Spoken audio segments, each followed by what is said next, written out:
Good morning, ladies and gentlemen.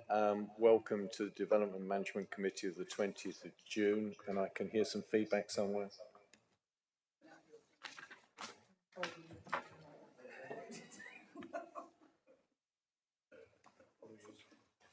Right, thank you, everybody. Good morning. I'm Mark Long, Chairman of the committee. Just some housekeeping for today. In the case of a fire alarm, and we're not expecting a drill today, exit the doors of the building and make your way to the far end of the car park. Toilets are outside the door on the left. Water is available outside the door on the right. Remind those present that this is a public meeting and members of the public are welcome to listen to the debate today, but unless registered as a speaker are not able to take part and speak. A reminder that we are live webcasting today, so please, can I please remind members to use their microphones and remember to turn them off when not speaking, and can I ask that mobile phones are either switched off or put onto mute so that they do not operate during the meeting. In terms of how items are presented, the order for each application is as follows. The planning case officer will present their report. Any objector will speak. The supporter will speak. Any parish or town council representatives will then speak. Ward council, district council, ward members will then be able to speak. Members of the committee are able to question each speaker on points of clarity, and can I remind members that in asking questions they are for points of clarity or to draw out further details. It's not the time to make statements about the planning application or anything like that, so can I ask you to keep your any questions fairly succinct and direct, and keep any comments that you wish to make about the application to the period of debate. As I said, I'm Mark Long, Chairman of the committee. Could I now ask the officers at the top table to introduce themselves, please? Thank you, Chair. My name is Amelia Bolter. I'm Senior Democratic Services Officer and Clerk to this committee. Thank you. Good morning. I'm Bernard Taylor and I'm Deputy Chair of this committee. Good morning. I'm David Fairbairn, Head of Legal Services and Monitoring Officer and the Legal Advisor to the committee this morning. Good morning, everyone. I'm Lucy Hall, one of the Principal Planning Officers, and I'm the Lead Officer today. Adrian Noon, also a Principal Planning Officer, but standing in for Liz Payne to present her applications today. Thank you. Now on to the agenda. Do we have any apologies for this meeting? Thank you, Chair. Yes, we've received 2 apologies from Councillor Pannell and Councillor Rake, and Councillor Eadie will be subbing for Councillor Pannell. Thank you. Thank you. Move to agenda item 1, the minutes. Can I ask whether the minutes of the meeting for the 15th of May are correct, and can I have a proposer and seconder? Thank you. Can I have a show of hands that they are correct? Thank you, everybody. Move on to agenda item 2, urgent business. There are no items of urgent chairs business. Item 3, division of the agenda. There's no reason to divide the agenda.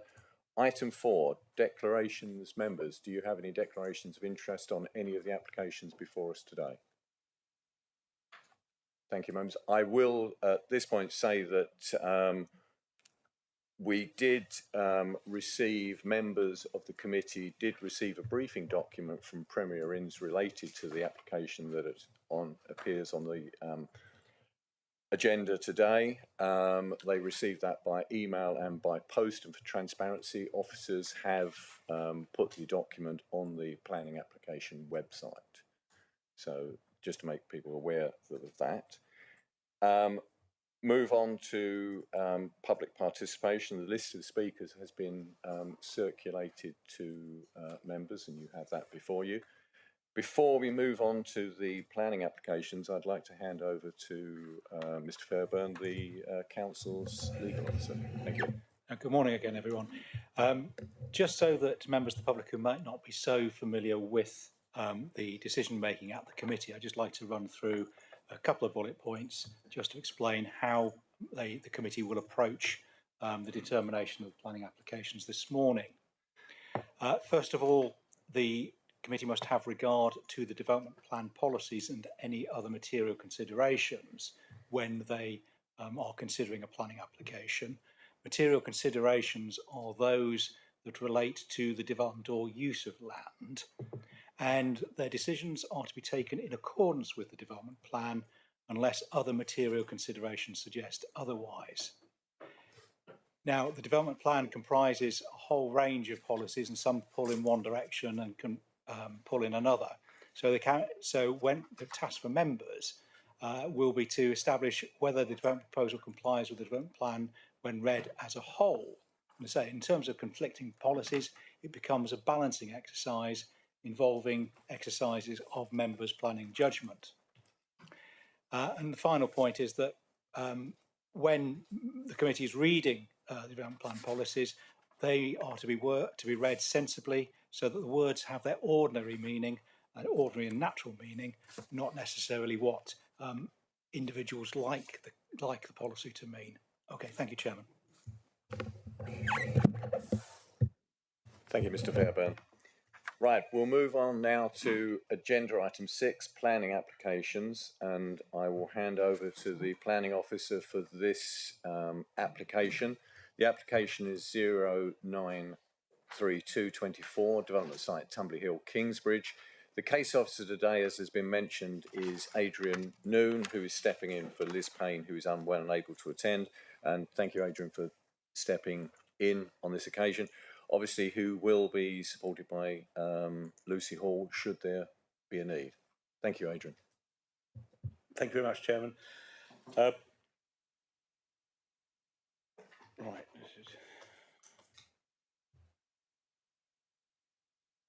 There we go. Thank you. This is an application to vary conditions applied to a previous permission.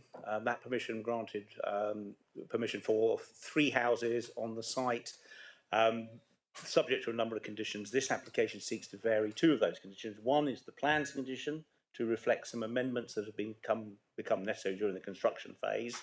And the other condition is the drainage condition, which it originally required the submission of details at a certain trigger point. A number of attempts were made to discharge that condition. We weren't able to agree those things. And now, as part of this Section 73 application, those detailed drainage plans that we would have agreed by condition, had they come forward at the appropriate time, are now presented as part of this application to be agreed as a variation of condition. So, to go through the site, it's an urban site next to, I believe it's a council-owned car park next to the estuary, and then Tumbley Hill comes down from the back. That's where the access would be, sports centre to the south, and then some flats just to the north. Just to position ourselves, there's the pin is dropped on it, so you can see the estuary, well, it's full of water at that high tide at that point. You can see the leisure centre to the south. And then zooming in more detail, this obviously Google went over prior to development taking place, so it did have a certain amount of vegetation on it at the time of those aerial photographs. But the site has since been cleared and development has started under the original permission. So from the original application, this is just the location plan showing how the development fits in on it. So an irregular shaped building, the panels on the roof are solar panels. They get varied a bit as part of this application. And then the red line from the current application, which shows you in individual colours the 3 properties. That's the sort of ground floor layout, the little area of open space just to the left. Now the site has been, the drawings has been rotated, so the north point is off to the right. Now it makes it sort of slightly easier the way these are presented. Just as a point of clarification, there's the red line drawing in the left-hand insert. There has been a slight repositioning of that due to some surveying errors on the ground at the time the original application was made. It is, if my cursor appears on the screen up here, it is this slither between the red line. That red line is showing the original one, and this green line on the outside is the current red line. So it has been a sliver. It's a slither. You probably would struggle to identify it on the ground, but it is a consideration. Normally we don't agree to variations of red lines as part of Section 73 applications. in this instance, it was felt to be so trivial as to be de minimis and not a problem for this application. So on the ground, that's probably, it's barely a metre wide, if it's probably a lot less than that at its greatest extent. So we feel that's within the scope of this application and is an uncontentious matter. So just moving on, as originally approved, just to get the feel for what was approved, a couple of townhouses set on a plinth, the stone the stone bit at the bottom, that behind that is the parking, and under that is the drainage. So just to give you an idea what we're dealing with, the site gets lowered down, the parking is then at the same level as the car park in front of the building, and the drainage is underneath it. The current plans don't have an equivalent CGI, but these are the drawings as proposed. The external alterations that you might be able to pick up on between this slide and the previous one are essentially the solar panels move around a bit on the roof. But in terms of the actual changes that you would see externally, it is slight reconfiguring, reduction in stone on external walls and minor alterations to fenestration. I think those external changes are uncontentious, and I think you would struggle to pick them all up by comparing the drawings. As originally approved, you have the roof plan, ground floor, first floor, second floor, and then bottom left is the lower ground floor where the parking is. Now that is the element that changes most in this application. The internal layouts above that are essentially the same. And then going on through the bottom left-hand drawing, you can see the parking spaces, 2 spaces for each dwelling, bin stores, cycle stores, battery provision for future fitting, are all slightly reconfigured. And I just put those next to each other there. So those are sort of what you would see if you went inside that lower ground floor, the changes. And that's partially because of the amount of level changes that had to go on. So the bit at the back that was all going to be excavated is now not excavated. So sort of really it's about managing the levels whilst maintaining the provision of parking and bin stores, etc. So that all is still provided for. When the original application was approved, there was an indicative drainage plan that was not accepted. But essentially, what that was proposing is that blue shaded area is an attenuation tank that all the surface water on the site would be stored in, and then attenuated at the appropriate discharge rate off through the dotted line. And the engineers have turned the north point back the right way up. So we're now looking we've rotated back so that north is up. That proved difficult to do because of the foundations, the ground conditions and everything. So that was the condition that they should have discharged on the original application. And we, as you can see, notwithstanding the submitted details, we didn't accept that indicative plan. We required them to submit a very detailed scheme. And that would be prior to the installation of any surface water management scheme. They have moved on a bit from that. And hence they now use this application to discharge this condition at a different point that the original condition should have done. There is the revised scheme. So at lower ground floor, this is in that basement lower ground area, you now have 3 tanks split up because of the foundations. The dotted lines are showing, the blue lines are showing the pickup of the surface water. Within there is an interceptor to scrub up the water before it gets into the system, because it then goes out. The same principle as last time, the little insert on the right, it will go into the car park surface water drainage next door, which ultimately goes to the river. Now that is the existing situation there. This scheme would pick up the water, it would attenuate it at an appropriate rate. I think it's 1 litre per second they're suggesting. But the main thing is those tanks have been designed with enough capacity in them to deal with not only the 1 in 100 rain event plus 40%, which is standard. They also need to deal with a tidal lock. So when the tide's in, water cannot discharge. They have designed it so there is enough capacity in those 3 tanks for 2 tidal locks. So they have gone, the original requirement, if you did just on rainfall, would be about 24 cubic meters. They've got 75 cubic meters in there to allow for that point at high tide when you cannot discharge.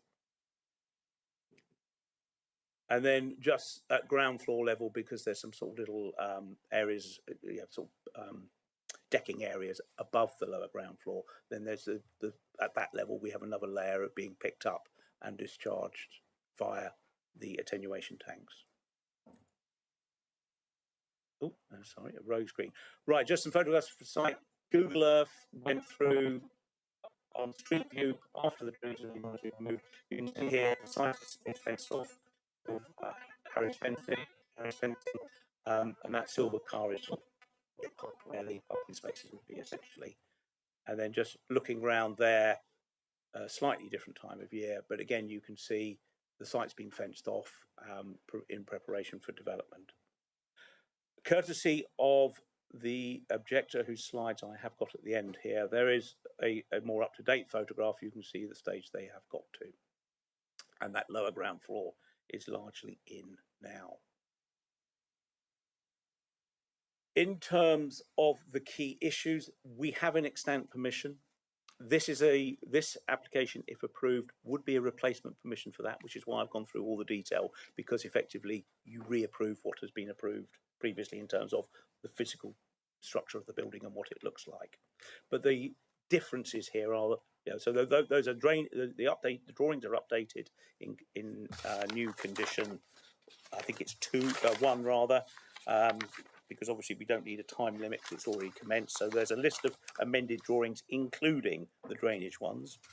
And then the drainage approach has been agreed. Our internal consultees, who is Mr. Johnson, who sat next to me, has looked at it in great detail. This has been an evolution, from the first scheme that formed part of the original application, which wasn't deemed acceptable. There were then 2 attempts to discharge the condition. Those were rejected, and this is the scheme that has evolved out of that staged process. And what we're suggesting there is condition 3, to require them to implement the scheme as that forms part of this application that is specified in condition 1. So those external alterations are minimal. We are still within the same footprint. The conditions have been updated from the previous scheme where matters have already been agreed through the discharge of conditions on the original application. We bring those forward in the conditions in the report, and subject to the implementation of the drainage details as required by the new condition 3, the recommendation is to be approved. Thank you. Thank you, Mr. Noon. I move on to if there are any questions from members of Mr. Noon on this application and the presentation. Councillor Bonham. Yeah, thank you, Chair. Thanks for your introduction. I think I've got questions on 2 points. One, the red line. Could you go back to the red line, please? Because I don't really have a quibble on the red line, but it does overlap another line, a green line, I think, which might, or what colour is that? Sort of grey line. I can't read sideways, but what is that? What is that line that it's sort of now? Is the new red line the green line? Or is the new red line the red line? And what is it overlapping there at the front on the right-hand side, which is the east of the building? Right. The red line on that drawing is the original red line from the first application. The dotted green or grey-green line, if my cursor will stay still enough, there, that is the red line on the current application. So it is this slither from up here to down here. That's the discrepancy. That, in terms of area, is probably the size of maybe 2 of these desks put together. And the other lines are just simply sort of part of the application. That's sort of, sort of markers on the ground that, as part of the laying out of the site.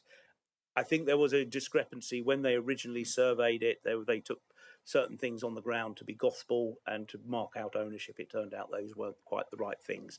It was just an error in surveying, making assumptions about certain marks and things on the ground.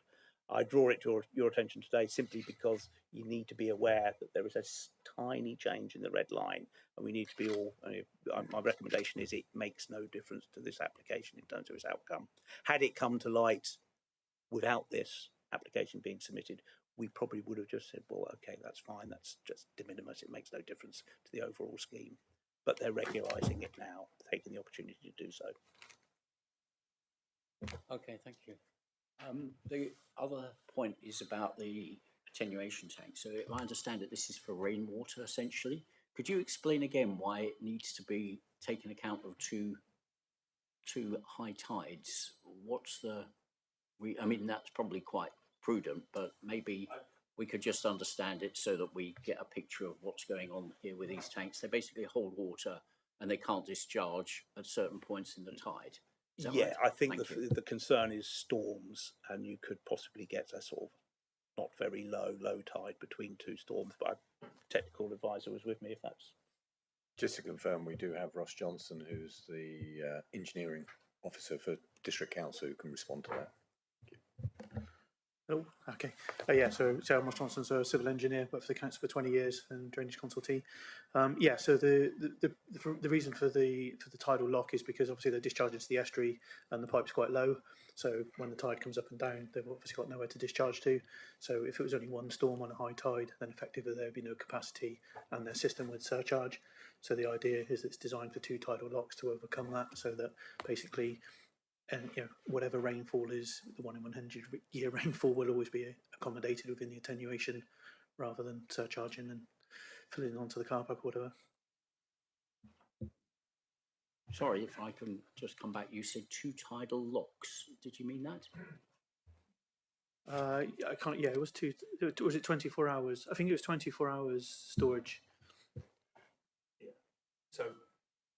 In effect, to allow for two high tides, 12 hours apart, and I don't know exactly where the discharge pipe is, but I suspect it's it is still covered by water in between high tides until it's probably only available to discharge at a certain depth of tide, and obviously between tides a storm surge could mean that the water doesn't actually drop low enough. So hence, it's a precautionary basis. Normally, you'd expect one tidal lock, but because of the technicalities of it, an additional one has been factored in. Yeah. I'm sorry, your questions made me slightly nervous, because if there's a chance that the water doesn't discharge at low tide because of a storm surge, let's say at 9 o'clock in the morning, then when the next low tide comes at 9 o'clock roughly in the evening, why would it be able to discharge then? Wouldn't it be possible there's the same storm surge and atmospheric conditions and tide height? So I guess, holding the water for 24 hours, is that sufficient?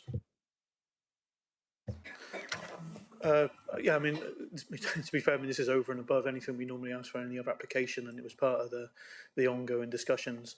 And I think I'd need to go back over the detail, but the question was around ensuring that there was capacity, in that it could always discharge all that was correct there. And I think the 24 hours or whatever was designed was what came back from the engineer. So that's what they, based on the inverts and the tides, that's what they've come back with as being sufficient to manage it.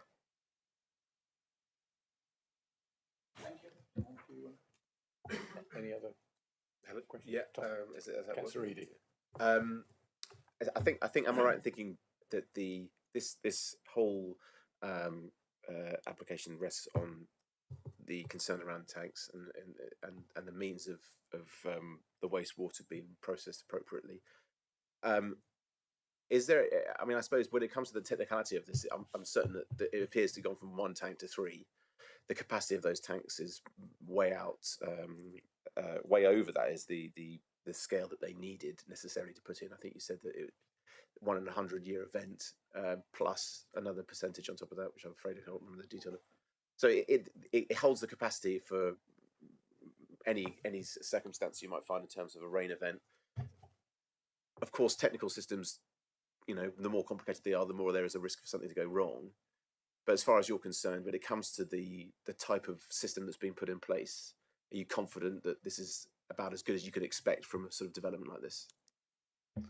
Yeah, certainly. I mean, when you say technical, I mean it's not. It's essentially just a storage tank and a hydro brake. So it's probably, in terms of drainage, it's probably as basic as you get, other than the calculations to prove it. But yeah, it's basically you holding the water back and then letting it go at a controlled rate. I mean, if it was a series of pumps and different level, yeah, then I could understand the concern, because yeah, those situations and systems can go wrong, which is why the original conditions had no pump systems. So you know we've already covered that. So we wanted a as low a maintenance system as possible. And as the 3 tanks are there purely, they're the same invert. But it's just because of the foundations and where they are. So it's if the foundations weren't there, it would have just been one big tank. So that's why there's 3 tanks. They're not like cascading into each other at different levels.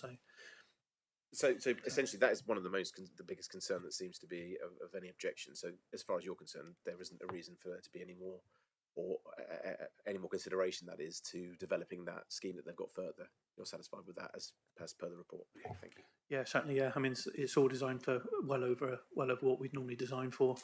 As far as I'm concerned, we've asked for, and as I say, there's already been 2 failed. Well, not 2. There's been 2 that we discussions to get to this point whereby we've really drilled down and got the best scheme that we think we can. That's the lowest risk. So. And as I say, at the end of the day, they are at the bottom of the hill, right next to the estuary. So, in terms of flood risk, they're only going to flood themselves. If that was an issue, but obviously, it's raised, elevated. It's an elevated thing, so that's not going to happen either. So, but Thank you, members. Any other questions? Councillor. Yes, I'm sorry. I know this might be a bit of a boring technical question, but do we know the height of the discharge pipe compared to mean low water? not off the top of my head, no. That may be something to ask the applicant. Members, any other questions? If not, thank you, and we will now move on. I just say, Ms. Johnson, thank you. Now move on to the objector, Leslie Pengelly.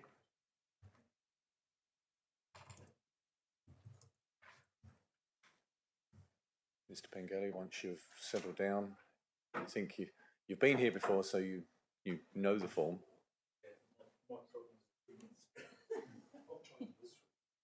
But it will start once you switch your mic on. Thank you.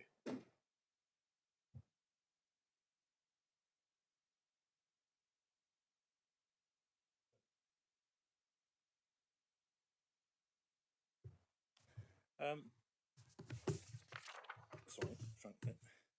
I'm here because the case officer has made an incorrect interpretation of paragraph 3.2 of the report, and because the application has been brought to this committee for the reason of drainage. I believe I'm right in stating that condition 4 of the plan approval 287621, which was the original one, has not had any submission for drainage that has satisfied the requirements of condition 4, and therefore no written approval for submitted details for condition 4 with this. If you could see the screen, that is the application heading for a removal of condition. Can I have next page, please? Section 73 is for the removal of a planning condition or an alteration of a planning condition. What I have actually said, obviously, drawings have been submitted for condition 2, and that's fine. But the case officer statement report of planning application 287621 full under the heading of flood risk and drainage, a condition is recommended to ensure the full design details include demonstration of delivery feasibility are provided by an appropriate trigger. That has not occurred, and there are no proved details unless this gets approved, and the trigger's gone off. But it's hard to see how you can vary submitted details when you haven't satisfied condition 4 of the original planning condition. And approving this, I don't believe you end up with 2 planning permissions, this one and the original one, but the original one sits there currently unlawful. And it became so. The development started in October 23. I'm not quite sure why the application form says June 23, but it became unlawful on the 8th of February when they started putting drainage stuff in. Can I go to the next page, please? This is just to show where the tanks are in relation to what the building was. the dotted line there is a foreshore, and therefore the tanks themselves are actually on the old foreshore, and it's all loose filled landfill. Next slide, please. And I'm not sure, oh, you probably can. This is two images of the site at various stages, but the bottom image is an exploded image of the top one, and you can quite clearly see that the drainage track to the left, and you can see the first one is reflecting because it's full of water, and basically the tanks were kept because there was no middle tank. They were filling up with estuary water, basically. Can you go to the next page, please? And this is just to demonstrate that the area is affected by tidal water, because you can see the tide is in around the tank. So that's there to prove that it will be affected by tidal, even though it's the raft foundations are open underneath. Just on that one there, I would point out that I've done the rough calculation. It's roughly the same. That it's about 73 cubic meters of tanks there. These tanks, if it doesn't rain and the non-term valves work, will be empty, and at that point they become pontoons. And then the issue is of what height. Mr. Pengelly, unfortunately you've had your 3 minutes. Oh, have I? Yes. I told you it goes fast. It'll always be difficult. But thank you for what you've put forward. Members, do you have any questions of Mr. Pengelly? Councillor Hodgson. Thank you for raising this and your pictures. That's really helpful. Can we just go back to the pictures, please? That last one, yeah, that one. So what you're saying there is that's an illustration of when the tide's in, or is it when the tide's gone? Not as high as it can get, but it's just there to illustrate that actually the ground is as porous as anything, and it is affected by. Although the estuary wall is further out, it's all made up ground, and it doesn't stop the water coming out. Can I just ask you, because I'm not very familiar with the site, can you just tell me which side of that wall that we see in the middle is where the development is? The development site is on the left, is it? Yeah, basically what you're looking at, and the estuary side is on the right. Is the north wall that's being built. On the outside of it is the drainage that runs away to the estuary. On the right hand side is the first tank. There's another 2 tanks. So that water that we're looking at there, that's where the tide's coming in and gone out, and that's been left on site. No, it goes in and out pretty fast. Okay. So it doesn't. There's not much of a delay between the tide rising around the tanks and it dropping down. Okay. But obviously, Kingsbridge is subjected to quite long tides sometimes when it's windy. Okay, thank you. Councillor Allen. Thank you. I was just wondering what you would like to see happen. You've got concerns about this particular application, but how do you think it could be improved? Attenuation tanks that effectively become pontoons and cover them by 10 inches of concrete. 10 inches of concrete is enough, unless there's another means of holding them down. If I explain that, a cubic metre of concrete is around 2,400 kilograms. It's 10 inches, so you can slice that into 4. So each square metre is about 600 kilograms. Mr. Pengelly, I appreciate you've gone into this. I'm just trying to make it easier for you to understand. No, thank you. My concern. Yes, please. Just very quickly, the water that we see here around those 2 round, well, there'll be a manhole on top of those eventually. My assumption when you sent me these was that is rainwater that's collected there. Are you saying that water goes up and down with the tide? Yes. This water here? Yes, and you can see the tide in the background, but it's not as high as it goes. So if you can see your picture on Thingy Bob, you should be able to see in the background the estuary with the tide in.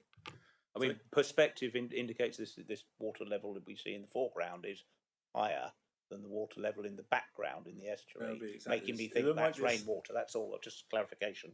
No, there might be a very little delay. It comes in as the same speed as the tide comes in, because the whole area is porous.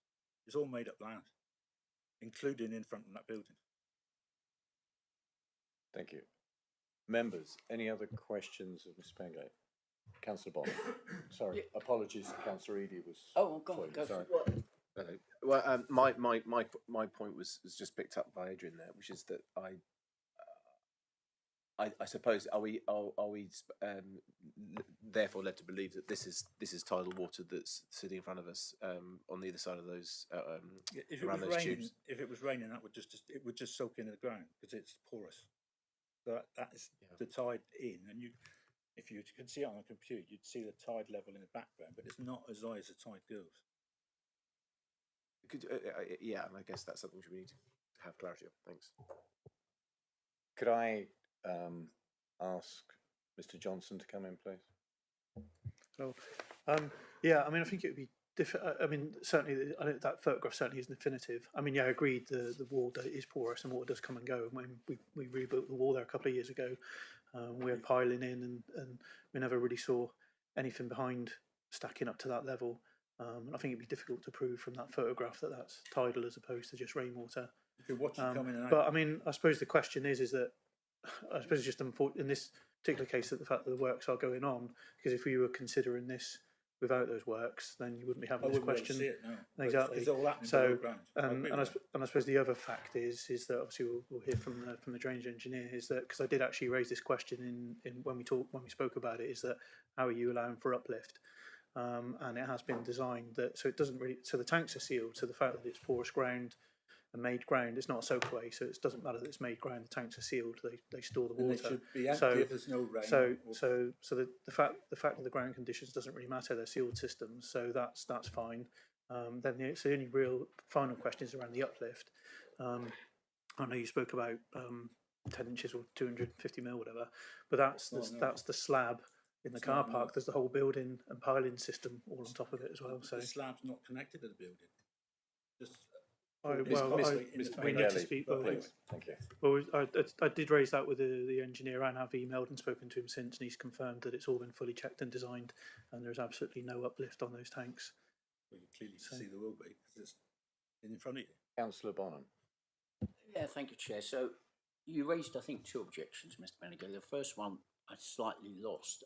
Just if I could try and understand it more clearly. Because is it the... Let me ask my question first, please. Sorry, sorry. Is it that... I know what you're going to say. Well... Go on, sorry. Go on, carry on. Good, because I don't... Is it that because the first application or the existing application didn't have proper approval for drainage, then the first application cannot be extant, in other words, and therefore... You know, this variation by implication would approve the first application, but you're saying it can't be approved. Is that essentially what you're saying in your first objection? If not, correct me. This. Can I, because that is a technical point of planning, it could be subjective. I'd prefer the planning officer first, gives a comment on that, but thank you. The effect of the grant of the approval of this Section 73 application would be to create two permissions. Either could be implemented if they could be implemented lawfully.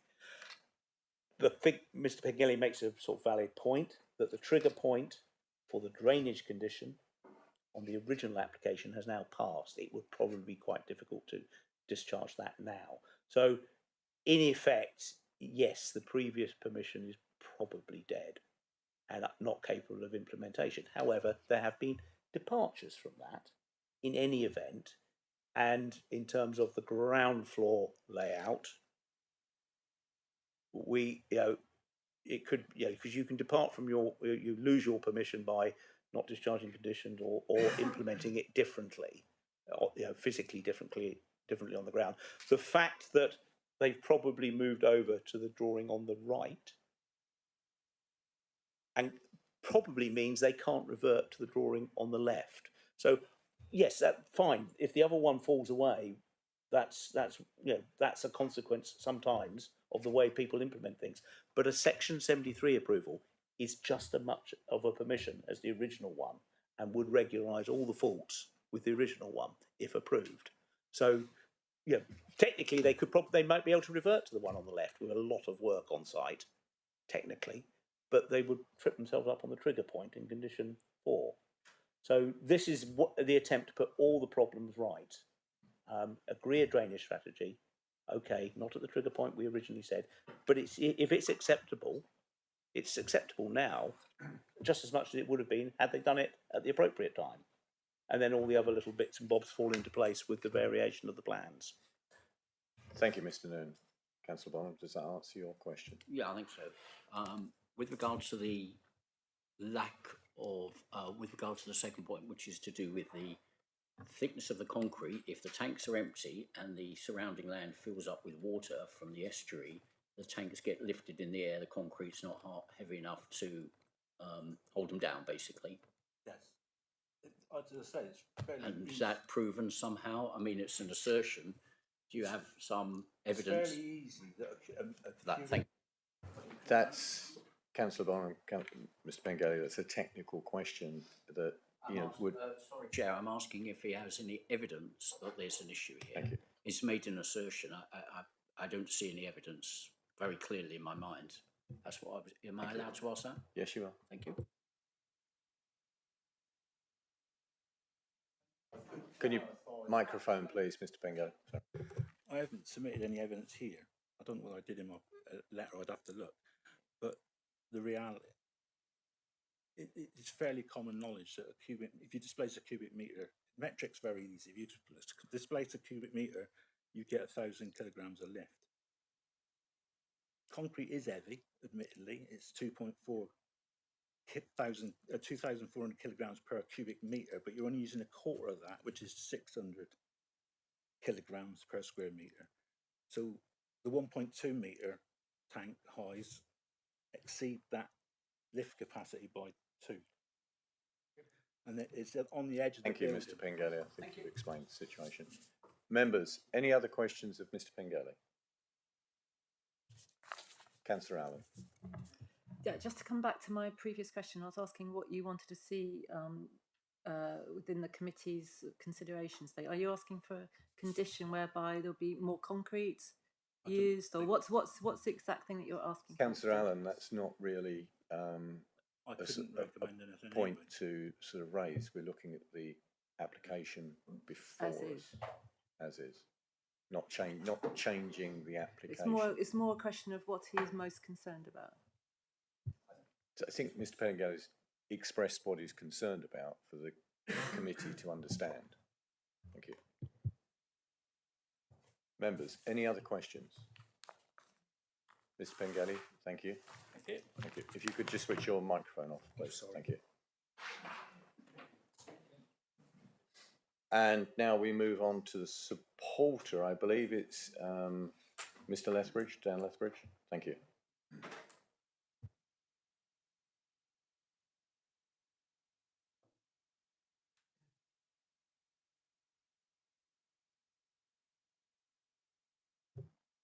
Good morning, members. I'm Dan Lethbridge. I'm the architect for this application, and we also have Ross Carpenter from the consulting engineers with us today as well. Just to clarify a couple of points, the discrepancy in the red line you may have sort of picked up from the drawing was about wall thickness.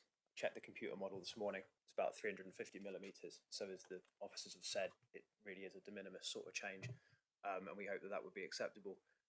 In regards to the drainage, the outfall levels were provided on the technical information. I don't have the invert level myself, but there's a photograph here that came as part of the objective submission, which shows that the outfall position is closer to the high tide level. So in the case of a low tide weather event, it's not believed that any sort of surge or wind driven would cause a problem with the outfall. The issue of buoyancy that Mr. Bengali referred to, again, the structural engineers have run all manner of calculations to demonstrate that the weight of the slab, when taken as a whole, because you don't just have the weight of the slab over the crates, the slab is much larger than the total area of the crates. The slab is all tied together with reinforcement. So when you're talking about the mass, you're talking about the mass of that entire ground floor plate, which is pushing down on those crates. So when the engineers designed the system, they would have applied that to the appropriate Euro codes, added in margins of safety, because the last thing they want is an issue with buoyancy uplift and any damage to the building. That's not a position any of us want to be in. So plenty of maths and margins of error have been included for that. So we're very confident, as are the structural engineers, that the buoyancy issue is not an issue, effectively. So we would hope that with the professional officers, drainage specialist support, that you would be able to support this application. Very happy to answer any additional questions you may have. And if there's something very technical for drainage, if you felt it was appropriate, we can direct those to the engineer also. Thank you very much. Thank you, Mr. Lethbridge. Members, any questions of Mr. Lethbridge? Councillor Bonham. Yeah, very quickly, can we see the picture? Because I think it answers my question. I think it's just to check the picture you're showing there. It's on the technical consulting report. I just wonder if we could see that or pass it round. This is done with the boat. Yeah. Or it's in the pack. It's within the pack. Yeah. Apologies, I didn't bring it as a slide. I didn't think it would come up, so that's why I don't have it available. It's in the drainage strategy yeah, report. it is. Yeah, the drainage strategy statement.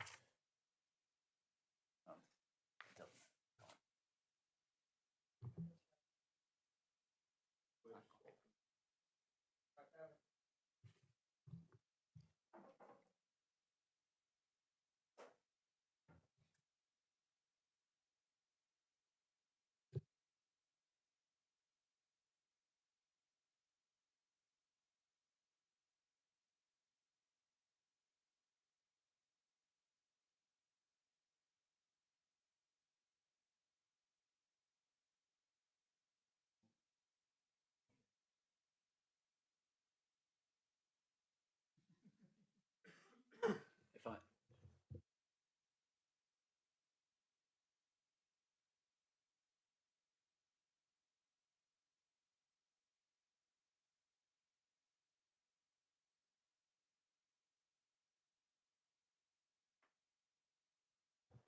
Technology always manages to defeat us.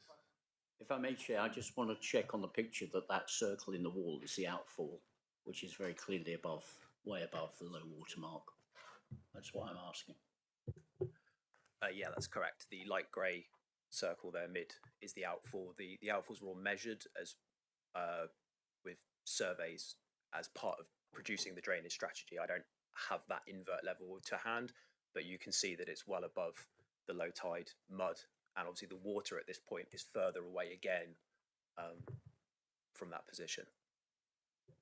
Thank you. I think that was helpful for members. Members, any other questions of Mr. Lethbridge? I don't see any indications. Thank you, Mr. Lethbridge. Thank you.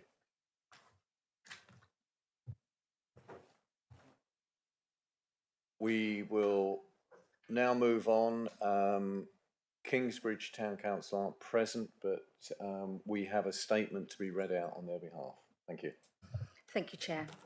Kingsbridge Town Council is very happy with Ross Johnson's advice concerning the surface water drainage at the Tumbley Hill site and feel that it would not be necessary for anyone from Kingsbridge Town Council to attend the meeting, and thank you for the invitation. Thank you for that. We now move on to the Kingsbridge Ward Councillor, Councillor Callaghan. Thank you.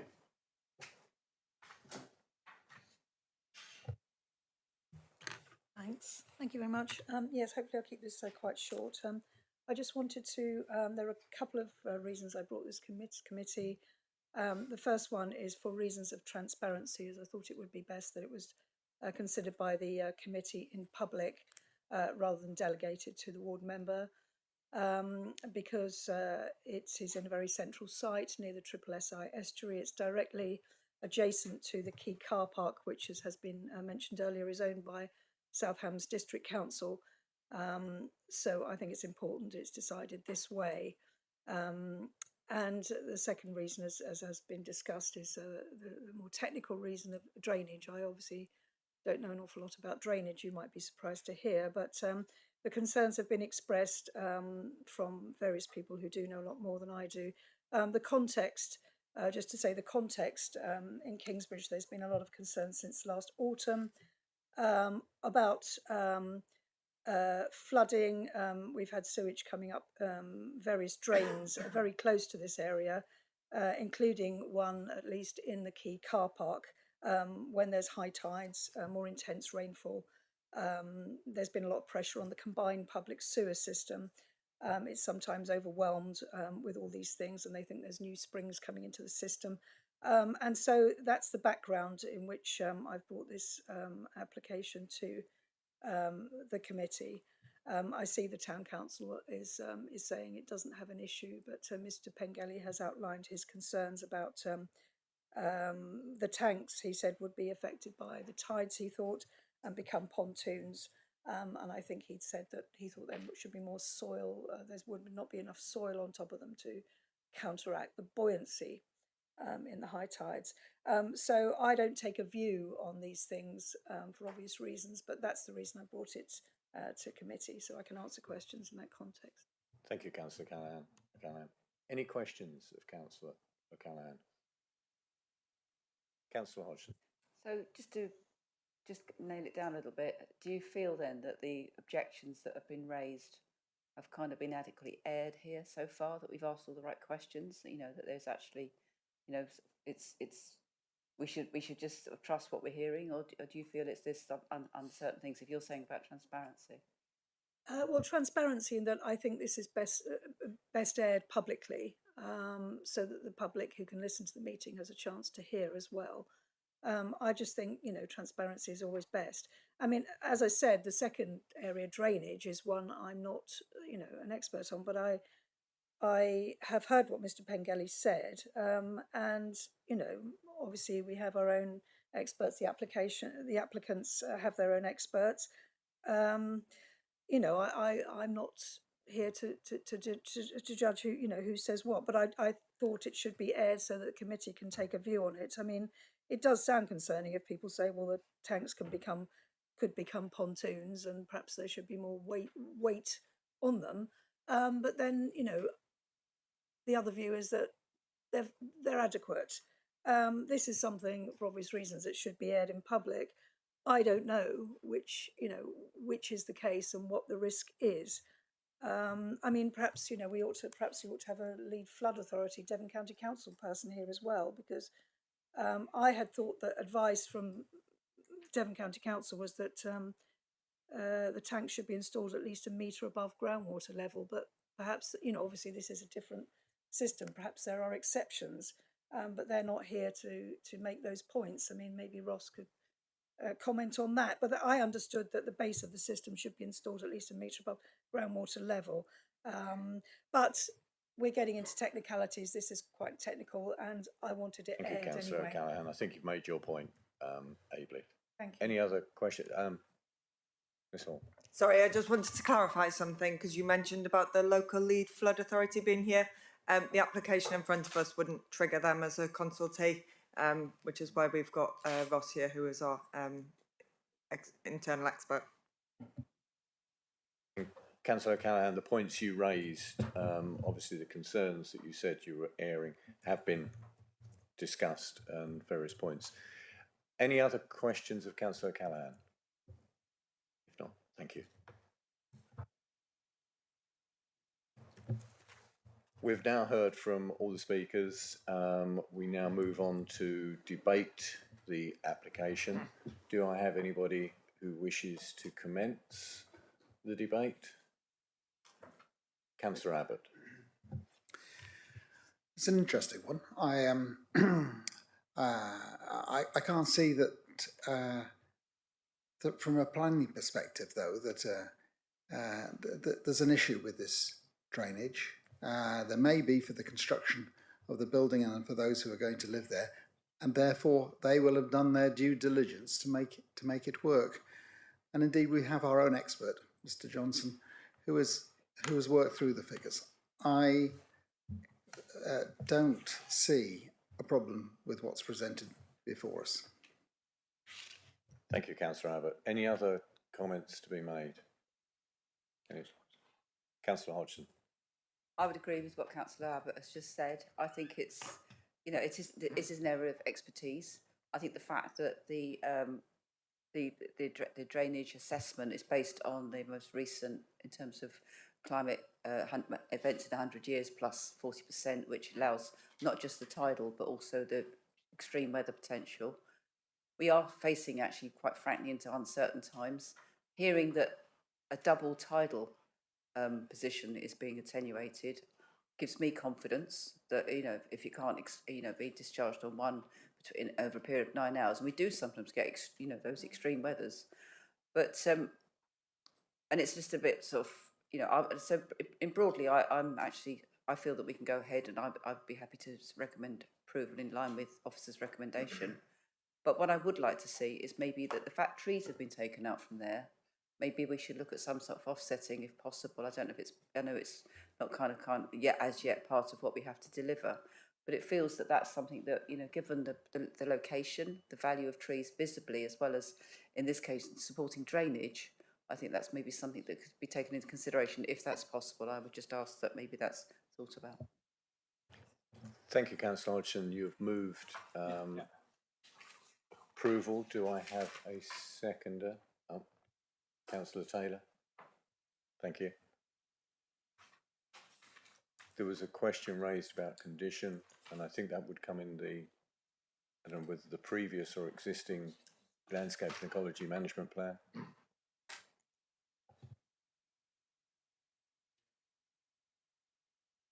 There is listed in the plans condition is a landscape plan, and condition 9 sort of reinforces that. I'm just checking the reference numbers. Because we previously conditioned landscaping, they came in with a scheme and we agreed that scheme. So we are suggesting through condition 9 that we bring that forward. Apologies that I didn't put that landscape approved drawing in the presentation, but I'm sure it's met Ms. Burden's requirements. Thank you. Councillor Hodgson, you're happy with that? Do we have any other comments? We have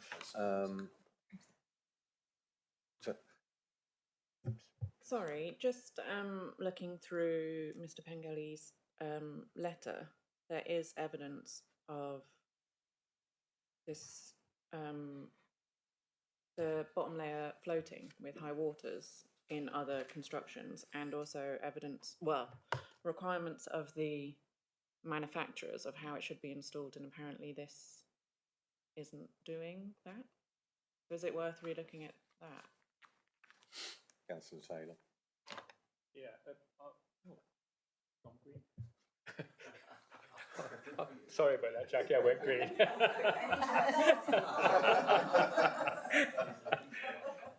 Yes, I mean, as far as I'm concerned, we've had all the experts that's come forward and proved that the scheme is right and proper, and I don't believe that we should question that because the experts have done it. Not Mr. Pengelly, but the experts. And Ross and the rest of the guys have come forward, they've looked at all this, and now they're happy that there's enough concrete there to stop this buoyancy as a whole slab, not by just the top of the tanks, but the whole slab, because that's where the weight comes from, the whole slab, not just a small lump of concrete. Thank you. I can understand the concerns you raised because of the sort of the graphics that are in there, but I think we have to rely on the technical expertise. There's also a letter from a technical expert of the people who. But that will be addressing, not necessarily addressing the details that we have here, but addressing those concerns with. I know the illustrations you're talking about, but we have had the explanation from the applicant and from our own expert on the requirements there, and I think we have to take those on board. Thank you. Any other comments? We have a proposer and a seconder for to move approval as per the officer's recommendation, which is conditional approval. Can I please have a show of hands for those who are in support of the officer's recommendation of conditional approval?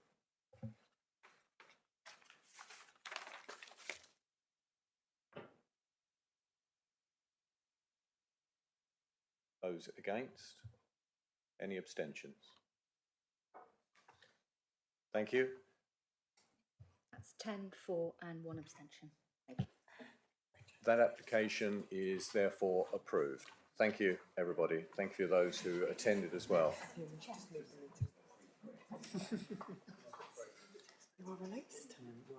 We will just take a few minutes break while the officers also change over their presentations. Thank you. Sure. Yeah, I mean, even if they've written so much we can do, but at the end of the day, we've got to ask the right questions.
Right, councillors, we will recommence with planning application 136824, Loncombe Well, Loncombe.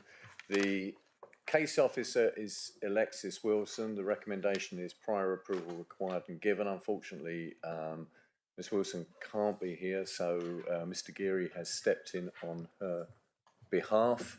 If I can move on to Mr Geary, thank you. Thank you. Good afternoon. So this is a procedural application, so it's only in front of committee because under our scheme of delegation 1.1.3, as a member of staff bringing the application, we have to come to committee with it. As it's considered against the General Permitted Development Order, we're not considering against local policy, and we don't have any control over things like design on an application of this type. So if I show you the application site, so we're here, we are at Loncombe Well, a detached residential property. We're about 2.5 kilometres east of Totnes. The property is in the red circle on this slide. So the property is L-shaped, substantial detached property with a pre-existing extension to the rear in the form of a garden room, which was given permission in 2003. And the application is for a prior approval for a flat-roofed extension to that garden room, basically bringing it forward from the position it currently is and infilling this area here, so bringing the garden room so that it connects with the original property. So officers have established that permitted development rights are intact on this property, so we then move on to look at it against Class A of the General Permitted Development Order. It's found to be in accordance with all parts of that order, with the exception of A.1.f, of which it is slightly larger. So we're something larger than 4 metres to the rear of the property, but we are under 8 metres, so it's allowed under point G. Once we've established that, the only other consideration we have is the effect on neighbours. So the immediate neighbours have all been notified and no comments have been received, and officers have been out on site to have a good look, and they have determined that there's no negative impact on neighbourhood amenity. So our recommendation is that prior approval is required and given. Thank you, Mr Geary, and we do not have any speakers on this, but do you have any questions of Mr Geary on the application?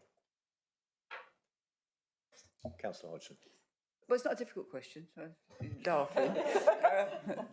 I'm very aware that, an old property like this has got, it's really difficult for the kind of climate emergency situation to try and reduce the carbon footprint. And often a garden room like this, now connected as proposed to the house, can actually make it much easier to heat because you can get that sort of passive solar coming in, and also more better ventilation within, so you can actually circulate some of the chill that you can get from some of those really old walls. And I just wonder if that's been part of the assessment, just out of interest, not a challenge. Not as part of this one, no. It's not something we can look at. It really is a procedural matter against the requirements of the order. Thank you. Any other questions, Mr Geary? If not, there are no speakers to this one because it is procedural, no objections to it. I will move on to debate on this as to whether anybody wishes to debate this application. If not, Councillor Hodgson. To propose that we actually accept the officer's recommendation, I propose approval. We have a proposer. I'll second that. Seconder, Councillor Taylor. If there are no other comments on this, we have a proposer and a seconder for to accept the recommendation of prior approval required and given by the officer. Can I have a show of hands, please, for that?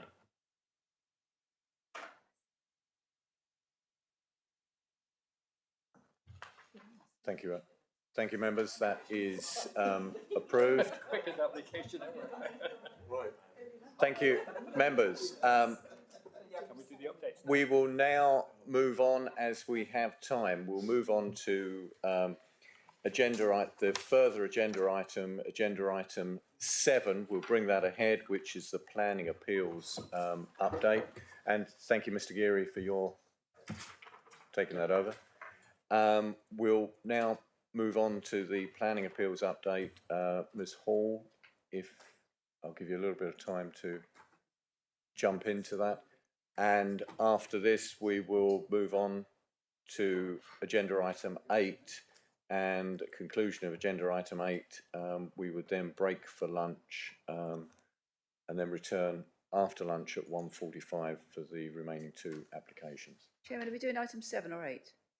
Item 7 at the moment. Item 7 first, then we'll move on to 8 before lunch. Ms Hall, if you can take us through this, please. Thank you. Thank you very much, members. So we've had quite a lot of appeals recently, but there was only 3 on my list to go through. Although there's 2 of them which have had quite a lot of comments. But the first one, just following on from Richard's procedural presentation, this was an appeal for a Class Q, so something that was assessed under the permitted development order. So Class Q for the change of use of an agricultural building and the associated works to provide 2 dwellings.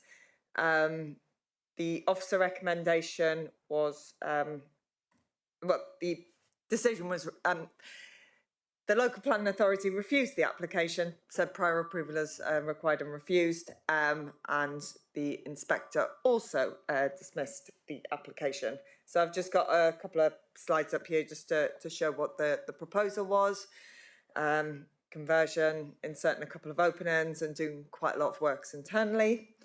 The refusal reasons, so under the relevant part of the permitted development order, there's kind of 2 sections that you have to consider.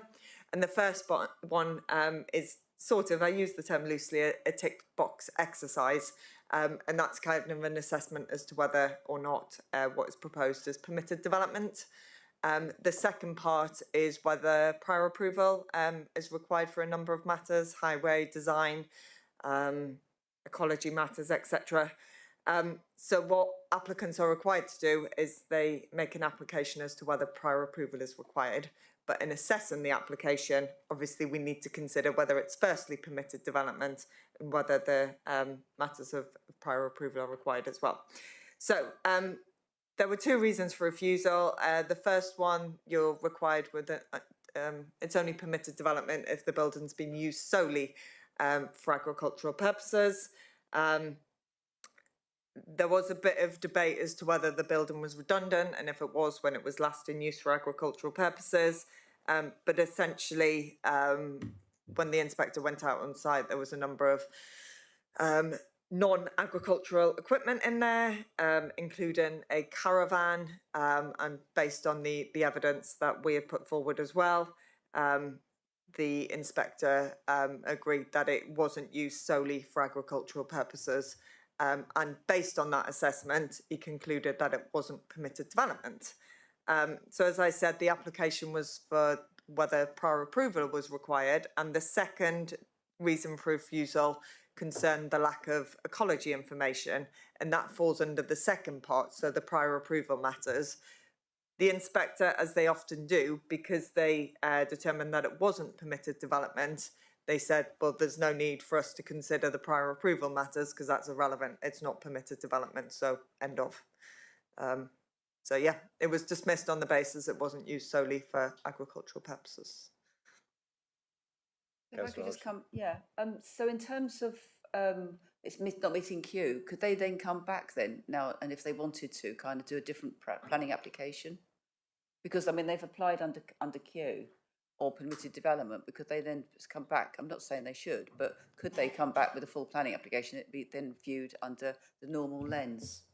Yeah, I mean, there's nothing to stop them submitting an application. I've looked in detail as to where this is, but most of our agricultural buildings are in the countryside. So obviously we don't look at the sustainability test when we're looking at permitted development and whether it complies with those higher level policies. So we may, you know, there's nothing to stop them submitting an application, but we may take the view that actually the location is not a sustainable one and one where we want to be supporting development, which is kind of the tension we've got between the some aspects of what the permitted development order allows and where our policies are.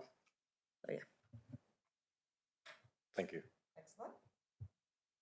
I'll move on to the next one then. So the next one was an application in Malden, demolition of an existing dwelling, Highfield House, and demolition and replacement, as well as the construction of 5 custom-built dwellings. The officer recommendation was refused, and it was refused, and the appeal was also dismissed. So in terms of the location, yeah, it's this field here where they were proposing to locate a number of the dwellings, and I think it's this dwelling here, one of them. I can't remember exactly which one, which is a listed building as well. There's a junction that I'm going to talk about in a minute, which is just here, the four cross junction, I think the inspector refers to it as, which is just here. So it was an outline application with some matters reserved, but this is essentially what was proposed, 6 dwellings, including the replacement of an existing dwelling, and there was a stepped footpath link, which I think provided access onto Ipplepen Road. So there were a number of reasons for refusal, which the inspector summarised as being what he considered the main reasons, and they effectively align with the reasons for refusal. So if I just go through them in turn, the way that they are addressed within the inspector's report. So the first one was about the effect of the proposal on the character and appearance of the surrounding area. The inspector considered that actually this was quite an important undeveloped piece of land, which kind of framed this part of Malden, and by putting a number of units on it and developing it would kind of diminish from the area's tranquility. The second point was about the impact on the setting of the Grade 2 listed building. The inspector felt that actually kind of when the original listed building was built, there wasn't many properties around it. Obviously, some properties have since been developed over time, but the inspector felt that actually the green backdrop was really important to the setting of this listed building, and considered that the harm to the setting was less than substantial. And in those instances, it's then within the plan and balance to weigh up, well, actually, are there public benefits which outweigh the harm, or are there not? So I'll come on to that in a second. Highway safety was another reason for refusal. So the inspector broke it down into 2 bits. It was the vehicular safety and also pedestrian safety.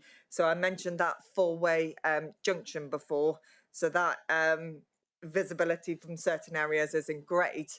And the inspector felt that particularly when it's quite busy, when the primary school's there, with the additional traffic from all of these dwellings, because the existing junction isn't safe, that adding additional traffic to it wouldn't be safe either. So he didn't feel that the vehicular access was suitable.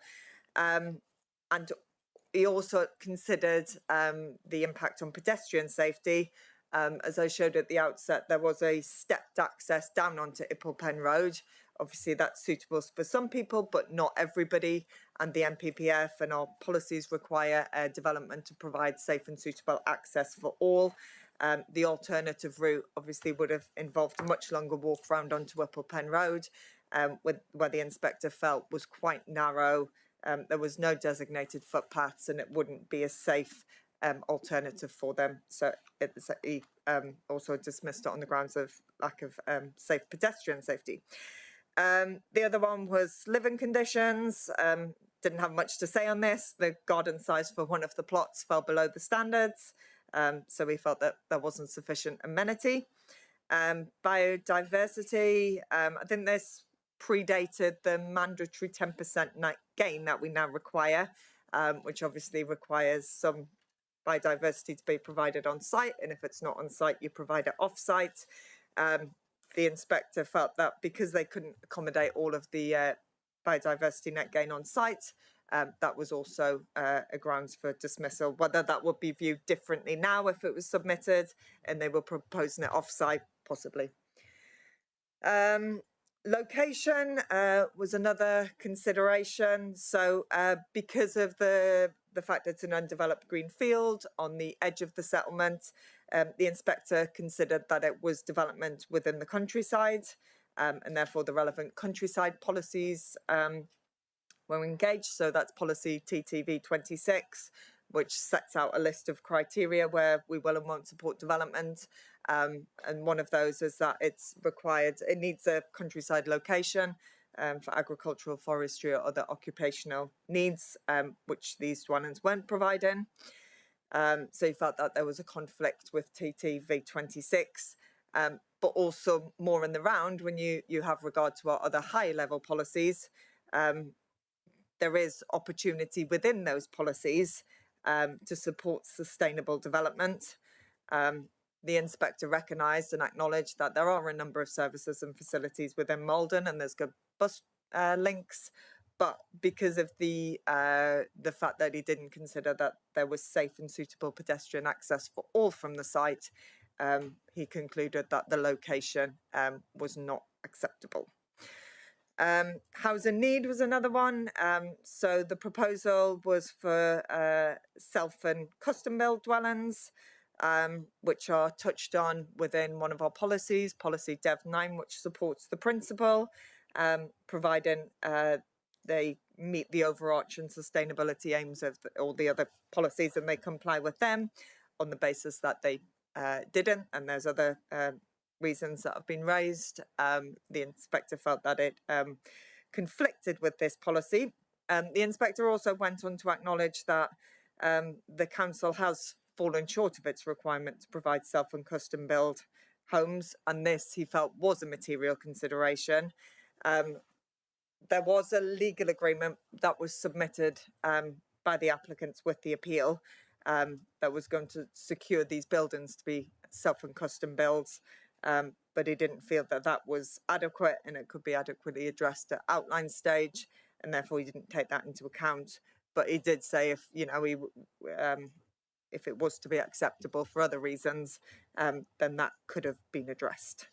And the other reason for refusal was that we didn't have a legal agreement in order to secure the infrastructure and service, education, etc., which they submitted as part of their appeal, which they're entitled to do so. And the inspector was satisfied that that had overcome the other concerns. But because of all the other reasons for refusal, the appeal was dismissed.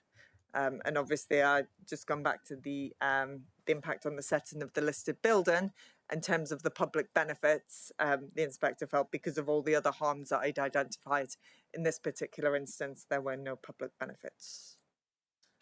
Thank you. Councillor Bonham, you had no? Okay, right, thank you.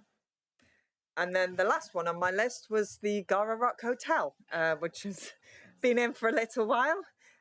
So that was for the provision of 3 additional holiday units, and also comprising of a semi-detached cottages and another secret suite, and some other associated works as well.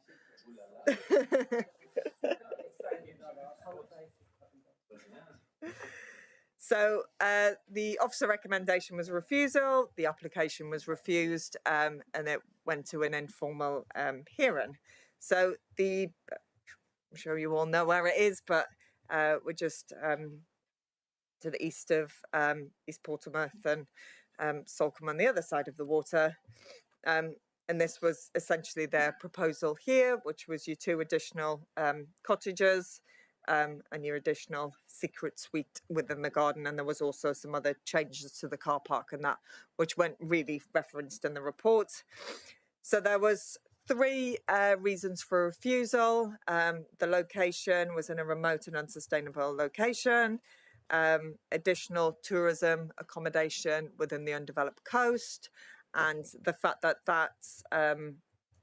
the additional activity associated would have a detrimental impact on the tranquility of the undeveloped coast.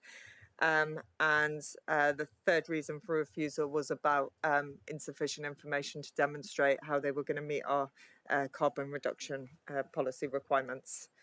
And that is essentially what the inspector broke his report down into. So the first one, in terms of the location, so the inspector acknowledged that at the hotel there's a range of facilities, swimming pool, spas, there's a cinema, there's a couple of restaurants. that guests as well as visiting members of the public can use.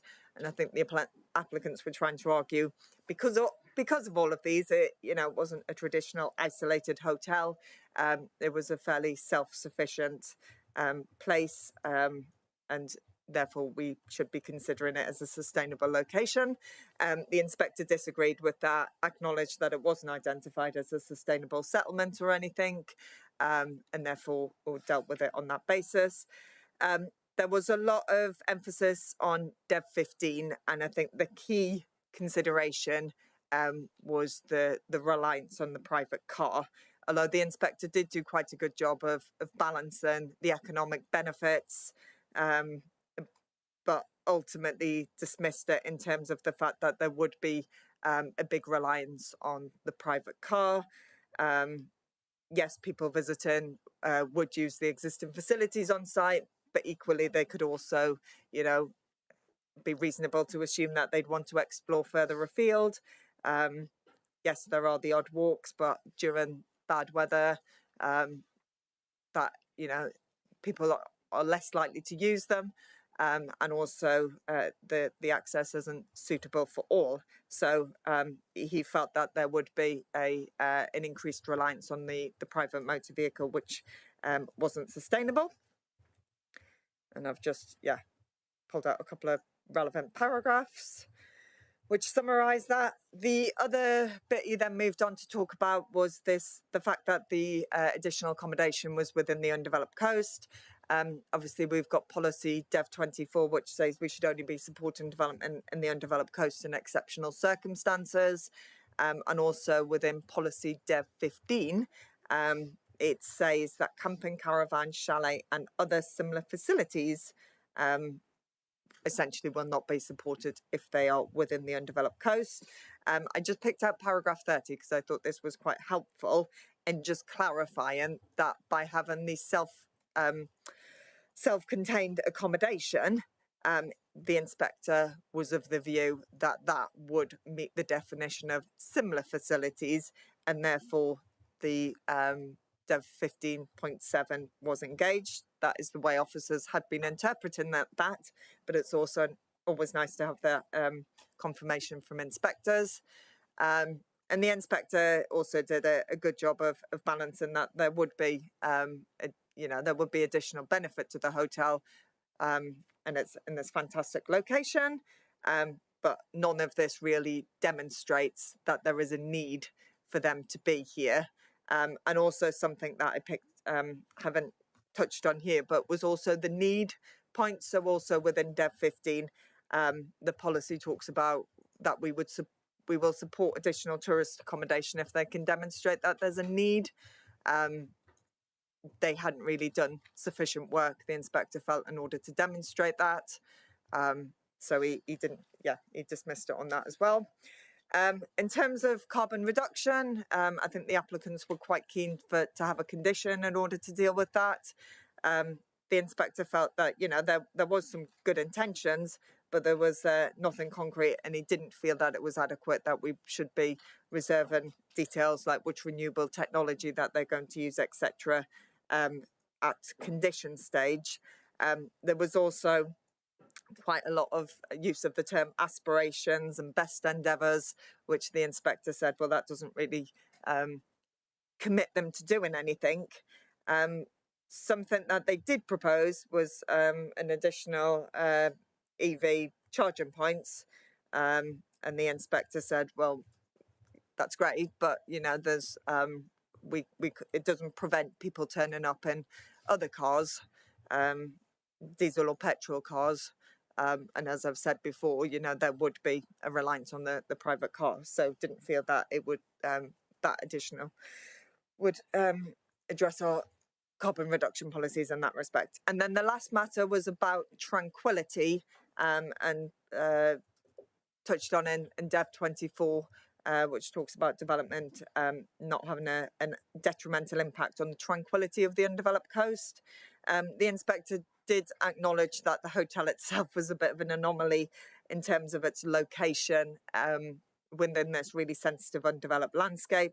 But in terms of tranquility, he focused on noise, and didn't feel that the addition of 3 holiday units, when you've already got quite a lot of activity at the site from existing residents, existing people on holiday, and from existing visitors, that the additional units would create such additional noise that it could be, you could say that there was harm to the tranquility of this part of the undeveloped coast.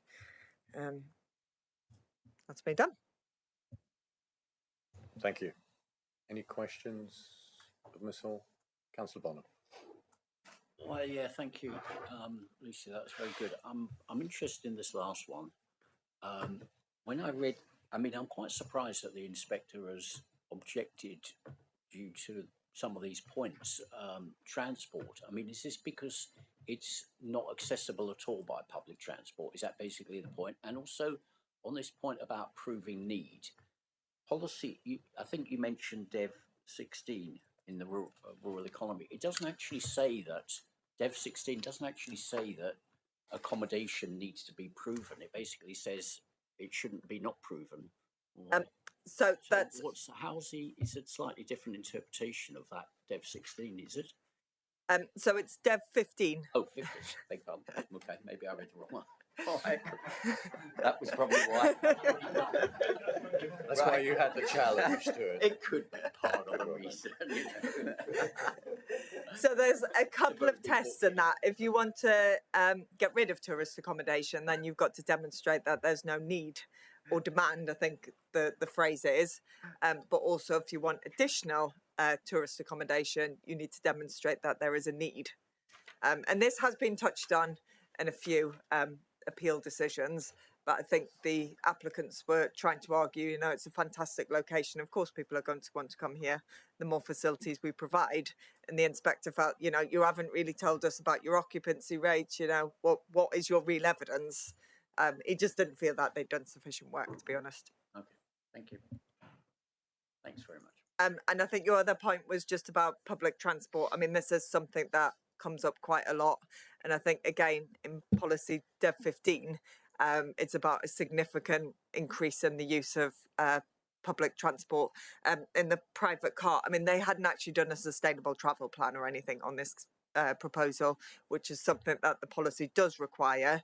But the inspector had been to site, had, you know, driven along the narrow roads, had seen that there wasn't a bus stop or anything in close proximity. So felt that actually, you know, anybody wanting to leave the hotel, or the majority of people wanting to leave the hotel, obviously there are walks and you can access the ferry to Salcombe, but that is not going to be suitable for everybody. So that was a fairly key consideration. Thank you, Chairman. Something that Mrs Hall doesn't know yet, but there's earlier this week I had a briefing for the equivalent committee in West Devon, and Councillor Cheadle, the chairman, has been having exchanges of correspondence with Phil Baker about the tension between TTV 26 and Dev 15, and we left it that we would circulate a note to all members of both councils as to how that those two policies are to interrelated to each other or to interact. So that might help members, because it's a very much a tension in West Devon as much as it is here too. So I suggested that we shared it across all councils. So there'll be a note coming to you from the heads of DM in due course. Thank you. Ms Hall, if there are any other questions on that, we'll move on to agenda item 8, which is the update on undetermined major applications. And the standing point there is, if you have any questions on specific applications there, to address them with the officers concerned. But if there are any general questions, because I know that can come up, does anybody have anything on that those before us? If not, we'll take that as noted. Thank you, members. At that point, we've concluded the agenda items that we can take this morning. There are 2 more planning applications to be heard, and we will recommence this afternoon at 1:45. Members, thank you very much.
Councillors, ladies and gentlemen, I'll restart the Development Management Committee meeting of the 20th of June for the afternoon session.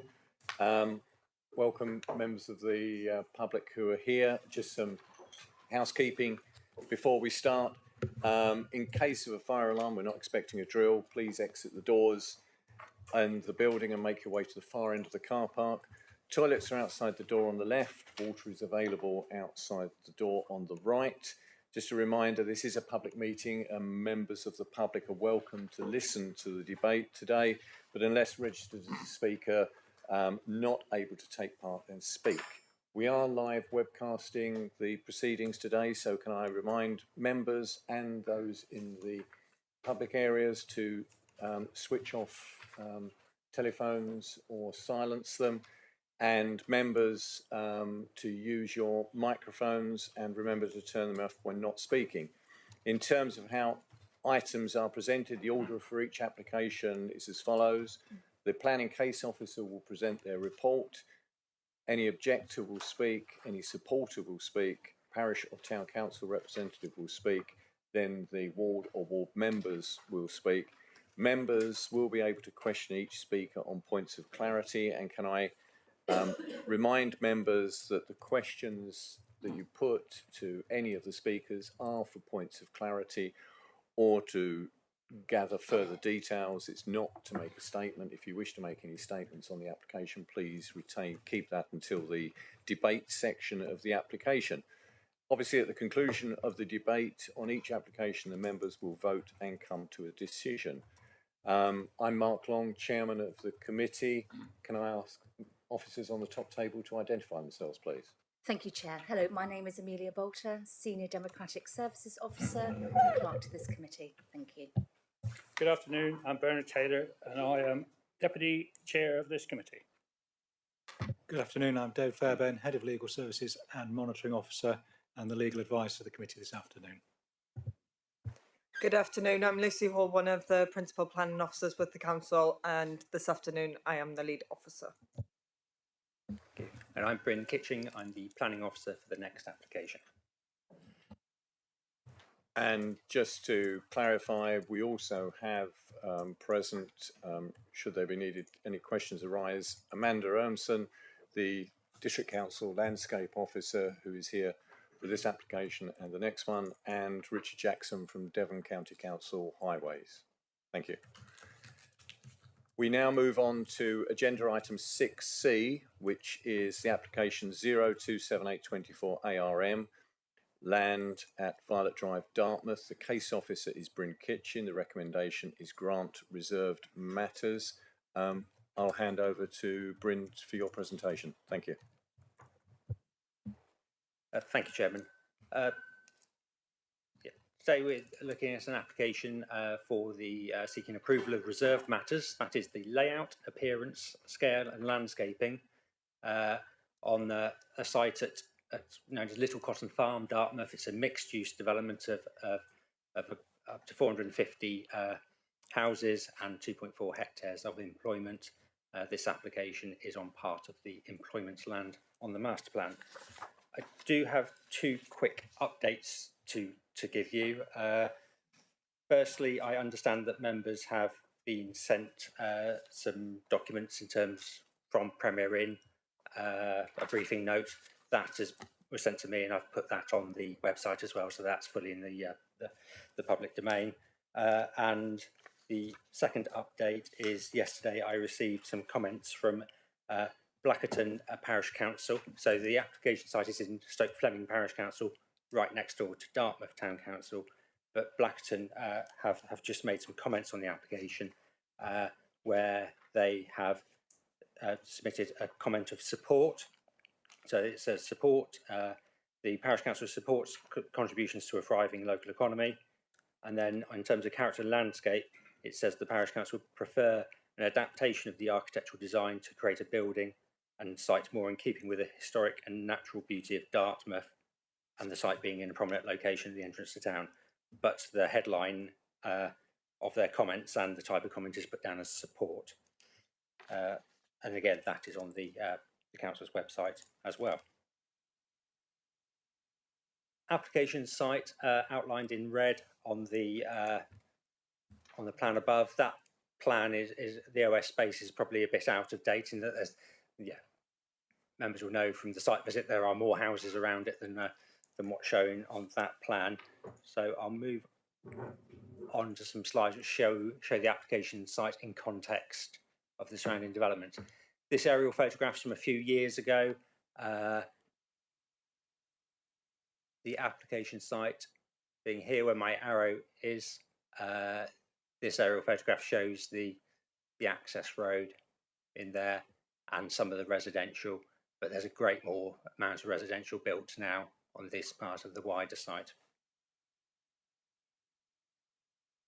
As showing this plan for context, this is the overall master plan for the what I'm calling the larger site, the wider site of the 450 houses and 2.4 hectares of employment. The application site is identified here, where it is put down as proposed hotel. The other employment site where we met on the site visit, or one of the others is here, so that's where the builder's compound is at the moment and where we parked. And then the other employment sites are next to the new roundabout. We have the McCarthy and Stone Extra Care building going up there, and on this site we have the Sanctuary Care Home here. And for context, we have the new medical centre not shown on this plan, so outside the application, the larger application site. And then we have the park and ride as well in that location. So the purple bits are the employment. The sort of pinky orangey bits on this plan are residential, moving out to the yellow, which is also residential, but at a lower density. So as you move further south, the design sort of parameters of the entire site is a higher density at the northern end, moving to a lower density at the southern end, where we have views from the national landscape to the south, and it's the development here is much lower density, lower forms of buildings, bungalows, and quite a bit of tree planting as well to filter views in. Again, I'm putting this one up for context just to give you an idea of what the larger site is consented for, showing the residential as consented, and our application site is in this top corner here, facing Townsville Road. This is the red line site overlaid in terms of the approved layout of residential. Quite a bit of this is actually built out. So the areas to the east here is all built, and the area to the south is built out. To the southwest, this area isn't. That was part of the building site when we were there. But that's showing the site in context with the permitted development, which is under construction, or permitted residential development, which is under construction. And today we've been asked to consider the reserved matters for one of the employment sites. So the outline permission grants, you'll see from our report, grants a hotel use as one of the approved uses on the employment sites, along with other potential uses such as retail, light industrial. There's also builders, merchants, and storage and distribution, and residential institutions on there as well. So a mix of uses allowed in there. Hotel falls within one of the approved uses on the condition on the outline consent. So that principle has already been agreed under that outline, and we're being asked to consider the layout, the scale, the appearance, and the landscaping. They were the matters reserved from the outline application. And what I've got on the slide here is the definition of each of those points as set out in the legislation. That is repeated in your report at the start of each section. So I have a section on layout, section on scale, appearance, and landscaping. The first paragraph from that replicates what's in front of you there. So I don't intend to read this out to you again, but they are the 4 points which are under consideration today. Proposed application, so showing the layout of the site. we have a hotel building on the what I'm calling the site frontage onto the main road there, and one of the main access roads into the site with the right turn lane. So development addressing that corner, fronting, giving a positive frontage onto the road and onto the access road, which is known as Violet Drive. This road is going to be one of the main arterial routes into both the employment sites and the residential development beyond. Pretty much, I'd say, any vehicles approaching from the western side who are looking to access the western side of the larger development I'd likely to be using this access road to come in. So it's going to be quite a well-trafficked road, a state road, bringing you into the site and then to this application site and the residential beyond. Layout in a bit more detail. This is one of the plans I shared with members, I believe on Monday at the site visit. You can see the footprint of the hotel, 96 parking spaces, a delivery area with access off Violet Drive here. Also, there's a bin store and plant room. It's a separate single-storey building at this point here, and then landscaped frontage in terms of building a new sort of structural boundary there, or a green boundary with structural effects, and I'll show you slides of that in the moment. Access coming off the internal estate road here, and then which then drops down quite quickly. So this area is all cut into the current land level, and I'll show you some sections again in a moment to give an idea of what that level of cut is. The footprint or the ground floor, finished floor level of the hotel is up above the road here, the main road, the Townsville Road, but it is below the level of Violet Drive. It is a sloping site. It was originally. There has been some temporary storage material on there, but we do have about a 4 metre difference between the main road and the original ground level and estate road to the south. Again, to show you the layout of the floor plans of the hotel. So ground floor, entrance in the middle here, accommodation on the ground floor, also ancillary restaurant for breakfast and evening meals as part of that Premier Inn offer, and then a separate building here for plant, for some plant and bin stores. I'm just going to show you the first floor, the second floor. As you can see, it's a corridor with rooms off on both sides, as all hotels are, and then a roof plan. The roof plan here is showing a double-gabled roof with plant and machinery in the valley of the central part, so that's hidden away, so it can't be seen from the outside. And these squares, that's the solar PV panelling facing southwards. You say projecting gables on front and back, and some different forms there to try and break up the mass of the building in terms of giving some interest and trying to break it into smaller parcels of built form. That then takes us on to the elevations. This is the top of the elevation facing north onto Townsville Road. You can see the drop in the roof level here with the dormer windows, sink face dormer windows on this part of the building, then a gable, then a sort of recessed darker material, another gable, and then one of the areas which has been changed from the original plans, whereas that was originally a dark cladding, is now changed to a render to try and lighten up parts of the building in places.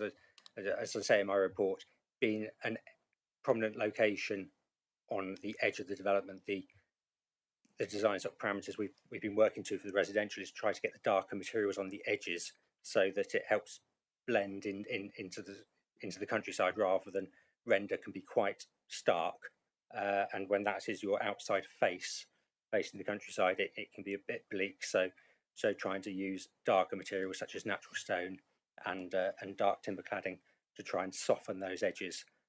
So it's the balance between having a darker material to help soften the edge, but also I think the earlier iteration of the plans perhaps took that too far, and I took it too far, and some of the responses saying we want to see some lighter render colours, and those have now been brought in to it as well. So it's trying to balance the appearance. It also helps break up the building into those smaller sections again. This bottom elevation, this is facing eastwards, so facing towards those free properties in Violet Drive, where we stood and looked at the fence. So that's about, that gable is about 50 metres from Violet Drive. This part of the building is more like 100 metres away, because that's the return on the access road. And then looking at the car park side, so the south side of the building with the main entrance and restaurant, here is this single story little projection, and then using the lighting materials because this is facing inwards into the site, so we can use the render there. And then on the bottom section here, this is almost the arrival point. So this is the driving along Townsville Road, getting to that right turn lane. This is the elevation you would be looking at. So potential for signage there to bring people in on that right turn lane. I know there's been concern that people might go beyond and use the roundabout, but suggests that a building on that corner, addressing the corner with signage, people will know, it'll be very legible where to go in terms of turning right into the site at that point. And again, we brought in a bit more some changes to bring in a bit more render on that part, because that was originally all dark stained cladding. So bringing in again a bit of lighter material, but not so much that it's going to be standing out from a great distance. A couple sections just showing the building, though. There's a detailed study of how those elevations work. So that's the cladding. That's the cladding with the zinc-faced dormer window. That's the natural stone gable elevation. And then in terms of the outbuilding, so this is the bin and plant store, so like a timber effect cladding. I think no, it's that is softwood timber boarding on that single story part. A cycle stand for visitors to the restaurant part. Premier Inn have a policy of people allowed to take your bike into your room. So cycle parking is actually available on a one-for-one basis, one space per room or more spaces, because Premier Inn have a policy where you're allowed to take your bike up and keep it in the room with you rather than locked up outside. And then a detail of the access into the site, where coming off Violet Drive you need to drop down quite quickly. So we have a curved access natural stone walling to bring that in with landscaping. You'll see this in context in a bit more in a moment, but it's there just to show the drop from the road down into the site and into the parking space. Parking spaces 48, 49 there. A few sections through the site. So the red line on the top plan is the existing ground level. So that's the level we saw on the site visit. The black line being the proposed ground level. So cutting into the slope in the car park area, and for most of the building, a slight build up on that outside edge in terms of building a structural landscape feature and landscape barrier along the main road there. And this section is in three parts. So we're looking at section AA here, and I'll take you to section BB there, again, use similar amounts, yeah, cutting into the slope of sort of about 2 metres of that point. And then the final section CC, more at the entrance to the site, again cutting in by about 1 metre on that part of the site. A section running across the other way, so this is section DD. So this is as if you were looking from Violet Drive in a northerly direction. We've got the hotel building there, the red line being the existing sort of ground level at that point, and then moving across, this being the middle house in Violet Drive. So when we stood at the site visit and there were those 3 houses off that private drive, that's the middle house, and that distance between is about 50 metres.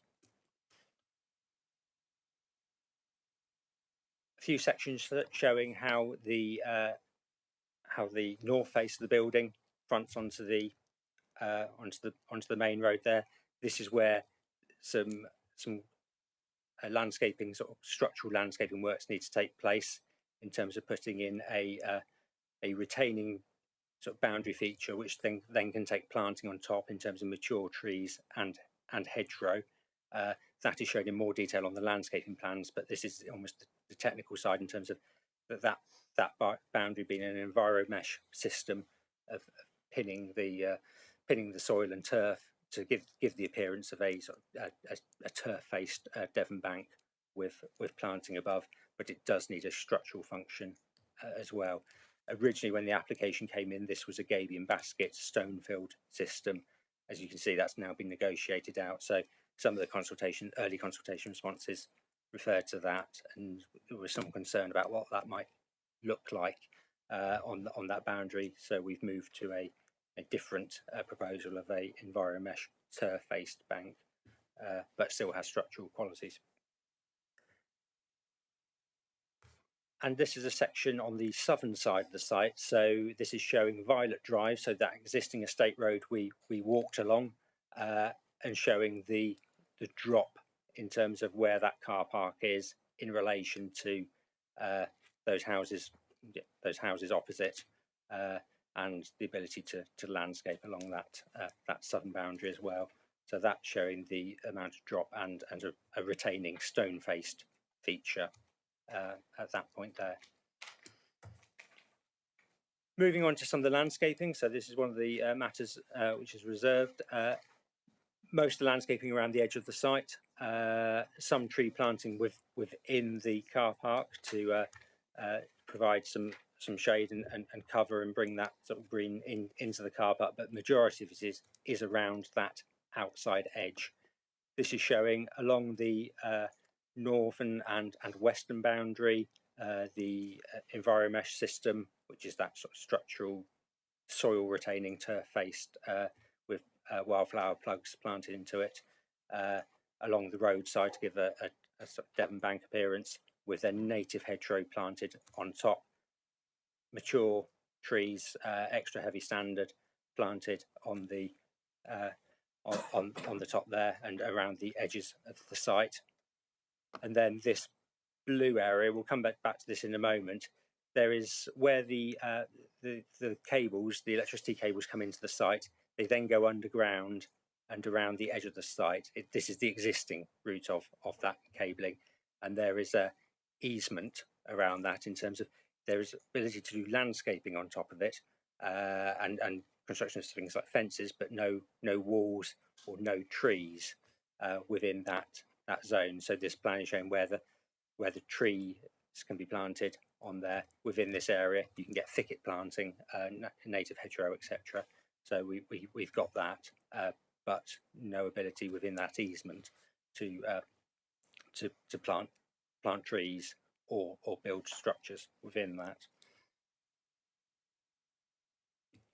The system I was mentioning on the front of the site is this sort of retaining earth bank system. I think this is an example of the system as in it being turf faced. It's not exactly what is being proposed along the boundary, because it's shown as a retaining feature with native hedgerow on top. but it gives an impression of that appearance in terms of how it pins the turf to there, and then wildflower plugging within it. This is a slightly different context in terms of it being looking like it's on a garden boundary, but it's an example how that north boundary system would work in terms of creating Devon bank, so making sure we get native species planted within that, and then native hedgerow on top. And this is a section of that retaining system. So retaining system, hedgerow planting, native tree planting, extra heavy standards, and then this area here being the high voltage cable and easement. So planting here in that area, but not as a tree planting there. And again, moving through the site, again that northern boundary. So that's without tree planting in the area, but again the native hedgerow there. And then moving along the site, so where the building is, again that retaining system, hedgerow, trees, and then the building. And now moving to the eastern edge of the site, so this is the boundary between the car park and Violet Drive. We have 3 cross sections showing the proposals in this point. So on the left hand side here we have the car park, we have the easement area, we have proposal for timber fence within the middle of planting on both sides, so native hedgerow facing the properties in Violet Drive, and then ornamental shrub and ground cover planting facing into the car park. Timber fence to allow some protection for those hedgerows to grow up, also to ensure that headlights from cars in the car park aren't shining straight into the properties to the east. So putting a solid boundary in the middle would stop that from happening. And then just moving through those sections. So this is the middle section. Again, ground levels almost the same, slightly lower on the Violet Drive side. And then at the top end, again, you see the point of the easement, hedge, fence, and then hedgerow. And then a section on the western side, so facing the new estates road. Again, a mix of that retaining structural soil-based or turf-based system of the EnviroMesh with native hedgerow planting. And then further up, close to where the steps were when we walked down from the car park on to the site, that's where we're at similar levels in terms of the road level to the building. So no retaining structure, but that native hedgerow continuing around the site with native tree planting. Hedgerow protection plan. So obviously most of the sites, as you will be, it's cleared already. There is some requirement as part of putting in the new retaining feature to take out some of that hedgerow in the northeastern corner, to then build in the new system with the tree planting in there, and then leaving everything outside the site has been protected and left as it is, existing hedge there. Detailed planting plan. I don't intend to go through all the species here, but the planting mix in terms of trees are ones which are deemed suitable for this location. They're being put in at as extra heavy standards, so that's quite a mature sort of planted trees. So they have the best chance of getting big quickly. So that's along the frontage there. And then in terms of landscaping, it also relates to some of the hard landscaping and the lighting of the site. You will see from the report the original submissions had floodlighting on street lighting on columns throughout the car park. That has now been changed on the eastern part of the car park to be bollard lighting. rather than lamp posts. We do have lamp posts along the road here, so actually column lighting is already in the area. So we have the column lighting within the car park here, but next to the eastern part of the car park, that's now been brought down to a bollard lighting system, which this is just the lighting based on the site itself. It doesn't include the modelling of the existing lighting around. But so you see the bollards in that part and lampposts there. Some lighting on the building as well, but a lot of that is emergency lighting and is cowled now, so to stop the light spill out onto the road and onto the northern boundary of the road. So we've ended up with sorry, just wait for this to catch up. So we end up with a light spill which doesn't go beyond the southern boundary of the road. It doesn't reach that northern fence, the northern hedge line of the road. So it is well contained within the site. Environment, ecologies. We've lost your. Oh, sorry. I'm going to need some support then on this. Sorry, how long have I been talking and not showing you anything? Not the start, was it?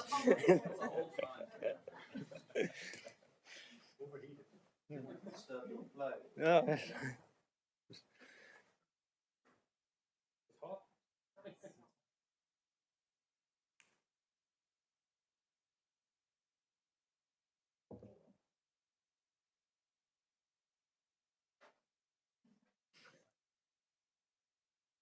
I can stop presenting and restart, I think.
You were at the next one.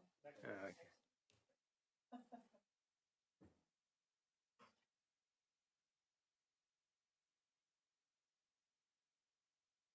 It is. So I'm still having trouble with this.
Apologies for that. It appears to be that the lighting slide seems to be breaking the system, so I'll try not to go back to that one as we go through the presentation. So I just came to the end of the landscaping and lighting section of the report. Now I was just going to show some photographs. Obviously, members were on site visit on Monday, or those who were there will have seen some of these views. Were you in the middle of the road? Yes, I was stood in the middle of the road. I was wearing a yellow jacket, and I was on the. It is actually a central protection thing, so a refuge. So if you saw a man wearing a yellow jacket as you were driving out, that was me. So the right turn lane into the site and the application site is here. The 3 houses in Violet Drive I mentioned before. The 3-storey block of apartments there, and then those houses also facing north along the 2-storey houses along Violet Drive. We started the site visit up on this site here. This is stood with the site immediately, so this is further east. So the right turn lane is now behind me. I'm looking easterly towards Dartmouth, 3 houses in Violet Drive, and the application site on the right there. This is the drive-in up that right turn lane. It's not open to all traffic at the moment, but would obviously it's to become so at a later date. It's construction access only at the moment, but that will be one of the main accesses into the larger site. I'll just point out this point here, that's about the 143 above ordnance datum level, which is the same level as the finished floor level of the proposed hotel. So in terms of giving you a context point, it is that point there. And again, so this is now looking back down that drive, so that context point of the 143 level, so that road level there, that's the 143 level. So the site is then built, obviously is raised up. So just to give an idea of the difference in levels there. But obviously we had those slides showing the actual changes as well. 2 photos just looking from the point of the car park on the builder site, looking across. So that's our application site there. A view along Violet Drive, so application site in front of us. 3 houses in Violet Drive, there's 1 and 2 of them there. And looking slightly further there, the same 2 houses, extra house, and then that 3-storey apartment block. This is the point of the proposed access into the car park and to the building. And again, now looking just slightly back in more westerly direction, so where we started our site visit, up by those cars there.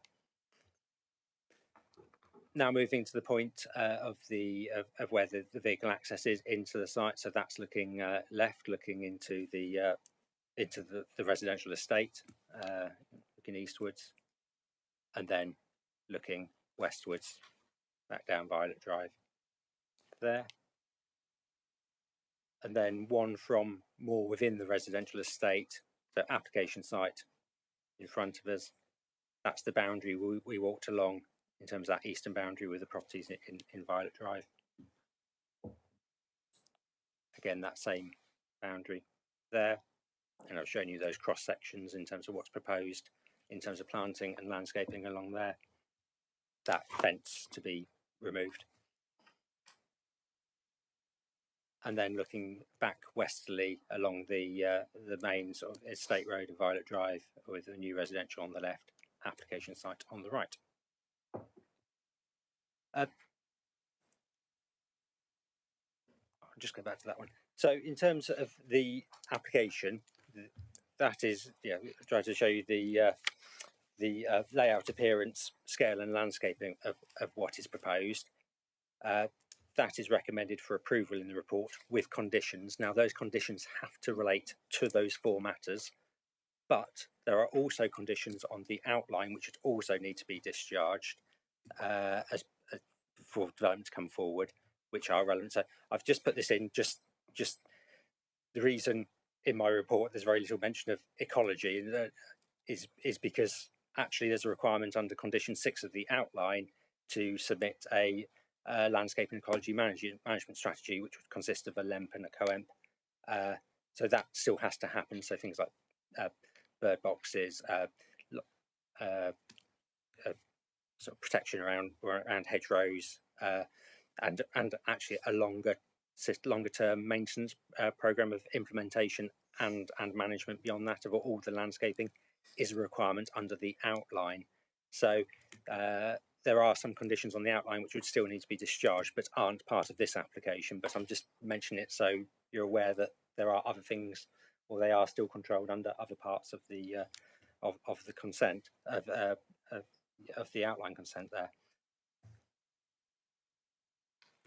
So really, I've tried to just show you everything in terms of the submissions and how that application relates to those 4 matters, and that is something which is for the discussion in terms of what is the layout, appearance, scale, and landscaping. Is it appropriate in this instance? Now, this site is going to have development on it. It is part of a much larger development site of residential and employment, so a mixed-use site. Employment uses are coming forward on other parcels as well. So seeing it come forward in conjunction with the housing is something that is planned for. This site is going to have an employment use on it at some point.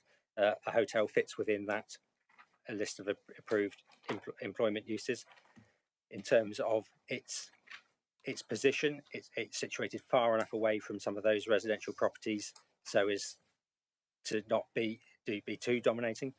It is a 3-storey building, but there are also 3-storey buildings on the site already on this northern part of the site here and here. So we've got 3-storey apartments. We have a mix of 3 and 4-storey going up on the McCarthy and Stone site. Then we have a 3-storey care home going on at Sanctuary on the other side of the roundabout. So seeing it in context, obviously a lot of our elevations are standalone, but in the context of the wider site, and for something to then come forward on this part of the site at some point, unknown at the moment, but there will be some employment development on the western side of the application site. So it needs to be sort of read in conjunction or context of what's going to go on around it. We're a suitable distance away from those properties to avoid adverse impact on them. We've got a design which is appropriate in terms of trying to break up the building into smaller blocks. It's using appropriate materials, natural slate on the roof. We've got the solar panels. It's also being built to BREEAM standards. So as an overall package, I think we've got a development here which is, obviously there are a lot of economic benefits for it coming forward, brings forward those mixed uses on the site, and we've got a building which is appropriate in terms of its scale and appearance in the context of a extension to an urban area. You know, there is going to be development here. It is appropriate in terms of it addresses the road. It's got 2 frontages on that, and in terms of the landscaping around it, we can get a decent landscaping scheme with mature trees put in there, native hedgerows, native species, and to the point where we've got a development which is recommended for approval and is suitable for approval. So, as set out in our report, it is recommended for approval with those additional conditions. Remembering there are existing conditions on the outline which would still need to be complied with as well. But I'm happy to take members' questions on this because I understand that, there's probably lots of areas members want to speak about, but I'll finish my presentation there with the recommendation to approve and happy to answer members' questions as and when they come up. Thank you, Chairman. Thank you, Mr. Kitchen. Members, any questions? Councillor Allen. Thank you. Bearing in mind the number of objections that have come through have been about the monolithic shape of the building, was there ever any discussion about breaking up the skyline, the line of the top bit of the roof, because a lot of work has been done, obviously, to break up the front of the different colours of the render and everything, but the roof line seems to me, except for one small dip at the beginning, is pretty much a straight line across, isn't it? Thank you.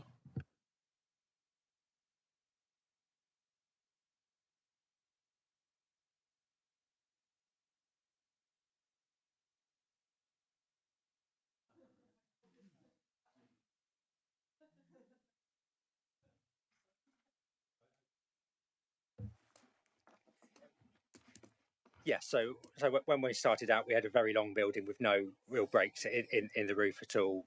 So there has been discussion about trying to break that down. I mean, effectively, you are in a building which can't have steps within it and levels. They are long corridors with rooms off each side. So playing about with roof levels is difficult without putting steps within the building. So there has been trying to break it down into smaller sections, and I think the roof plan demonstrates that more so than a flat elevation. And the issue with elevation sometimes is they are they're a diagrammatic way of showing where the window position in each of and every roof line is, but in context you never actually see that view in one. You're always going to be seeing from an angle where we've got bits projecting out and recessing back. So that's the way it's been broken up into those smaller sections. But I don't think the elevations, just as elevations are, can do that full justice without reading it in conjunction with, say, the roof plan there, to get a feel for where those breaks are and projections and that lower part in this point. So yes, it is broken up as much as I think it can be in terms of roof levels, given the context of it's a corridor with rooms off. Thank you. Just respond to that quickly. So the roof line, the corridors with rooms off is the floor below where the roof line is, isn't it? There won't be rooms in the attics. So is it not possible to lower? So where the windows are, that's presumably the corridor with rooms. So the roof, there must be a cavity within the roof. I'm just wondering about the reason, because if you had a break up in the roof, if part of the roof was lowered.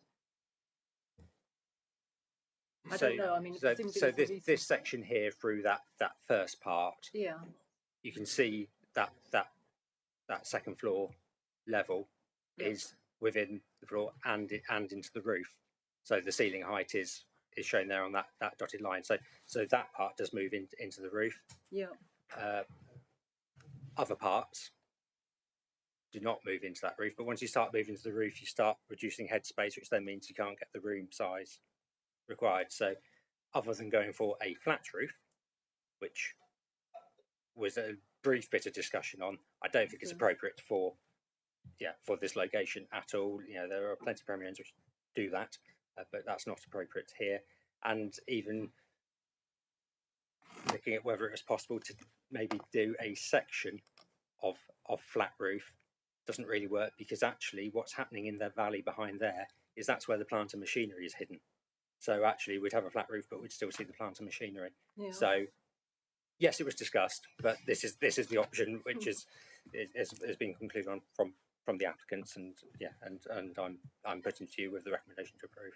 Thank you. Thank you, Mr. Kitchen. Councillor Ely. Thank you. For clarity, I'm just reading section 3.2, which is about scale. The proposed building will be 3-storey with eaves height of 8.9, ridge of 12.2. This is approximately 1 metre higher than the nearby apartment buildings, which are built on a slightly higher ground and has eave and ridge heights of 7.7 and 11.6 respectively. When we were on site, essentially there was a building which I think we found that you mentioned was demonstrated roughly the height of the ridge line. I'm just trying to clarify that you're saying that lower down you said, due to the proposal to be cut into the slope, the eaves and the ridge of the hotel will be respectively 0.4 lower than the apartments on Violet Drive. Does that, in terms of what I'm asking to clarify really is the building as high or a metre higher than the one on Violet Drive or not? I understand the point, and maybe I've not quite It's just No, the language, I think, so which you explained it, but I think you mean to say it's lower. I was trying, perhaps I was being too clever trying to explain. If you put those two buildings side by side, yeah, the Premier Inn would be higher. On the same level If they ground. were side by side next to each other, so on the same finished floor level. That's right, same finished floor The level. Premier Inn is Fine. a taller building. But because of its setting. But because it is built on lower ground, the actual ridge height, if you took a sort of a spirit level across the two, it would be lower by than 0.4 of a metre. By 0.4 of a Fine. metre from that building there. Thank you. So it's just trying to convey levels. Yeah, thank you. Thank you. Councillor Bonham. Thank you, Chair. Thanks, Brim, for your long report, and there's a lot of information in that. I think just on a similar point to the ones that have been asked, I noticed this has to comply with TTV4, so line 5 of that is very explicit, and you haven't got this in your report, and I'm a bit worried about it, really, because what it says is that there should be scale density, design, and southern extent, which is not overtly prominent when viewed from the surrounding countryside.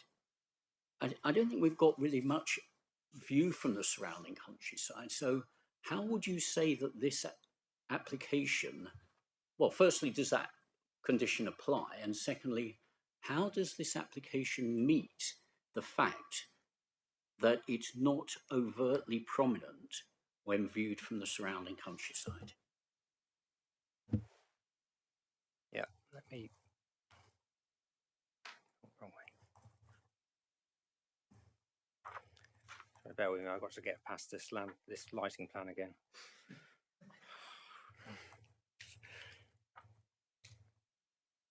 So the policy, TTV4 policy relates to the whole development.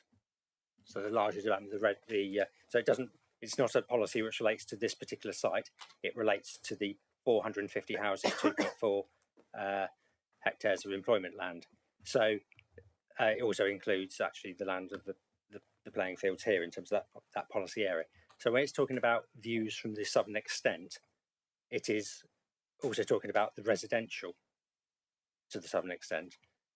And that's what I was mentioning. Actually, we've pushed the density in the northern part of the site to allow a lesser density in the southern part of the site where it is being viewed from the coast and the national landscape. So down in this southern area, we have lower density, much more bungalows, chalet bungalows. Then we have sort of 2-storey development within the centre.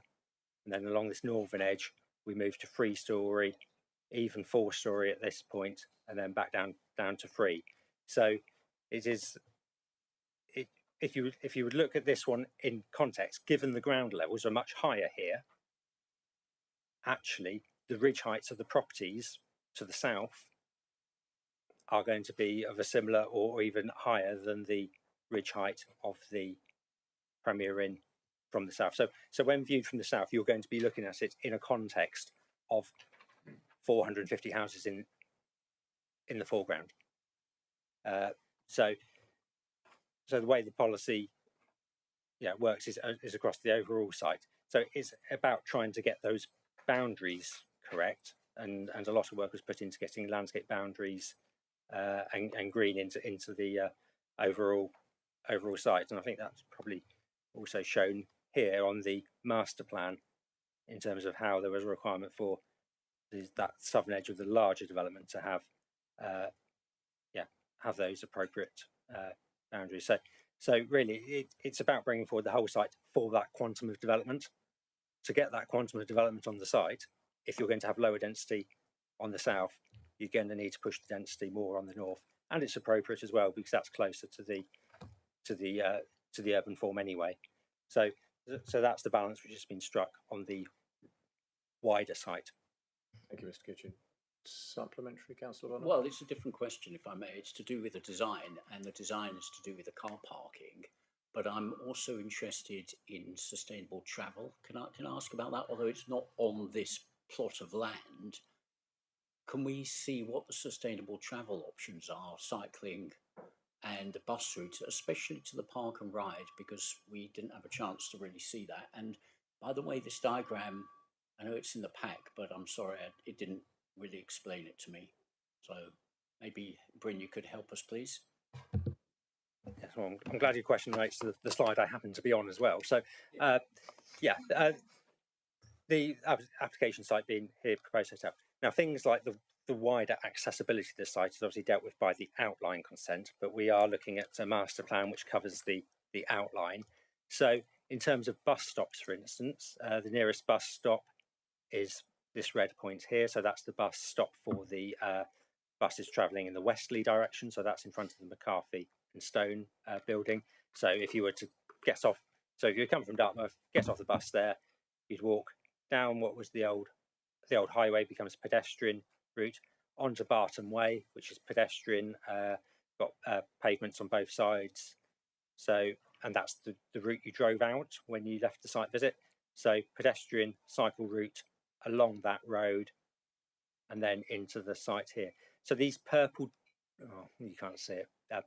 These purple dots here are pedestrian and sort of cycle routes and those linkages. I mean the roads as well. So, but those, that would bring you to that bus stop there. There is a pedestrian crossing on that orange dot. That's newly put in for the larger site. That's the bus stop for the easterly bound service outside Sainsbury's. That's in its original position. And then you've got the park and ride there. What this plan shows is those pedestrian routes and cycle routes through the development site. So in order to access it, you come through the larger development of housing, walking on foot or cycle, and then either along the main road there into the park and ride, or potential, this is outside of the application, for a route to come through the play area and into the playing fields there, which has been actively discussed as well. So that's the sort of the wider context of where the bus stops are and where the retail and the other services, etc., are, more so for the residential. But Townsville Road itself doesn't have a footway and is not wide enough for a footway, so you would walk through the residential estate. Thank you, Mr. Goodgin. Councillor Hodgson. Thank you. Yeah, first of all, I just wanted to ask about outside space. You know, this is a holiday destination in theory, and therefore people will be coming by in the summer.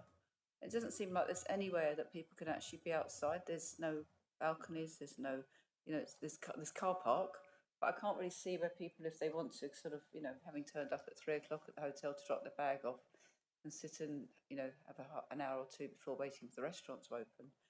And I wonder really on that basis, you know, whatever the outcome of that response to that question is, Dartmouth Town Council suggested maybe the idea of having the whole thing reversed, so that the restaurant was on the other side, facing out across the road, and also across to the landscape view, as opposed to the houses on the other side of the road and the car park. Why was the restaurant not put on the other side, or suggested for the other side, so that the noise would actually spill out that way rather than into the residential area? The 2 points really about the residents who are going to be, or the people who are the visitors to this.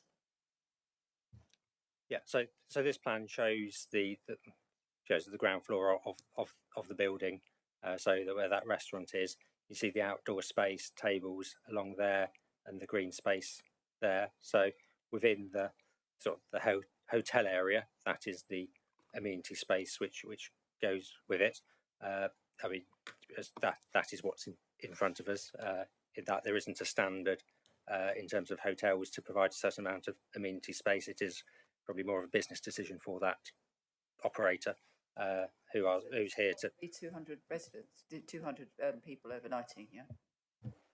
I think well, it's a 105-bed hotel. I was saying it's probably a business decision in terms of the applicants. They are here to speak, so it might be a question to ask of them in terms of how their business model operates and that outdoor space. Certainly, yeah, the experience of budget hotels is don't think I've been to many which have any outdoor space. I think that's just the model of the budget hotel. But this one has outdoor seating there and green space. And in terms of the second question, the layout, we're 50 metres from those properties. We're 30 metres from these. It's an internal restaurant as part of a residential, as part of a hotel offering. I don't think it's one where you're getting huge amounts of noise and disturbance from that. The plant and machinery is all within the very centre of the building, hidden away, and you've got the environmental health comments in terms of that's suitable in terms of not causing noise and disturbance to those properties, which would be some 70 metres from that. So, as I say, this is the application in front of us. I'm not in the business of then telling you need to change your internal arrangements if it's not causing any harm. So it is probably almost a question for the applicants in terms of why they choose that, and I'm sure there are business decisions about accessing deliveries, etc., of how they do that. If I can just come back as well. And the other thing, just in terms of appearance, is the timber effect cladding rather than actually natural cladding. If you know, in an area like Dartmouth where there's a lot of natural timber cladding here and there on buildings, especially the older buildings in the town centre, not really reflected in this, what is probably basically going to be a plastic cladding. It's more of a ceramic type cladding in terms of that timber effect. Other timber effect claddings have been approved on the site, the wider site, so it's difficult to say no, we can't have what you're proposing there. There is a condition in terms of asking for that detail to be submitted. I have seen samples of it, and it's more of a ceramic based one. I think there is also a business decision behind that from Premier Inn in terms of that they are looking for like a solid material rather than a flammable material. So that is what was put to me when we've asked for timber effect. I think in terms of it's more of a slate hanging in Dartmouth in terms of that's the predominant sort of cladding material, and we do have elements of that within this building. But in terms of that dark effect, I don't think when you've got timber cladding, which you then have to paint dark anyway, you're going to get much difference between a ceramic material versus a natural timber material. And in terms of this location, not conservation area, not next to any listed buildings, I think it's one which is difficult to object to. If timber was to come forward, happily approve that, but also what's been put forward is appropriate for that location given the context of what's around it. Councillor Allen. Just as a quick follow-up to Jackie's point, I noticed when we were on our site visit that you mentioned slate effect. So I can understand the timber effect, but we also seem to be getting slate effect. Is there any way we can ask the applicant that we can have proper slate? As you say, that's the dominant feature in Dartmouth. Thank you. Yes, so the slate hanging is natural slate hanging. So there's no slate effect. It's all everything on proposal is on the outward faces of it is shown as being a natural slate material. Don't know why there's a slate effect, whether it's a case of the dark cladding is a homage to a darker slate thing, but it's not. There is no fake slate hanging. It's all natural slate hanging on the application. Thank you, Mr. Kitchen. Any other questions, Councillor Hodgson? I've got to also ask, on the north elevation, there's zinc dormers. Have you got a profile to see whether or not they protrude? I've seen them on other buildings where they're actually protruding, sort of like boxes. I just wondered if that's what this... So they sit within the face of the building. Obviously, they protrude out of the roof. So that's the section bit. So that bit it protrudes, but they're not like an oriel type. They sit flat against the face of the building, but then obviously protrude up above the eaves height and the roof slope to that point there. So that middle one, that's the cross section showing how that works, and then there you've got the cross section without the cross section BB there. Thank you. Thank you. Members, any other questions of Mr. Kitchen? No? Thank you. We'll now move on to Mr. Appleby, the objector. You have a maximum of 5 minutes.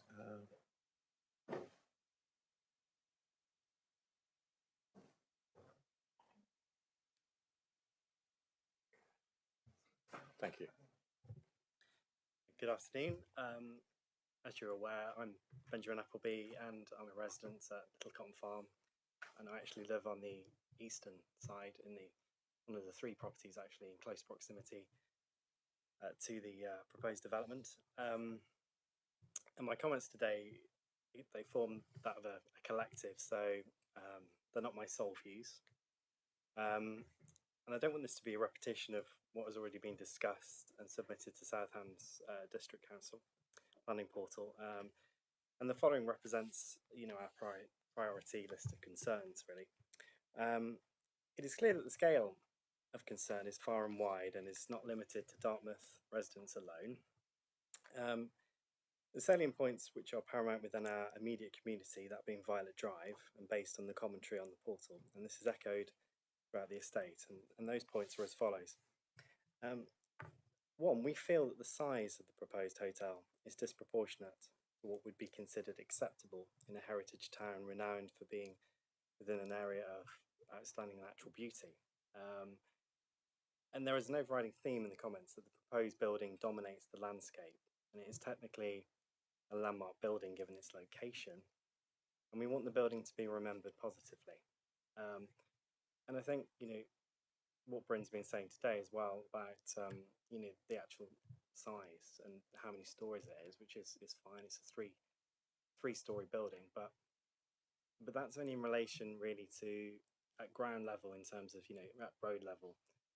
Where we are it's in an elevated position, so some might argue that it's 4+ stories really in relation to where, we're situated. So, it dominates. But going to number 2, the general consensus is that the proposed levels are currently detrimental to our views from the main road and also our homes, whereby privacy is significantly impacted. Moreover, this could potentially impact property values and or make the properties less desirable moving forward. Number 3, road access remains a concern. As previously discussed, proposed access is unacceptable from both a safety and privacy perspective in its current format, and could potentially create conflict between residents of Little Cotton Farm and visitors to the hotel. Number 4, the proposed idea of increased signage will not act as a sufficient enough deterrent to stop residents of the hotel using Little Cotton Farm as a thoroughfare through to Dartmouth Town Centre. Number 5, we the residents of Violet Drive, and that's obviously on the eastern side of the private drive, require a solid wall, either natural stone or brick built with appropriate cladding along the length of the eastern boundary of Violet Drive, which will help shield the private drive of number 4, number 6 and number 8, and will immediately have a positive impact on reducing headlight pollution, noise, and provide an added measure of security, which will help ensure that the privacy for both Violet Drive residents and hotel users is safeguarded. I know the existing proposals is to have fencing, but obviously there's going to be a period of time, several years before that's, with the planting, before that's all established. So we're going to be bearing the brunt of that, of any headlight pollution and that sort of thing. And so yes, and number 6, we request that the wall be built prior to any works commencing on the hotel to ensure that our privacy is protected and disturbance is kept to a minimum. And that will be beneficial for all parties involved, not only for us, but obviously for Premier Inn too. So those were the key issues. So thank you for the opportunity for me to be able to verbalise our concerns, and your careful consideration is much appreciated. Mr. Appleby, thank you. There we go. If you could switch your microphone off for now. Any questions of Mr. Appleby? Councillor Hodgson. Thank you for your presentation. What were your expectations of what was going to come on that site? Well, we were that is an interesting issue actually, because we were actually not told about Premier Inn at the time, but that's not a mistake by Premier Inn. That's a mistake by my solicitor, but it's only later obviously we then became aware that there was obviously going to be a commercial site there, and and that's fine. And we're not as I say, and this, I think this is shared by a lot of residents. We're not adverse at all to the commercial elements of the development, but as long as it's done within keeping, of the natural area. And we just think, in terms of the scale, I think a lot of these things look great on paper, but the reality is quite different. And I think the location of where we are it's very exposed anyway. And I think the planting scheme's lovely, but it's like certain areas haven't taken.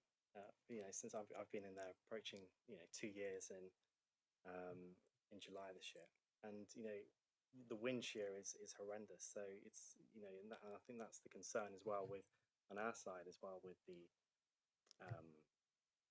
with the plantation scheme, that it doesn't take, and obviously then we're with all this, the light pollution and that sort of thing. So yeah, that is a concern. Thank you, Mr. But, Appleby. yeah. I think you've put your concerns to address that. So there we go. Thank you. Any other questions of Mr. Appleby? If not, thank you. Thank you for your time. Appreciate it. We'll now move on to Louise Woodruff.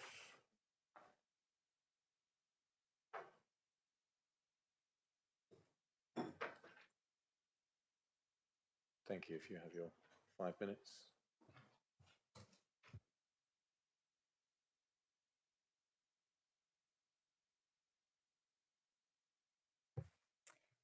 Good afternoon. I'm Louise Woodruff from Whitbread PLC. We operate the UK's leading hotel brand, Premier Inn. We currently own and operate 850 hotels with over 85,000 rooms in the UK, employing over 38,000 people. Our goal is to provide quality, affordable hotels for our guests, and our research shows that there is a clear unmet demand for good quality year-round visitor accommodation in Dartmouth. We've agreed a deal obviously with Baker's Estate to purchase what is the third commercial employment plot that has outline consent for a hotel. The proposed 105-bed Premier Inn represents an investment of over 13 million and will create around 30 jobs. We will focus our recruitment in the local area and work with local council and local job centres and agencies. As a company, we offer industry-leading training, a structured apprenticeship programme, work placements, and the opportunity to grow a career with the UK's largest hotel business. The hotel will bring many economic benefits to the area.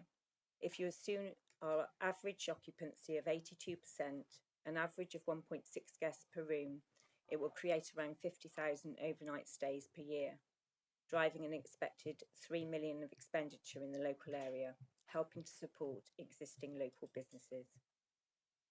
We have a long-standing sustainability strategy that focuses on enabling people to live and work well, whilst protecting the environment on which we all depend. This strategy, which we call a force for good, is underpinned by 3 pillars. Responsibility, we always operate in a way that respects people and the planet. Community, making a meaningful contribution to the customers and communities we serve. Opportunity, we want all of our team members to reach their potential with no barriers to entry, working with Whitbread, and no limits to ambition.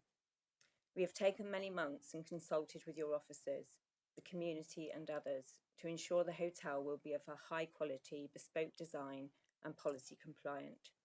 It will be built to BREEAM Excellent, as well as an all-electric hotel with solar panels, air source heat pumps, heat recovery systems and sustainable drainage systems. As Whitbread only procures energy from the grid that is generated by renewable sources, the proposed hotel will effectively be powered only by renewable energy. After consultation, feedback and discussions with your officers, we made some amendments, which we heard earlier. So the changes to the elevational treatment to lighten the building, the Enviromesh banking with enhanced native hedging and planting, the sign to say right turn only on exit to encourage guests to retrace their routes back to Townstall Road. You've heard about the low-level bollard lighting that we've changed on for the eastern parking area, and we feel this combined with the fence and the hedge will eliminate any light spill from the car park to the neighbouring houses. As you've heard, we're unable to deliver a wall due to the high voltage electricity cable and the gas main that runs around the parameter of that eastern boundary. It requires a minimum easement of 2 metres either side. We've agreed a 1.5 metre easement to allow for the fence and the hedge. Currently, the fence is proposed as a 1.2 metre height, which is the right level to go through for the headlights on cars to protect the houses. The hedge at the moment is shown as sort of 1.5 metres in height. This, of course, could grow to a taller level, and we are happy to increase the height of the 1.2 metre fence as well. But essentially, you won't see the fence because the hedge will grow. The idea would be that from day one, when we start construction, that we would put the fence in and plant the hedge. I'm told that 2 growing seasons would get the hedge too close to the 1.5 metres that's shown on the plans. So the immediate fence would protect from any light spill, and then the hedge will grow up to cover that area. The hotel will have a single entrance with an integrated reception, bar and restaurant area. And to what one of the questions I know was about that area, if you can imagine the car park, our guests arrive, and then the main entrance, it flows through into reception, bar and restaurant through that one entrance, and then back of house sits along the sort of northern boundary, which is where the more noisy elements would be. I assume that's my time up. Sorry,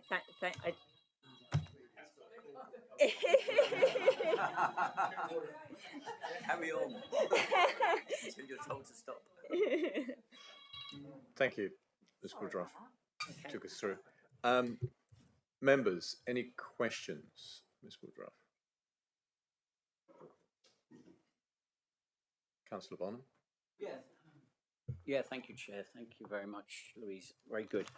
I mean, a lot of this is very good, and I think we can see the potential benefits for the town and so on. I've got questions mostly on parking. So I'm sorry, there's a few different elements of this, but they're all on parking really. The restaurant, what is the branding of the restaurant, and how many people do you expect on a busy day to be using it? Breakfast, morning, or dinner in the evening? Roughly speaking, what would be the occupancy? It won't be a separate branded restaurant. It's at the moment we call them time restaurants, so it's part of the hotel rather than a separate identity. We tend to find at the moment there's about 58% of guests take breakfast and about 20% take evening meals. There will be an element of external non-residents that come in for our breakfast, and there'll be some that come in for coffees during the day and maybe a drink and a meal in the evening. But essentially it's 58% breakfast, 20% evening meals. Right, but the non-residents is what I'm most interested in. Perhaps you could give me a figure of how many there might be? I haven't got that, I'm afraid. The reason I ask this is that the parking plan, if you look at the transport plan, doesn't seem to take account of any cars from external restaurant users. That's correct, isn't it? And so the sort of ratio of cars, parking spaces, is only calculated on the basis of the number of rooms, not on any visitors from outside using the restaurant. Sorry, I ran out of time. If I quickly just pick up the parking bit. So yeah, we've got 96 spaces, which equates to sort of 0.9 per bedroom. You're right, but we've got obviously lots of data from all of our estate, and our peak requirement for that hotel overnight would be 86 spaces. So we feel the number of people that would actually arrive separately to come for breakfast or in the evening, would the spaces we're providing will be adequate. It's not it's not a big restaurant draw that people would normally get in their car and drive to. If I may, Chair, I've had a good look at this report, the transport report in Appendix, and all of your other hotels in the survey here, there's like 200 different hotels and their number of occupancy and their car parking places.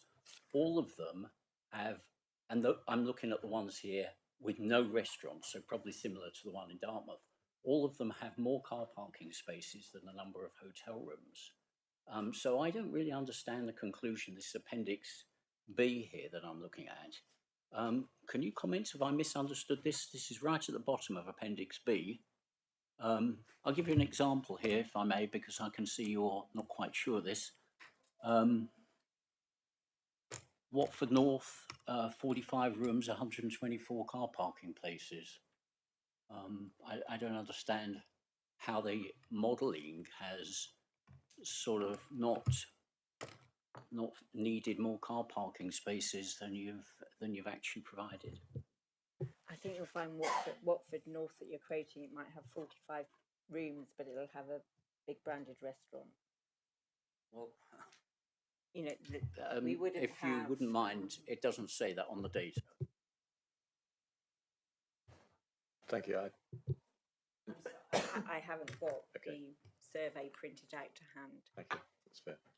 But you know, we wouldn't have a 45-bedroom hotel with that number of parking spaces if it didn't have a big attraction as a Beefeater restaurant, or you know, we used to have a TGI Fridays that was part of the Watford site. So I think maybe is the one that we're talking about here.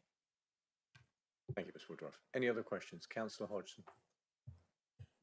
I'm looking at the outline, the original outline for this development area generally. And we heard from the officer that as you move further north in the site, it becomes more urban, apparently. But in fact, the original outline was the opposite. So it's actually that area where you're talking about. There's at least 3, if not 4 buildings in that area, rather than just one large building. Did you make reference to the original outline when you actually designed this building?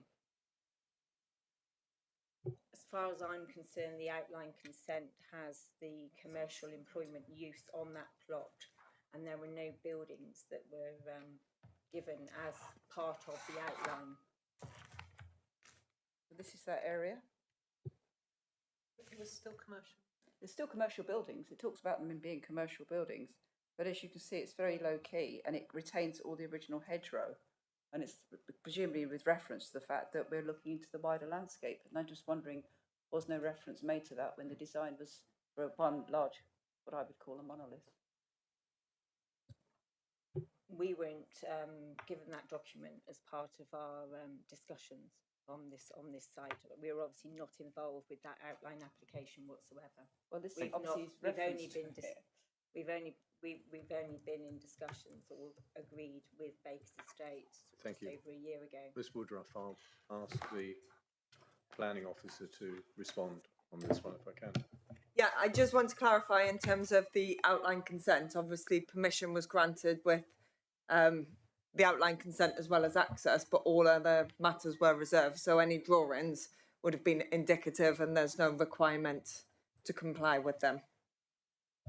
But this, the design and access statement that came with the outline makes a lot of reference to a whole series of workshops that were carried out. There was the master planning system that was going on at that stage. We were still linking in with CAVE, etc.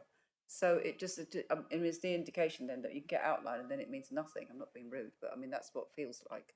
And I'm just, my question is not reference made to that? Yeah, obviously this council refused the outline anyway, and it was allowed on appeal. But the approved plan attached to that outline by the planning inspector is effectively what well, the outline was there was two outlines, one for the northern part, one for the southern part of the site. So the northern outline, which was approved on appeal, this is a combined master plan showing both, but the northern outline was just land uses. There was no buildings or anything like that on the master plan. So, and this being the land use of employment on this site. I find that difficult to accept. Thank you. Any more questions, Councillor Bonham? Yeah, very quickly. The planning figures that have shown around parking assume an 85% occupancy rate. Do you ever envisage the hotel in the busy season being 100% full? How many days of the year would it be, say, more than 85% full? There obviously will be peak times. I understand though, there's a regatta in Dartmouth. I imagine it would be at 100% then, but we very rarely run at absolutely 100%. There normally are rooms available. So only at peak, when there's events in Dartmouth, would I see it would be 100%. Thank you, Councillor Allen. Hi. Bearing in mind a lot of the issues from local residents have been around the movement of traffic from the potential hotel to the road, what measures are you going to take to make sure that residents and users of the restaurant are going to turn right when they leave the hotel? And can you do more? Thank you. We've obviously said that we're happy to put a sign up to say, right turn only. We don't envisage, when you actually come to the exit and you look to your left, it's quite clear that you can see the housing and the road dog legs round in. It's not like you're going to look and think, I'll get to the main road that way. People will have come in, taken a right turn from the main road and retraced their steps, and with a sign saying right turn only through traffic, back to all main routes, right turn only. Can I do a follow up from that? If you do find that there is an issue, and that if it's discovered that there is actually basically a shortcut through to the roundabout, will you take measures to do further signage, or to at least inform guests that that's residents only area? Thank you. Yes, we would then need to put a sign in reception, and make sure guests are aware that when they're leaving, they need to turn right, or the preference. We obviously can't enforce.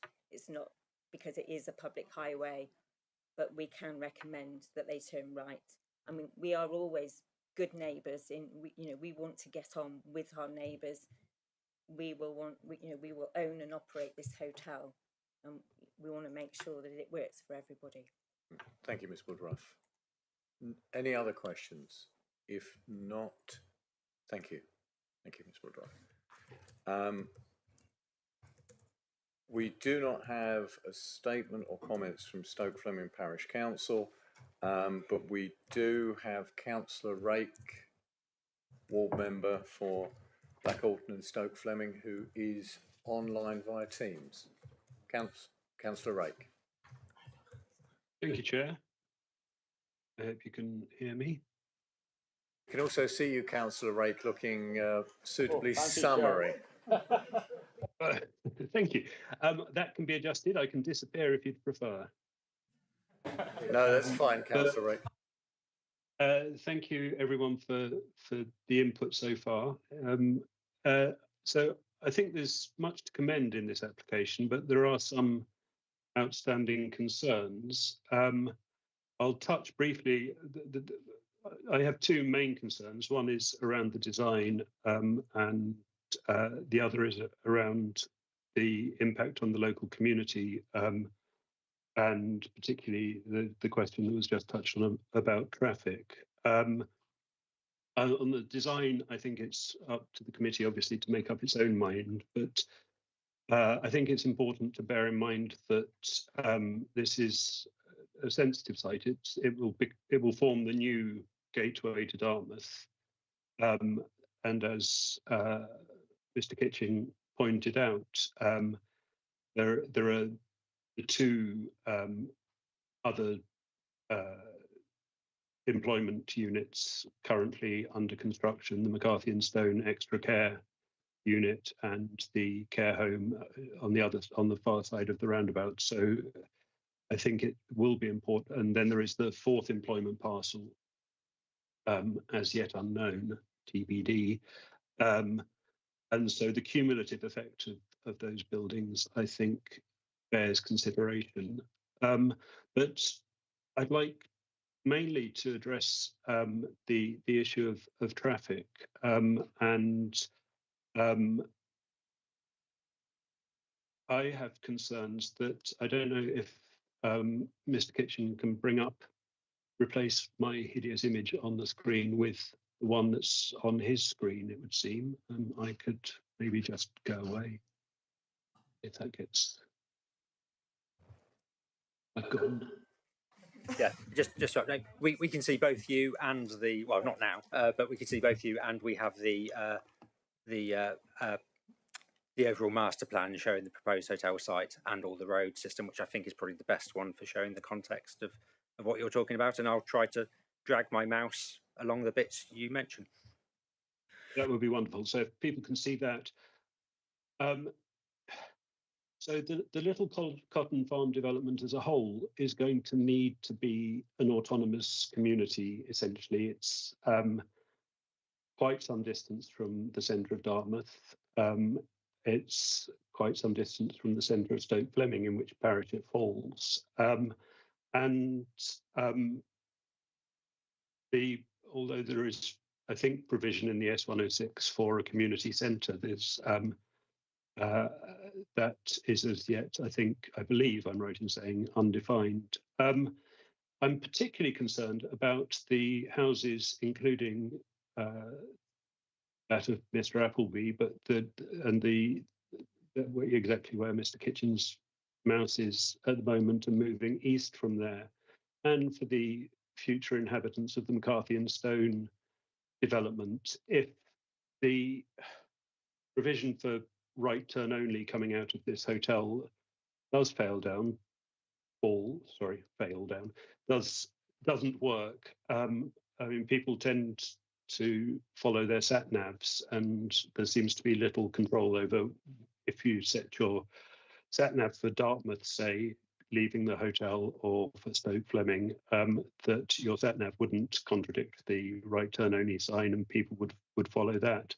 And I'm worried that we'd create a sort of island of that would encompass the houses on that northern bit of Violet Drive, on the northern bit of Barton Way, and the McCarthy and Stone residents, who by their very nature will be elderly. I know that there are existing inhabitants, residents, in the blocks on the northern side of Barton Way who have mobility issues, and of course Barton Way will become the sort of the main is the spine road for the development, and will become much more heavily trafficked as, in any event, as the development is built out, and so that's, I believe, those would be my main concerns about this. I think that the fact that this will be built to BREEAM Excellent is commendable. I think the creation of a publicly accessible restaurant and bar will provide, hopefully, some form of a social hub for the residents on the Little Cotton estate, which would otherwise be lacking. But those are my two main concerns. Thank you, Chair. Thank you, Councillor Rake. Any questions of Councillor Rake? No? Thank you, Councillor Rake. Appreciate that. Thank you. Members, we've now concluded the presentations and move on to the debate on the application. Does anybody wish to make any comments? Councillor Taylor. I'm going to backpedal if I may. Can I ask Bryn if within the conditions there is a proposal for more trees that are actually established rather than, because we don't want whips under, obviously. And I mean, I think that came up earlier on, but I don't think that came up in your presentation on the size of the trees and stuff that's going to be planted, because otherwise the whips, I mean, I'll be well underground before they get grown up else, which might be so far away. But could you please come back and tell me what that plan is? Mr. Kitchen, as we have Amanda Urbson, the landscape officer, here, can I ask Ms. Urmson to come in? Thank you, Chair. Just to reassure you, the tree planting in the significant locations around the site is at the very least large feathered trees.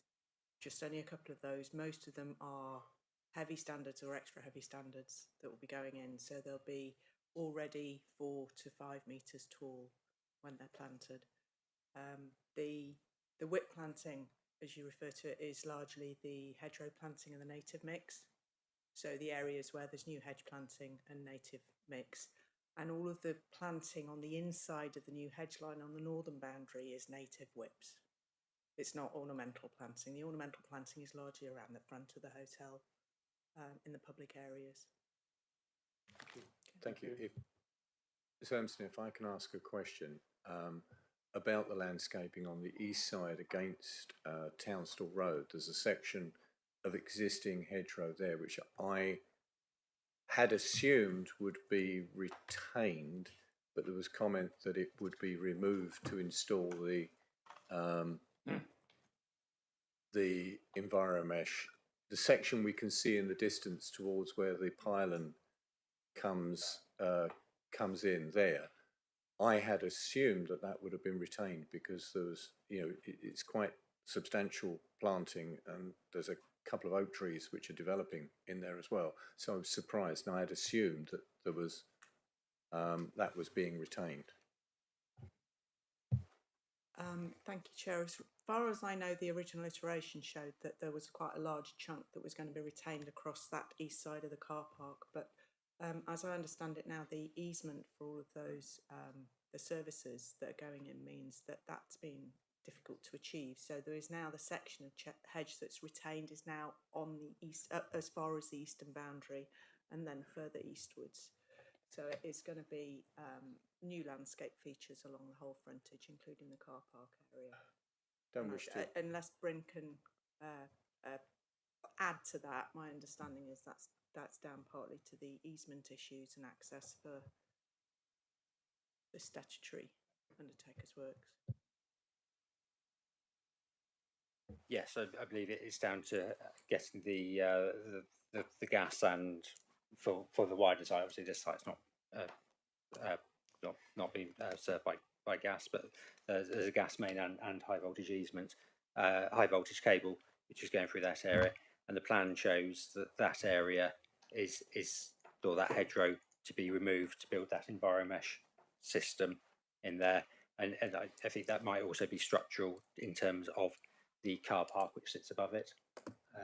But is that something that can be discussed during the landscape and ecology management plan when that comes in? Because my understanding was that it is an easement, but the utilities already existed. If you're telling me that new gas electric is going in there, but if I'm just raising that as a point because that was I'd been assured or assumed that it existed. Thank you.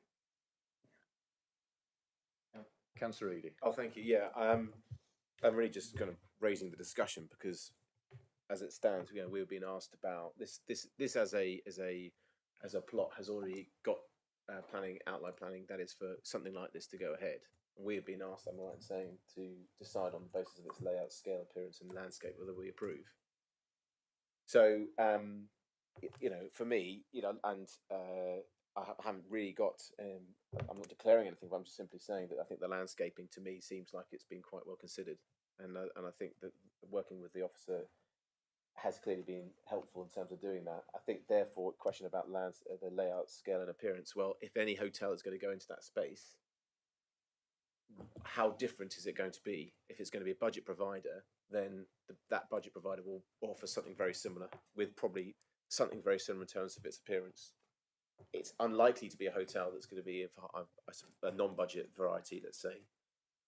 Although if it was, then arguably they might be able to charge rates such that would mean that they could have a smaller building. But I think it's likely that this committee, us as members, have got to decide on whether or not we approve on the layout, scale, and appearance, or not, knowing full well that something else might come up which is much the same.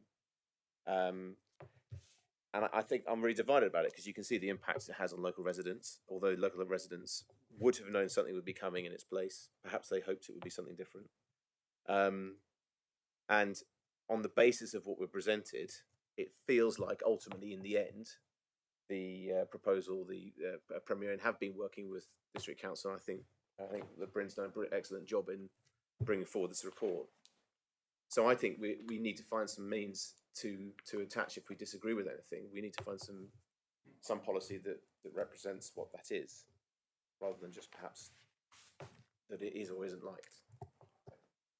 Thank you, Councillor. Any other comments, Councillor Hodgson? Thank you. I'm sorry to refer, if it's people don't wish this to happen, but I'm going to refer back to the outline permission again, which one of the things it says in terms of landscape and public realm, retains hedge banks along the Townstall Road where possible. Now that slide we were just looking at, can you go back to it, Pete? The photograph of the hedge, or the edge of the photograph, not. It was the photograph. There you go. No, that's it. Stop. So my understanding is that we can see obviously the hedgerow in the distance there. That's the original still. But what we're looking at here has actually been removed because it was on the original area, and that area to the right has been actually raised because it's been obviously used for where all the other development's gone on, and that's just been effectively a dumping ground for. That's what's raised the height of it. And I think it's, it just strikes me as really difficult when, I've been on this planning committee since 2011. And when applications go through an outline, there's a lot of things that are really quite important to actually retain. And if that hedgerow had been retained and the original land height had been retained, I think we wouldn't be having such a challenge now, because we're looking at something that's a distortion of what was originally put in place. And so when it comes along as all reserved matters, it's like, well, we're not basing it on the same thing that we started off with. And I think that's something that is really regrettable. And so having to start again with a hedgerow there, for example, you'll be lucky to have a hedgerow that looks like anything for at least 5 years. And that's, it's part of the loss. It's part of the loss to the habitats, but it's also to the visual amenity. And I think this is something that's really important in our beautiful areas. Look to the left. It's lovely. And I think it's just something that we need to kind of be very aware of. And a retained hedgerow which could have been allowed to go up to about 3 metres would have made a big difference to the visual impact of this development. And I'll leave it there for a minute. Thank you. Councillor Bonham. Councillor. Okay, I wasn't sure it was first. You're the chair. Yeah, I tend to agree with that point, Jackie, and I think it's a shame that the whole length of hedgerow was taken out, but not quite sure what that is. In terms of Councillor Eadie's point, in my mind, there are some good things with this application. I think a hotel in that site is probably a very sensible idea. I like some of the elements of the design, the orientation of the building, the PV and electricity plan, but I'm worried about two aspects. One is the car parking. So, if it's on a residential area, if the car park is full, the local roads are going to get chock-a-block with extra cars, or they're going to have to go somewhere. I think, there's 2 or 3 aspects about this. One is the parking numbers haven't taken account of visitors to the restaurant, which, they could be there early in the morning or late in the evening, passing traffic, working people on their way to Dartmouth, stopping off. It's also designed for 85% occupancy. I think we've heard that there's occasion when there's going to be 100% occupancy. And also, there's some PV charging places in the car park. I think 9 of them. Maybe they're not all going to be used. So adding that up, I'm a bit worried about the parking and the impact on the other residential streets. maybe more importantly, in terms of our thinking, or my thinking anyway, is the overall scale of the building and its impact. Because we've got a 12-metre building, I think, there, if I'm correct. Just check my notes. Well, okay, you might be right. Roughly 12 and a half metres high on a 3 to 4 metre bank, which is pretty substantial. And I think that building is looking pretty monolithic. And, you know, I don't agree, quite honestly, with some of the other comments that it's well broken up and that the roof heights make it interesting. I feel that that's a block which is quite substantial, and as the first point that people see driving towards the main road into Dartmouth, I'm not sure it's consistent with the overall style of the town or the visual appeal, and in particular with regard to TTV4. And I'll read it again if I may, because I think, Bryn, you may have misinterpreted, if I may say, what I read. It should be scale, density, and southern extent of the development. So we're judging it on scale, density, and design. And the southern extent of the development is not relevant here. Scale, density, and design, which is not overtly prominent when viewed from the surrounding countryside. In addition, point 6, positive frontages along the adjoining road network, especially the main road. I struggle to see that building design is meeting that. So there's a lot of different issues there in my mind about whether it's a good thing or not. Thank you, Councillor Bonham. Councillor Allen. Thank you. Yes, no, I very much agree with those concerns, Councillor Bonham. And I think also Councillor Ake made a good point, which I don't often say, to be fair. But taking this in conjunction with the other two very large, I imagine fairly similar types of buildings, because they're both care homes, and care homes tend to look, in fact, like a Premier Inn often. In fact, my mother is in a Premier Inn care home on the other side of the road. It's literally made out of an old Premier Inn, so and I know the look. In conjunction, those three buildings, which are all going to be 3 stories, 4 stories along, they'll form an unbroken sort of wedge as you come into Dartmouth. It will very much distort the entryway into a historic touristy town. Large supermarket on one side, these 3 huge buildings on the other side. It is of concern. I mean, as you said, it was not intended. This was something that we were supposed to take into consideration when we were making decisions like this. You know, it's there for a reason. So yeah, it does give pause for thought. Thank you. Thank you. Councillors, any other comments? Got a comment. Councillor Abbott, first thing. Councillor Hodgson. I like Councillor Hodgson's point. When this was given outline planning permission, the ground was not this high, and it has been convenient for the builder to dispose of their waste and build this up by 2 or 3 metres, creating a much higher building now than would have been the case when this first went to outline planning permission. And coupled with the loss of the hedge, which has lost the biodiversity, what we've got before us as a planning application is not what was intended. And so the judgment can't be made because we can't go back, but somebody's liable. It's not Premier Inn is liable, but this ground was changed fundamentally. Anyway. Thank you, Councillor Abbott. Councillor Hodgson. Thank you. As I've pointed out a couple of times already, I think the original vision for this site, which is a big development site, so the outline was really important when it was actually being considered, and how all these various elements would fit in together were carefully considered. And the density that's come forward is much more dense than was intended, not just in terms of that site, but the other bits have just been all shifted along a bit and squeezed up a bit. And we see a residential area with, you know, I would say very small gardens, etc. And this now, what I would say, an oversized building for the site. was again not part of the vision. It's a lot more elevated than was originally considered anyway. It certainly wasn't considered in that area, as I pointed out from the outline, which, as Bryn has pointed out, was actually refused, but it has ended up coming through, you know, because it was, you know, on appeal. So I do think that, you know, there's some elements of that original outline should have been a really important reference for this site, especially given the, you know, as has been pointed out by fellows colleagues here, that, you know, it's the first thing you see as you're coming in. And I'm just thinking about, if you drive down from Totnes towards Paynton, there's a I think it's disused, but anyway, it looks very abandoned, big old building on the right-hand side that you drive past. And it really sets a difficult tone for then you go down to sort of like some really lovely old thatched houses. It really jars. And I'm not suggesting that, you know, that there's going to be that element here. But nevertheless, there's certainly that impact of a whacking great building really high. And you're going to, you know, whichever way you look at it, the hedgerow is going to go in after the building goes in properly. It's going to be a long time before there's any real softening of the look. But nevertheless, a 12.5, 13 metre ridge is huge.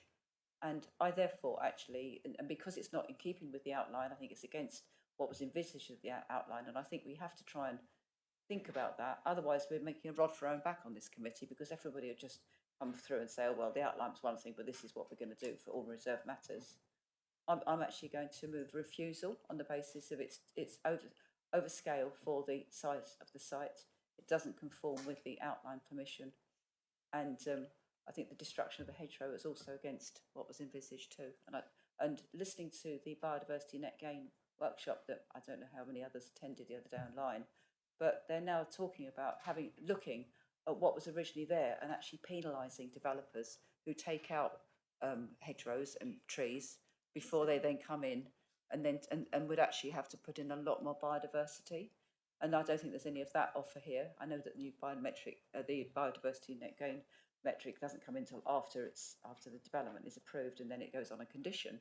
But nevertheless, I think there's a lot that's very unsatisfactory here. And bearing in mind what the residents are going to have to put up with in terms of traffic, as has been pointed out, I think there's very good reasons this is too much in one place, too big. So it's my 2 pennies. So move refusal.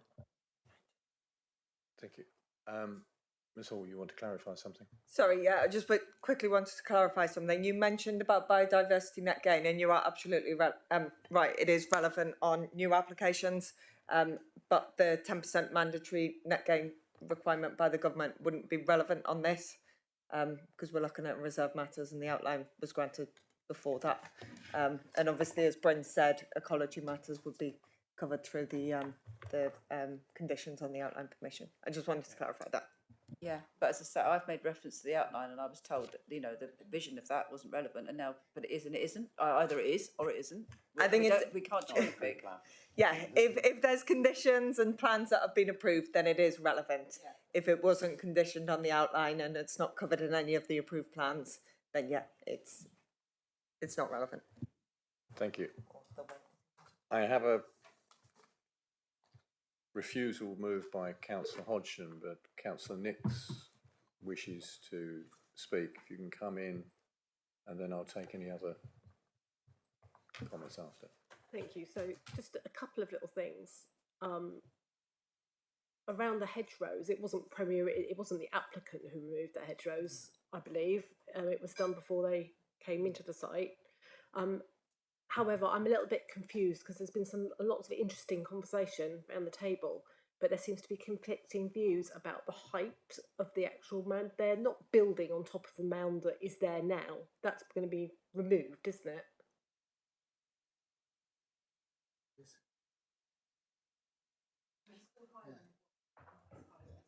Yes, that's what I want to clarify. But Can we have Mr. Kitchen? Sorry. Please. Thank you. So the ground here, before development took place, is always higher than the road. The hedge bank there was a retaining hedge bank. The ground was higher. We have the surveys from the original outline to know where the heights were. So the interior road, that's at the original ground level.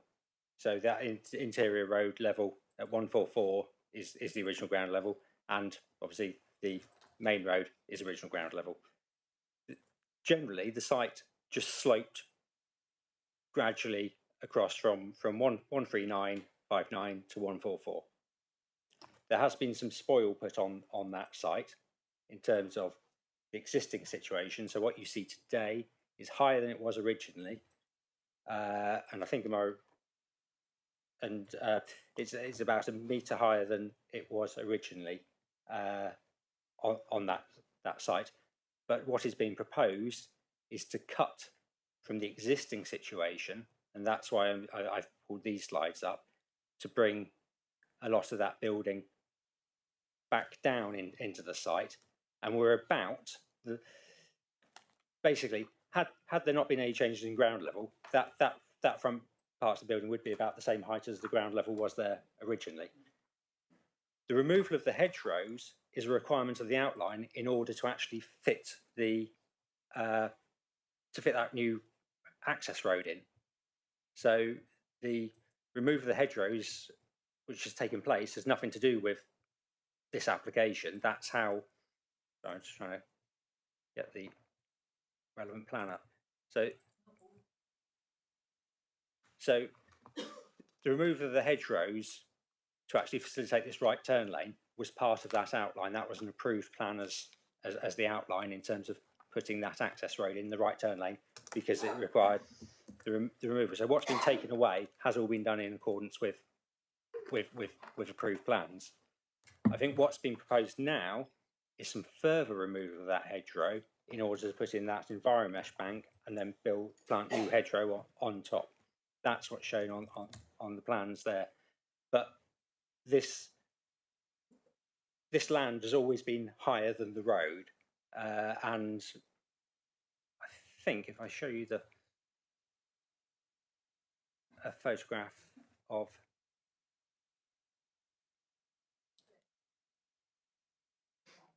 I just get past this, but councillors, can you please, Councillor Bonham, have it? So I think this is probably a good gauge. These houses are built pretty much on the original ground level. So that slope down is what happened generally across that site. But this area, that's all original height. What's happened is the soil's been pushed on it, so it's flatter now than it was. Whereas it was a gradual slope. It's now flatter with a steep slope down. But that gives an idea of what the original ground levels were. And I think we found them when we went down to the bottom to that hedgerow where we stood. We were on original ground level there. So thank you, Mr. Kitchen. I think it is higher than the road. Whatever goes there is going to be higher than the road. That's part and parcel of the original site. Councillor Nix, you okay? I had Councillor Bonham, I think you were indicating. Yeah, thank you, Chair. So I will second the motion, if I may. And I just want to mention the reasons. So I think, I mean, on balance, it's not quite so straightforward, but I think on balance, I'm seconding the motion because of the impact of traffic, which is mentioned in Dev 15, which suggests that there should be no adverse impact on the residential or neighbourhood area. And TTV 4, which I think I mentioned earlier, and parking. And I don't have a policy for parking, but I'm sure it's in there somewhere. Thank you, Councillor Bonham. We'll work out the sort of mechanics of this, but there was comment about parking and traffic and highways. And as we've got Richard Jackson here, I don't know whether you would feel able very quickly just to sort of give a county view on any highways implications there. Thank you, Chairman. In terms of the actual road networks that serve the building, the road is 6 metres wide that comes in from the right turn lane, and then that bit meanders round and then as it reaches the sort of T junction southeast of the building. My understanding is that road that swings round to the roundabout is also quite wide in terms of residential estate road specification. So, you know, in terms of the concerns about traffic, you know, there is sufficient space for 2 HGVs to pass at 6 metres width.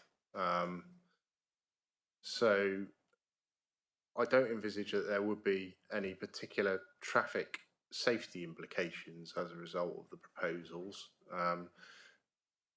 It's going to be more of a capacity issue, if anything, and there won't be a capacity issue because that's been demonstrated by the in the outline application originally, that the entire site won't have a capacity issue on the junctions that's been proposed and that are now built. So we don't have any concerns about capacity or safety on the road layout.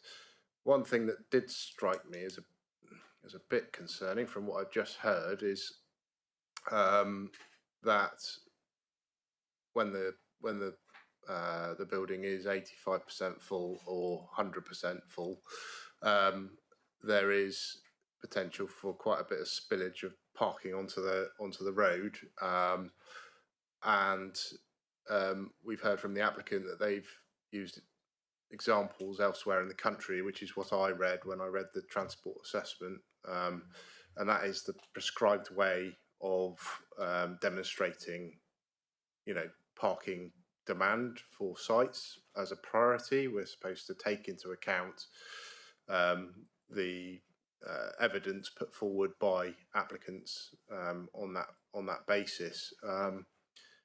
So, but it does strike me that the percentages given a minute ago about how many residents would choose or that eat in the restaurant, because that will have a bearing on that are actually already staying in the hotel. That percentage will have a bearing on the space for external people to come and eat at the restaurant, both morning and evening. And I think we heard that in the evening only 20% of occupants choose to eat in the restaurant that are staying at the hotel. So there will be quite a number of people able to book into that restaurant that are not from the hotel. And if the hotel is full, only then that could be quite a significant number. And I don't think we've quite heard how many sufficiently that will be that might end up on the road network, is my view on that. Thank you, Mr. Jackson. Sorry to put you on the spot on that, but thank you. Councillor Allen, I'll take you in a minute. We have the proposal for refusal moved and proposed and seconded. We obviously have some reasons for refusal. Are the officers content that we have adequate reasons for refusal? Can we clarify what those reasons are in terms of policy? Yeah, please. Okay, thank you, Chairman. As I understand from what's being said, and I think what I would suggest is that if you do go for refusal, then the detailed reasons of refusal are delegated to Head of Planning in consultation with Chairman, Vice Chairman, Proposer and Seconder. But as I understand from what's been said, you are principally looking at policy TTV 4 and effectively saying that the scale design is overly prominent when viewed from the surrounding countryside, doesn't provide a positive frontage onto the adjoining road network. So that was TTV 4, and then you're also looking at Dev 20, which talks about place shaping and quality of the built environment, and what you're saying is that it doesn't contribute positively because of it doesn't enhance the appearance of a gateway location and route into Dartmouth. And point 2 as well, particular about the way it sits in with all the rest of it. Yeah. And I think that's it. Parking, I'm not sure we've got a particular policy that will assist. So that's like 6 off the SPD.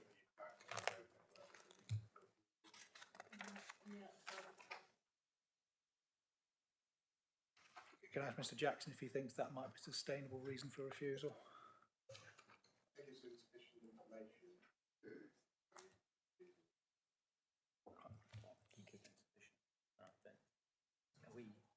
Is it parking or is it drive? It's parking, I think, is the parking is the issue. Yeah. Just clarify, in terms of the highway object, so it's about parking in terms of the level of parking proposed you're saying is insufficient, so that then results in people parking in the residential estate, and that causes harm by what I suppose is my advice when you're bringing in a refusal reasoning is, what is the harm of that happening? So I think you would need to just spell that out in terms of if people park on the road, what that is. And I don't think Mr. Jackson was saying that creates a highway safety problem. It's more of an inconvenience to residents problem. Is that? Yeah. Mr. Jackson? Yeah, I guess it's also understanding how many cars we're likely to have spilling out onto the highway at peak times so that we can understand if there is sufficient on-street parking space available in areas that aren't going to cause a safety issue, like on the bend and near junctions. So I would want to know what level of parking or number of cars are potentially going to spill out onto the highway at peak times. And at the moment we have insufficient information to demonstrate what that is. And that's what I would personally use as the reason for refusal on that one. Insufficient information to demonstrate the level of parking that potentially at peak times would spill out onto the public highway and consequently cause a highway safety issue. Thank you, Mr. Jackson. Can I refer back to the officers?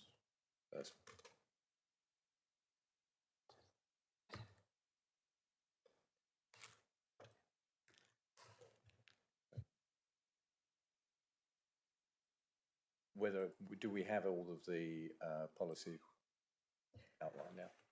Yeah, the only thing I wanted to propose, Adam, was in terms of the first reason that we talked about, the scale and the design, and whether you feel Dev 23 is relevant, which is our landscape policy. Obviously, you've talked about a gateway location into Dartmouth, and I'm just trying to get the policy up. So that's our landscape character policy. Talking about development, conserving and enhancing landscape, townscape, seascape, character and scenic and visual qualities. Be of high quality architectural and landscape design appropriate to its landscape context. And whether there's an issue in terms of the design and whether you wanted to bring that in. I think. Yep. Okay. So, I mean, obviously, in terms of the parking one, you've heard from Mr. Jackson, who is not raising the Highway Authority are not raising a objection based on the information in front of you. But yeah. But Dev 29 looks at point 3 talks about ensure sufficient provision and management of car parking in order to protect the amenity of the surrounding residential areas, which in this case is pretty clear, and ensure safety of the highway network. And the point 4 is limit and control the overall level of car parking provision at employment, retail and other destination locations. So it's recognising the sort of amount, the volumes that can happen around those kind of issues, rather, but particularly in a residential area, I think that's very, very relevant. Yeah, I guess I'm just concerned that without any controls on the road anyway, there's nothing to prevent anybody parking on there. So at peak times, is the harm that significant? I don't know. That's judgment I call. guess it's not like we're talking about a 9 to 5 commercial business. We're talking about a 24/7 business. And I suppose that's where you start sort of having a bigger picture of potential sort of problems, late night. And it's, a place like a hotel with big provision for, community hub, if you like, is quite a magnet. And that's, I suppose, yeah. Right. I think we need to move this on. Chairman, I think I'm struggling a little bit with the parking one. I understand where Councillor Hodgson's coming from, and I know what the fear. I think I put it as the fear. I know what the concern is. It's more a fear. I'm not sure we've got evidence to say this is what will happen. And I think in order to be able to support the reason for refusal based on Dev 29.3, we'd have to be able to say this is the harm. And I'm not sure we're there yet, and particularly as we've got no objection from highways. So I think we'd be struggling. All I would say is that as the lady who spoke on behalf of the developer, is that it's her information that Richard Jackson has picked up on. If only 20% of people in the hotel are using that restaurant, it's either not going to be viable as a restaurant, or it's going to be bringing in a lot more others. So therefore, that uncertainty kicks in, and that's, I suppose, I don't know if it's evidence if somebody said it, but. Well, Councillor Allen, you've got your hand up. Is it a point to assist in deciding the reasons for refusal? Yes, it's just a point. The area this hotel will be placed in is an area where there aren't any other drinking establishments, and there's the whole of this estate and the whole of Townsville, who instead of going down into Dartmouth might well come to this hotel because it's the only place that provides drinks in the evening.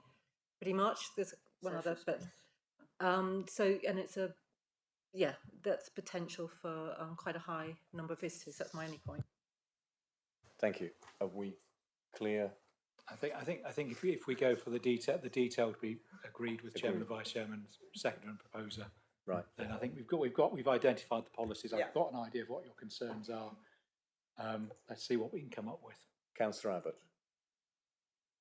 So we've been here before, where a proposal is made, and you're going to bring it to a vote without the debate on that being complete. No. Okay, so I can speak? You can speak. I wanted clarity because members need to have clarity about what they're going to vote on. Councillor Abbott, if you wish to give comment. Thank you. So, I spoke with Passion 5 minutes ago about what it had been like under the initial outline. But actually I was wrong, because then we had the drawings from Mr. Kitching, which showed that the fill was only a metre, and the fill apparently is going to be removed because it's going to go back to the level that we saw the house, the hotel standing on the ground of the original level. So actually, you could argue this was what was envisaged by the Outline Planning Permission, and so I had argued one way, and I just want to make it clear that that argument didn't stack up once the levels were shown. Councillor Abbott, appreciate your comments. Anybody else? But Councillor Oram, you have not spoken, so please go. Thank you. Yeah, I'd like to leave it till last. Thank you, Chairman. There's been lots of good conversation around the table about this application. A couple of bits have really sort of been highlighted to me as an issue moving forward. But let's not forget that actually I'm quite pleased that there is somebody who wants to invest in the local area, local people, local jobs, who has said that they would encourage the local area by being a good neighbour, have, from what I can see, have addressed the issues that some residents have brought up about light pollution, noise pollution, and some other issues that were highlighted earlier on in presentations. Looking at the road on Google Maps, it seems to me that actually when you come round the bend, it'll because of how the design is presented on the northern side, it will look like a selection of houses side by side, or a selection of buildings side by side, as opposed to this one big, huge enterprise that would set itself apart from the rest of the residential built-up area and the landscape. However, I'm still a bit caught up about this parking lark. A hotelier doesn't have a legal obligation to supply enough parking spaces per room. That's been checked. Although I think I heard in the presentation earlier that there were 0.6 spaces per room. 0.9, thank you, I beg your pardon. Well, that's a bit better. But don't get me wrong, speaking personally, if I went to a hotel and I couldn't find a parking space in the actual car park, I would be a little bit miffed. It's a part of the thing I pay for when I'm getting a room. But yeah, what is going to be the impact of having the hotel at 100% capacity? How often is that? But again, let's not forget, this is a Premier Inn. This isn't their first rodeo. They would have done this before. They would have seen the data. They would have had developments like this in other residential areas like the one proposed here. And I cannot imagine they would want to create a rod for their own back by not producing enough parking for what they feel was needed for their business to thrive in that area. So although I agree with Councillor Bonham, I think these points are worth mentioning. Because a business is not going to want to come into this area to deliberately fail. So they would have done their market research on this, and I'm quite confident that the parking that they have provided is capable for the capacity that they have all year round. Thank you, Councillor Oram. I'm going to close because we could carry on all night on this. We have a proposal for refusal against officer's recommendation. As we said, it would be, you've heard the reasoning for it. The final wording would be delegated. I'm going to move this to the vote. Can I have a show of hands for all those who are voting for refusal of this application against the officer's recommendation? Can I have a show of hands, please? Those for refusal.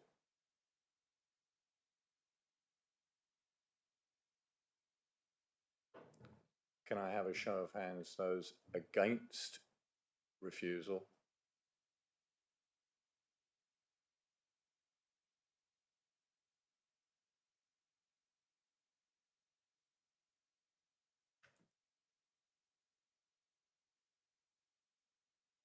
And those abstaining?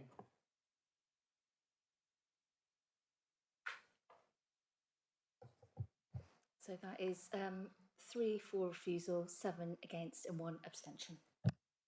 So that the application that where it was moved for refusal has fallen.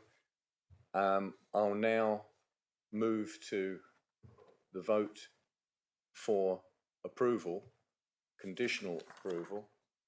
But do we need to confirm? Yeah, we need to have a proposer and seconder. It's based on the conditions that were outlined in the report and recommendation. So we have Councillor Taylor supporting approval. Do I have a seconder? Councillor Abbott, so that is seconded. We have the that proposal in front of us for approval, approval, proposed and seconded. Can I have a show of hands for those for approval?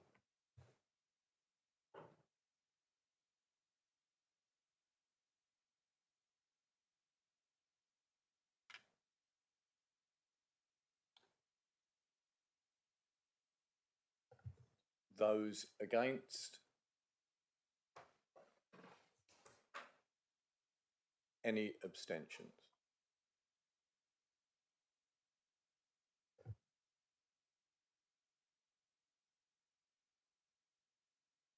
So for approval. We've got 7 for and 4 against. Thank you. That application is formally approved. Conditional approval. Thank you, members.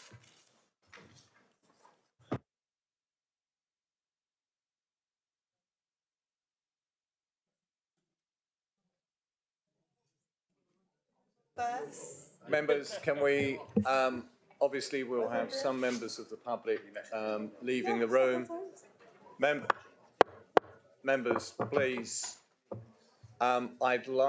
We've had a fairly extensive, if we have a break, it's going to delay this, but I would like, if I can, to move on to the next application because we have one application remaining and I'd like to move on with that now. But thank everybody who attended for the last application. And we'll move on now to the agenda item 6D, which there are 4 applications before us. But I don't have the case officer yet. Ah, right, okay. I hope he hasn't done a runner. He Adjourned till 15:15. If we are missing this is going to go against what I was.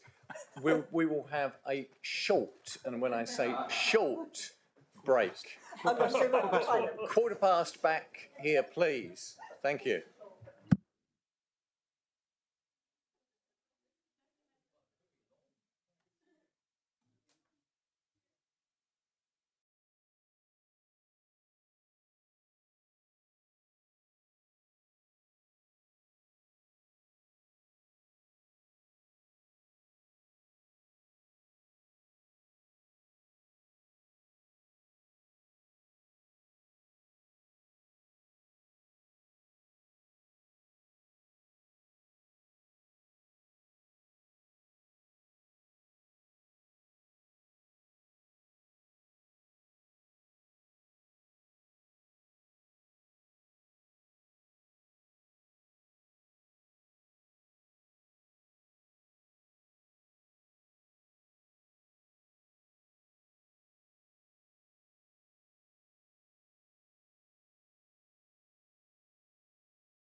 Members will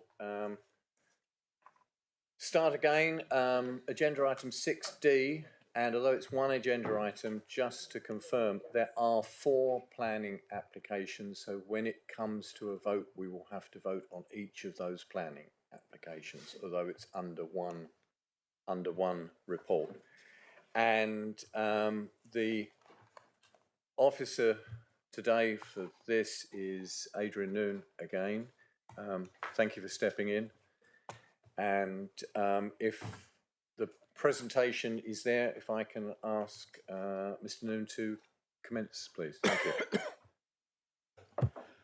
Thank you, Chairman. The application, as outlined to you, there are 4 applications. They're each for an identical building in a group of 4.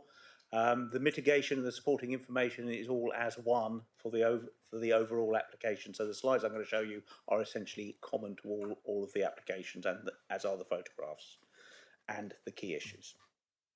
So the cursor is dropped on the site here. Just to give you the gist of where we are. Ashbrington is down to the southwest. The river running there on this side here. There is the road running past the site. There's a block of woodland to the rear, and then it's surrounded by sort of fields. There is a listed building up at Bowdens, and there is an extent of former parkland that comes out of Sharpen House. I think I've got a slide that will show you that in more detail. But zooming in a little bit with the application, the red line site, just shown there. The blue land that they own, the applicant owns at this site, shown here. They also have access to it. So it's one of those scattered holdings, so it's all around across a number of sites locally. But this is the land that they own, and obviously that's where they would be looking to invest for the buildings. So there's just for the purpose of the application, the red line site with the access. And then we have, it's an existing access to where the invisibility would be improved. You can see the red line next to the road. And then we have 4 identical buildings that would need some landscape and level raising and lowering by cutting in. I've got a slide that will show that. And then the buildings there, first application, second application, third and fourth application. So the lowest application number is the one on that side that ends in 32, and then 35 is at the far end, but they are identical buildings. So just to show you the access detail there, on the right they're showing that they can get, I think it's 56 metres visibility in each direction, which is considered reasonable for what in essence is an agricultural access onto a rural lane. You've also got the contours there. The site sort of is sloping from south towards north, and then you've also got there just how they're going to deal with the surface water. And then you can see here that the grey sort of coloured area around the 4 buildings, that's the levelling area, and then there will be a bank at this end where they've cut in at the sort of southern end, and at the northern end they extend out in raised ground, which then drops away towards the woods. Just slightly more zoomed in detail, you can see the bank indicated on the south side, and then sloping away, the made up land dropping away by, that's about 2 metre drop there, and the buildings are sort of just over 6 metres in height. So the overall there is going to be about 8.5 metres, with it allowing for the made up land and then the height of the buildings. So those are the typical building. They all, as I say, they're all identical. 6.3 metres to ridge, 4.8 metres to eaves, 55 long, 13.5 wide, not including the overhang, which is sort of hangs out an extra 2.5 metres. There's the sections to show how the levels would be managed. So on the right-hand side, as we drop down through those various sections, you have varying amounts of cutting down from the red line down to baseline and then making up on the other side. Those trees on the left-hand side, that's the existing bank of wood. That's not necessarily, we don't think that is to scale. Those trees look to be of the order of 8 to 10 metres in height. So comparable with the ridge line, even allowing for the made up land. And then just looking at the other ends here, that sort of things are dug in, and you can see how the buildings are arranged so that their open fronts face each other with a sort of cattle handling areas around them. Just by way of sort of the constraints and what you have, the yellow is the public rights of way. You've got some sort of characteristic sloping land going down towards the River Dart over to the east, and then sort of more sort of agricultural setting on with the dotted lines here. The pink little crosses there, sort of parkland character that has been identified for the landscape in this area, sort of stemming from that sort of historic parkland that came out, I think it's Sharpen House. So those are the sort of constraints within which they have looked to work. Those are the levels running across the site. So we've about 51 metres at the southern side, dropping away to sort of to about 45.5 metres at this area here. So that's a sort of 6-ish metre drop across the site, which they will be looking to manage with cut and fill. And in terms of the landscape strategy of how that would be dealt with, we're looking at some new planting on the sort of where the earthworks have taken place around the site, around the buildings, the platform the buildings are on, a belt of planting in this area here to mitigate views in from the north, and then to reflect that parkland character, a little clump of trees to be planted in the middle of that field, which you can see sort of reflects a couple of specimen oak trees in the hedge here and a couple of field trees over here. So sort of replicate that parkland character as part of landscape mitigation works. Tree protection measures, we've got a good level of detail here to show that, what's valued. They've ranked all the trees in terms of sort of their value and showed how they would be protected during the course of construction if the application were to be approved. And then just look at some photographs here. This is starting from the north. I don't know if you can see the little dot towards the north on the road. This is looking back, and this is sort of saying here, from this particular point a little bit further up the road, looking south, you wouldn't see the site. It's behind this little clump of trees, which you can just see indicated if my cursor is coming up clearly there. And then coming south a bit, here's a view a little bit further down, looking through the fields and the gaps and over towards the site, which now it starts to become a bit more visible. I think you're probably from here, you're looking into the sort of where that sort of clearing is. You're looking into the sort of the mouth of that clearing, which would probably be sort of over here. It gets a bit clearer here in this one. So you can see just in the very corner here, that's the sort of northern arm of that woodland area, and there's the sort of main block of the woodland area behind, and we're looking at sort of in here for the buildings. So as you come down this lane heading south, the site opens up as you go south, and then at the entrance looking in, sort of you're looking straight down the throat of the site, as it were, here straight into the woodland clearing where the buildings would be. As you can see, the background trees there, they are, I think, probably 8-ish metres height. They are bigger than indicated on those section drawings.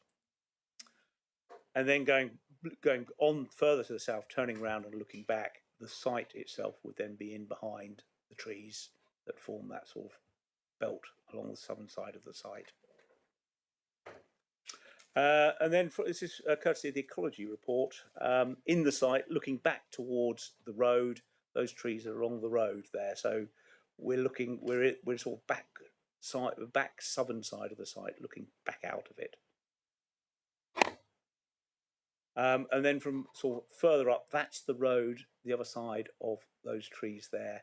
I think probably the ecologist may be a little bit off here in saying that's the site. That's probably the access across the site. The site is actually in the trees here. And then courtesy of Google Earth, on that road, heading south, there the site would be in to the right over here. Oops, apologies. Right.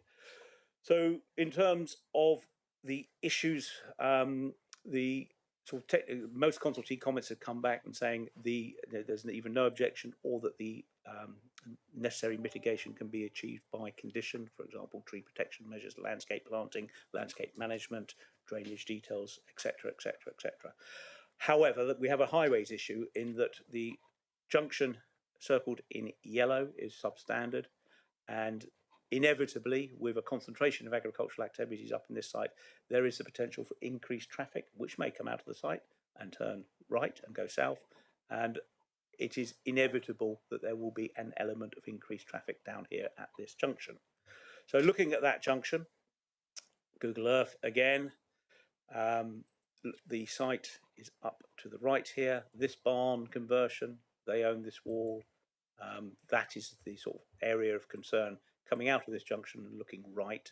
The visibility is not great. It's not particularly good looking left, but to the right is the main area of concern as shown here. So there is a strong highways concern about the potential for increased traffic using this junction as a result of this development being unsafe on the rural road network. Just looking the other way, less so from that side. And then just looking back at that, so you can see, you know, within highways owned land, which probably goes up to that wall and includes this verge, about as much as is achievable is already available. There's not a lot you can do to make any difference, short of knocking down this fella's wall, which obviously we're not able to do. And then just looking the other way, hopefully I think that's my last picture. So really coming on to those key issues in terms of the principle, these are agricultural buildings in the countryside. We are satisfied that there is a reasonable agricultural justification for them to be here. Our advisor tells us that. In terms of landscape, we have evolved the landscape strategy. We have a landscape officer with us to advise if any questions need to be on that. But we are suggesting that, you know, mitigation could be achieved. We might need to put a couple of conditions on it in the event of an approval, just to get the right level of landscape planting and secure the management of that. That's important, including the tree belts around. Protection measures, we have a drawing that shows that could be conditioned. Heritage-wise, yes, there are some listed buildings. We are satisfied that there would be no adverse impacts on the settings of those. Ecological measures could also be conditioned. I think there's a desire there to secure control over any external lighting and also to secure biodiversity enhancements, swallow cups, back roots, whatever, in on the buildings themselves. That the ecologist says they could be conditioned. Other technical matters such as drainage, we have a lot of detail there. Could all be conditioned. However, we have that highways objection about an unacceptable impact at Ashbrington Cross due to increased use of that junction with its attendant poor visibility, and for that reason, all 4 applications are recommended for refusal on the same grounds. Thank you. Mr. Noon, thank you for your presentation. We'll now move to questions to the officer's report. Any questions? Councillor Hodgson. Yeah, thank you. Thank you. Some of the slides, the pictures you showed, the photos, had kind of a blue line in the middle. Was that an indicator of the height of the ridge? Blue lines in planning there indicate ownership. So okay. It would be huge. It's just an arrow. In the middle of the site. This is. Oh yes. The blue line is only indicating the site. Oh, so it's not indicating the height. Okay, that's what I was, because I'm just like starting to get more and more alarmed. Okay, thank you. Councillor Eadie. So this is primarily based on the issue around traffic. We have a traffic officer here who could perhaps offer back to this. This is an applicant who already conducts exactly the same business, I understand it, or similar business in the local area. I think I'm right in saying that the point is that that their traffic will be rediverted into this area of the. Councillor Eadie, is this would you like? You're indicating sort of this is a question. This question is directed, obviously, by the sounds of it, to Mr. Jackson. Am I right? Okay. Yeah. Okay. So please continue. I just wanted to make sure, because after you're finished, I'll bring in Mr. Jackson. So the question really is about what do we anticipate the increased traffic to be, and is that measured on the traffic traffic activity that exists already within the applicant's current arrangement with similar structures elsewhere? Mr. Jackson. So the design and access statement is where my concerns sort of started, really, because in there it said that at Sharpham Barnes, which is on the same road but closer to Post Barn Junction, those facilities are no longer fit for purpose for the for the farmer in that location, despite them having access to the same fields, and they therefore wanted to vacate that site and move up further along and have these additional buildings available to them that will meet their purpose. From a highway safety point of view, I'd simply say that the junction itself affords 22 metres visibility. The national guidelines would indicate that where the main road 85th percentile speed is 36 miles per hour, that Y distance for that visibility should be closer to 56 metres. So we have a 50% plus shortfall in visibility at that junction, and therefore any increase in use would be detrimental to road safety in my eyes. May I come back on that? When it comes to existing agricultural buildings that don't need planning applications such like this, is there a sense that in terms of its use, because of course that's one of the key factors within us considering this, is the demand upon these barns in the future, but is that taken into account when making that assumption, or is it purely based on how it is the as you say, the visibility and the speed limits and so forth all combined to make an assessment? It's about the severity of the lack of visibility at that junction from my perspective. Having said that, there are no accidents recorded, no injury-related accidents recorded in the last 3 years at the junction. So there is some evidence to say it's operating in a safe manner. But I don't, if I hadn't flagged it up as an issue, I don't feel I would have been sufficiently doing my job. So therefore, you know, it's there are. I think we probably would benefit from hearing from the applicant's agent a little bit on that subject, but there are bound to be pros and cons of introducing buildings on land that's already managed for the same purpose. For example, you know, feed and things like that could be stored in the buildings and therefore would not need to be brought to and from the building on a daily basis, which may require access through the junction. But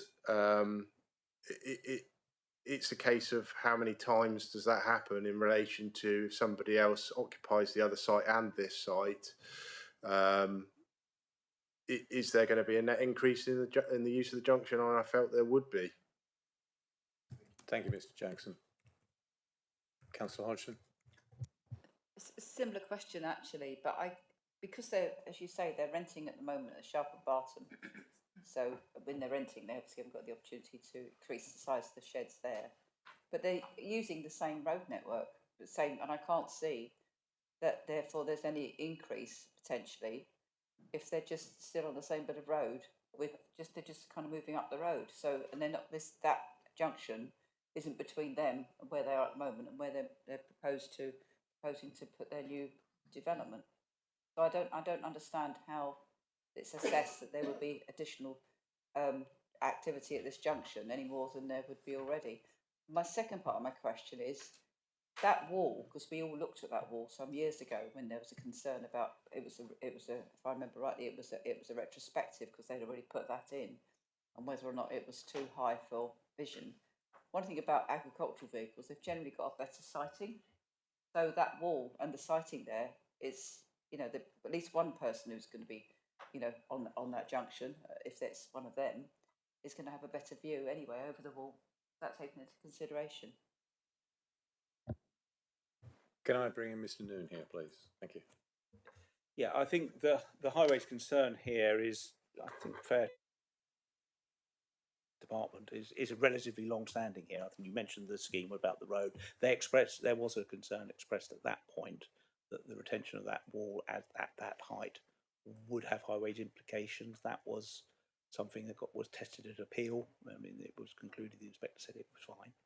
So it hadn't at that point affected highway safety as was the then situation. Now, what we're dealing with now is a proposal that would provide for quite a substantial floor area of about 3,000 square metres of agricultural activity. Now, obviously, that's going to concentrate something agricultural activities at that particular site.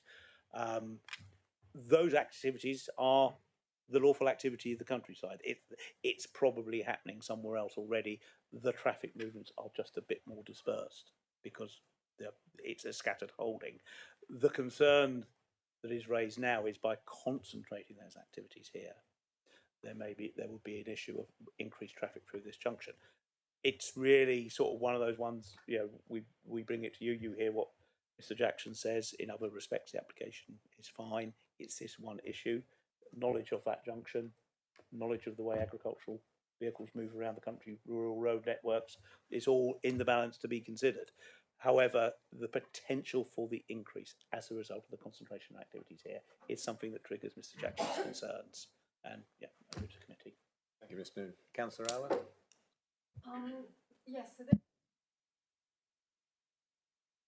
Microphone, please. I thought my voice sounded fine. This road that comes back from Ashbrington Cross down towards Stand Hill and is the back route into Totnes, and one that people take if the main road into Totnes is blocked or there's one of the many traffic accidents that you have. So at some times of the year it's very, very crowded. There's an awful lot of people trying to get in there, and it's incredibly narrow road and very difficult. You also have the issues of cyclists and pedestrians who use this road.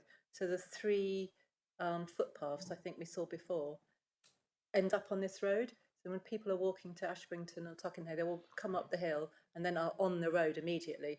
So I think the town council and other residents have expressed concerns about an increase in farm machinery, as you said, the difficulty with that turning, and the provision of cyclists and walkers. So I was just wondering how cyclists and walkers and what kind of travel consideration are being given to them in this application. Thank you.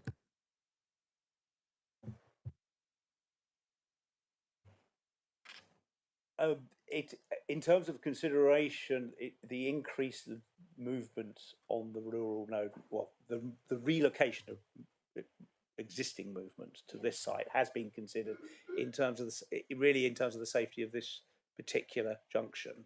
I think that's the focus of this. Those large agricultural vehicles are moving around the rural road network anyway, and that's not going to change as a result of this application. It's whether or not it results in a concentration of movements through a particular problem spot. Is that sufficient to justify refusal? And the recommendation is, in this instance, it is.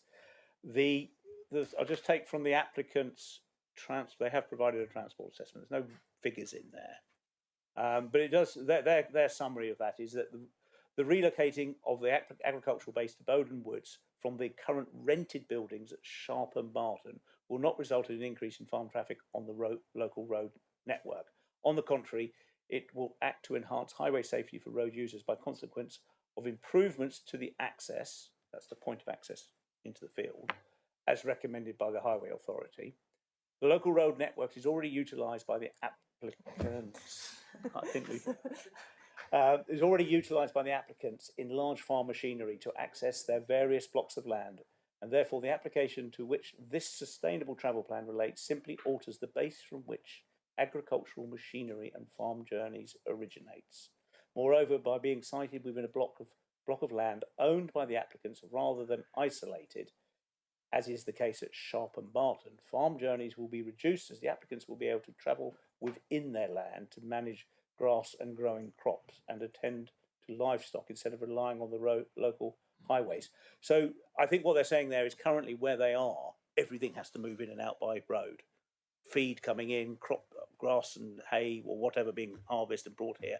Whereas what they're saying here is because they have this is in central to the block, one of their larger blocks of land and the one that they own, there'll be a lot of stuff just comes in and out of barns without going onto the road network. So it's very difficult to quantify the numbers and where it's going to increase. I think it's just the likelihood by being here that anything going to the south will inevitably have to come out of the site, turn right and go through Ashrington Cross. and that's the area of concern. But by nature of modern agricultural activities, they tend to be more dispersed holdings. The traffic is by nature dispersed on the rural road network, and we're not going to get agricultural traffic off. We're just going to have to manage it as best we can. Thank you, Mr. Noon. I was going to move on to Councillor Bond, what the supplementary is. Basically, that we haven't considered cyclists and pedestrians, which is what I was asking about, because that particular small road is very much used by cyclists and pedestrians. Absolutely understand about rural traffic and farming traffic everywhere. It's this specific road. So the problem is being moved from one area to another area, and the other area it's being moved to is one which is used by cyclists and pedestrians. That's my only point. That's Mr. just Jackson concern by residents. Yeah. Thank you. Thank you, Chairman. Just on that point, the road is quite a straight road. There is more than adequate forward visibility for drivers of any type of vehicle to gauge pedestrians or cyclists in the road up ahead. So we haven't raised concerns on that front. I have been in front of inspectors where they've before in the past where concerns have been raised on that front, and they always tend to consider the forward visibility as the key criteria and the ability for pedestrians or cyclists and drivers to wait for each other. Thank you, Mr. Jackson. Hope that's Councillor Bonham. Yeah, thank you, Chair. I wonder if we could see, please, the document called the local plan or the farm plan, which sets out all the different sites that this farm, I imagine, I don't know for sure because it's got very little explanation, sets out all the different sites this farm's responsible for, ownership and rental, because it surprised me enormously that there's a very wide spread of pockets of land. And I'm just wondering if you could share that, please, when you find it. It's part of the pack somewhere. Whether this is, going to, because it kind of sets into context all the different traffic movements from various parts of the South Hams, or certainly the area around Totnes. And so my question is, what is the movement of vehicles at the moment? Do we actually know? Because I've heard a lot about saying there's more movement, less movement. I've got no information about the amount of movement and whether these 4 barns are going to increase or not. It's just a bit unclear to me. I think that's possibly a question, more likely a question for the applicant's agent to address. Okay, but perhaps if we could just... Here we have the... Yeah, I mean, okay, I'll ask the agent, but, all those different pockets of land, they're all going to go, there was all going to be traffic going to be moving backwards and forwards, I presume. Just seems a lot. Thank you. Thank you, Councillor Bonham. Any other questions of the officer? If not, we'll move on. We do not have anybody speaking as an objector. We have Amanda Burden as the supporter. You can come forward. And you have 5 minutes. Thank you. Good afternoon, members. The Rogers family are 4th generation farmers who previously farmed in Ashbington Village, however suffering problems with gaining access to their farm and overall conflict with farming in a village location, they sold this small holding. The site at Bowden Woods Farm is centrally located to serve the applicant's 1,200 acre landholding and was chosen to site these 4 buildings on its geographical location, being well screened and accessible for their farming business. The applicants currently rent 2 farm buildings which do not provide sufficient capacity for their business needs. Both of these buildings are situated on the land opposite to the site and therefore the road and access are already in use. The farm comprises a mixed beef, sheep and arable enterprise. There are 120 suckler cows producing calves that are suckled and they're sold at 18 months. The 2 cattle sheds proposed provide space for those cattle for the housing for the winter months. Whilst this is a modern and mechanised agricultural business, it is based on traditional mixed farming methods and is not intensive, where the priority is to graze the cattle and sheep and only house them in the winter or at lambing time when the inclement weather causes poaching of the land and animal welfare problems. There are 700 breeding ewes at lamb between February and April. The ewes will be brought into the sheep shed in batches for lambing, when they will be penned up to allow them to get mothered up. The lambs are sucking and then they will be again turned out to grass where they'll remain for the rest of the year. The sheep shed will be used for lambing, but will double up for straw storage, which is produced on the arable land, which is used for bedding. This comprises a straw-based system creating farmyard manure. The muck will be removed from the farm buildings twice a year and then spread and ploughed into the arable fields to provide a natural fertiliser. There is no slurry. The fourth agricultural building is a general purpose storage building for tractors and machinery, hay and fodder. This farming business is a well-established, successful farming business located in the countryside where it is considered that agriculture and farming is appropriate. The applicant's business employs the applicant, his son and 2 full-time workers and therefore provides great benefit to the rural economy. The site chosen is surrounded on 3 sides by woodland. The proposal involves some cut and fill to create a level and safe site with earth batters that will be planted against the edge of the woodland. A detailed landscaping scheme and woodland management plan has been produced, which includes planting of the batters, an L-shaped piece of woodland, the reinstatement of a traditional hedge bank as shown on the 1880 map, together with a new area of woodland to soften and screen the site.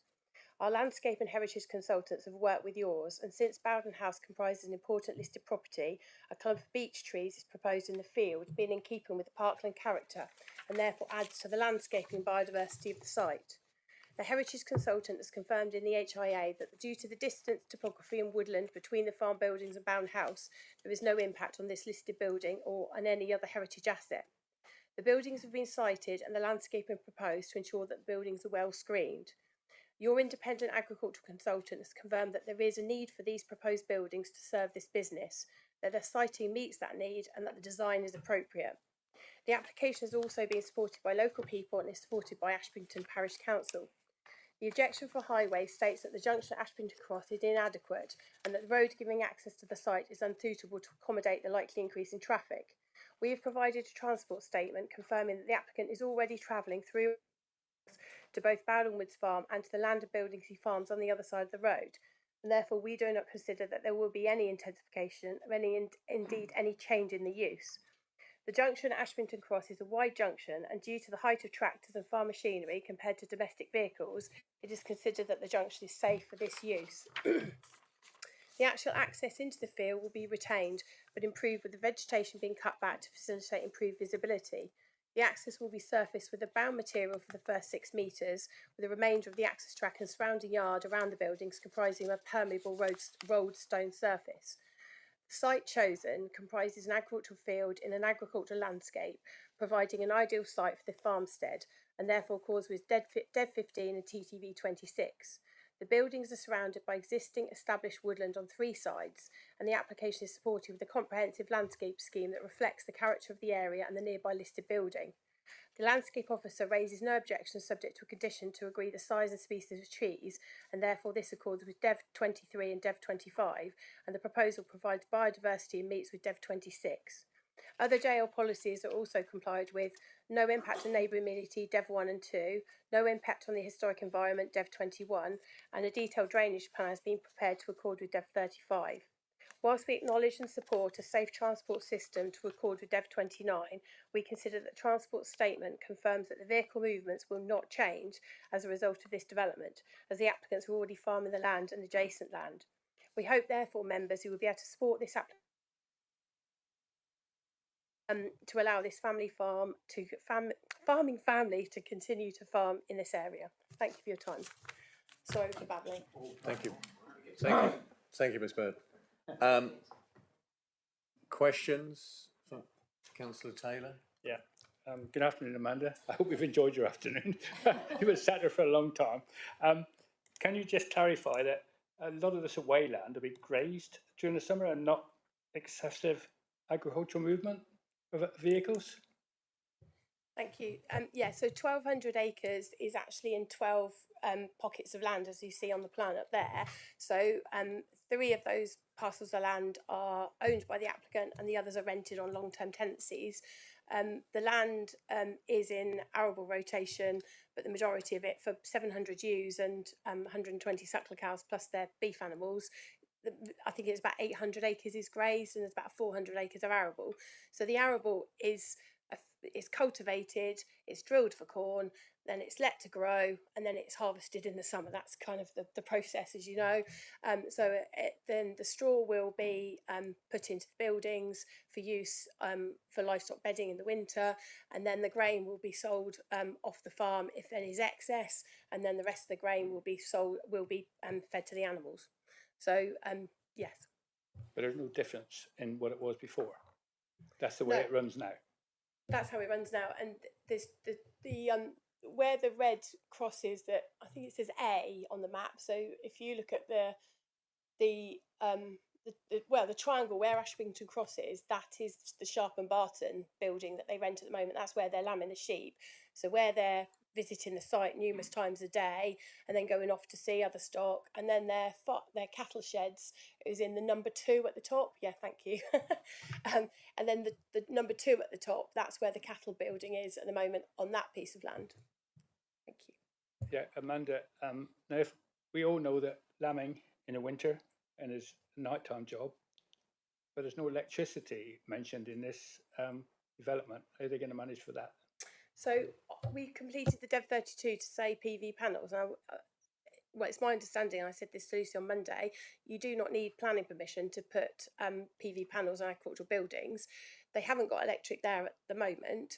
So if you were minded to support this application, then there would be a lighting condition anyway, which we'd have to adhere to, and there would be a Dev 32 requirement at the same time. So the two would come together, because they would want to put the buildings up as quickly as possible. People do manage without lighting. I know it would be tedious, but they do. But then if they put lighting in, and they would put solar panels on the roof at the same time. So yes. But the cattle buildings and all the other buildings have got roof sheets on, so everyday activity will just be with natural light. Yeah, with roof lights, yeah, sorry. Councillor Abbott. Councillor Oram. Thank you, Chairman. Sorry, can I start with having the slide with the red and yellow circles, just to start off? Thank you. Thank you for your presentation. There was a lot of information. No, that's more of a reflection on our very strict times rather than your delivery. So thank you very much. So with it's coming, I'm sure. We've already established that the actual junction you're using on a regular basis anyway. Yeah. So the new site isn't actually going to have any quote unquote impact on the use of that area. And you're quite happy to say today that you haven't come across any issues using that junction with any of your vehicles to date, and no near misses. Quite happy that there's no issue. Sorry, apologies. I'm the agent. Yeah. Sorry, I'm the agent for the applicant. Yeah. But no, I mean, Richard has confirmed there's been no accidents in the last 3 years. Yeah. But my client hasn't had any accidents or problems at all. What he did have a problem when he lived in Ashbington Village, when he was trying to get his tractors back from these away blocks of land. Ashbington gets so busy with the pub, and he couldn't get back to his farm. And he just said, "I've had enough of this. I can't cope with farming in the village any longer." So that was an issue, but no accidents, but just congestion. Okay, perfect. Thank you. There was a follow-up question, but it slipped my mind, Chairman. I beg your pardon. So I may have to come back to me. We'll come back. Councillor Bonham. Thank you, Chair. Hi, Amanda. Good just summary. So just in terms of the point that Councillor Oram raised about no impact, if we could go back, if you don't mind, to the other one, the picture of the map. So the two sites, I like it. The two sites that are being used, the triangle and the other site just north of the applicant site, are both north of Ashbrington Cross. So as you say, they're being used already. What about the volume of traffic? So there's 3,000 square metres in this proposed barn. Is that roughly the same size, or are they expanding significantly? And secondly, in previous applications, you've argued very strongly for having residential premises on a barn with young animals. Where's that cottage or caravan going to go? Thank you. So firstly, on the activity, so the lambing shed that they're using at Sharp and Barton, they haven't changed their livestock numbers, so because their land holding hasn't in effect changed, but they are lambing them in a very chaotic way. They're squeezed into a building that's way too small, so the building is not sufficient in size. The other building that's on number 2, which is on their rented land, is an open-fronted building that really should be used for straw storage, and they've got cattle inside it, and then they've got cattle outside, which again is not ideal for animal welfare just for those few months. So, in answer to that question, the numbers of livestock, their agricultural activity is just the same as it has been. They're not intended to expand. That these buildings will accommodate what they need to accommodate. And Mr. and Mrs. Rogers have bought a house just into Totnes. So when Councillor Hodgson said about them going in or Councillor Allen down the back road, that is where they come from. That is where they live at the moment. So they come in just north of this map. They're just down the road. That's where they live. Sorry, So yes, that's helpful, very helpful, thank you. So there's no need for a house or a caravan or workers' residence on site or within the nearest 100 yards of these new barns? Councillor Vaughan, it's not what's being considered today. It's not part of this application. So it would be wrong to sort of be subjective or bring any conjecture in on that at this point. Councillor Oram, have you recalled the question that you had? Very sweet of you, Chairman, to remember me. Yeah. Well, I'm quite satisfied with the conversation so far. And actually, I think it's very important that we are supporting our farmers. The only thing I see here that's actually an objection. Councillor Oram, we are still on questions, so no statement as yet. I think if you've got a question for Ms. Burden, please place it. If you're going to make a statement about the app. You're absolutely right, Chair. Sorry, it's my first meeting. I've still yet to learn the rules. My apologies. That's okay. Right. Any other questions, Ms. Burden? Councillor Allen. Hi, Emma. Another issue that's been raised with me regarding this is about potential runoff from the manure heaps. And I know you've answered this and said there won't be any slurry, but there's still concern that it doesn't sort of seem to make sense to people that there's going to be very large manure heaps without any runoff whatsoever. So just can we have some clarification about the mucking out of the barns twice a year and what that's going to look like? And that'd be really helpful. Thank you. So after our meeting on Monday, the site meeting, I just actually downloaded the DEFRA guidance on storing manures, just to check that that what I was saying. And so I was absolutely correct. So what the clients will do, so they clear it out. If the cattle, this is horrible, but if the cattle have particularly runny manure, they use a lot more straw because they use a straw-based system. So if it is a manure, if it's soft on that particular year, they use more straw, and they might clear it out once in a season in the middle of the winter. If it's not so runny, they might, not runny, but if there's not so much of it, they might just clear it at the end of the season. So it might be once or twice a year. It's great, isn't it? We might clear it out once or twice a year. And then if it's cleared out in the middle of the winter, clearly they're not going to spread it on the land at that time because there's going to be potentially crops in the ground. They would then put it either on the concrete yard or take it straight to the field. So you can, you have to store, it says you must store poultry manure, other types of solid organic manure or animal bedding that contains organic manure in one of the following ways: in a container on a waterproof base where you can collect and store runoff, in a roof building, in a temporary field heap. So what they would do is they would take it and put it on the field. Because they have the arable land, they would go and put it in a temporary field heap ready to spread. They grow a lot of spring barley because they're with the cell bunting, with the spring barley stubbles, and then it's got certain criteria that you have to do for a field heap. So it'll either be stored in the yard or in the building before it's taken out, and then in a heap. So it won't be causing pollution, no. And it'll be covered as well to stop the water. Yeah, I did. Thank you. Any more questions, Ms. Burden? Apologies, Mr. Noon. Just as an aside to that point, I think the environmental health officer suggested what the waste management plan would be, could be conditioned in something like this. Just the point, just in terms of the need for, this building will replace the buildings at A and at 2 on this plan. Is that correct? It will cater for the need that's currently dealt with there. So the building at 2 is part of his rented holding at 2, but that has always been used for straw storage. It will go back to that. The building A is already subject to, I think Liz wrote it in her report, didn't she? It's already subject to a plan application for change of use because that's owned by Sharp and Barton. It's not it's only been rented for the last season. It's not a permanent part of his holding. Right, but I'm just the point here. I was just wanted to sort of get clarity on the activities at A and at 2. Yeah. Would essentially relocate to the site. Yes.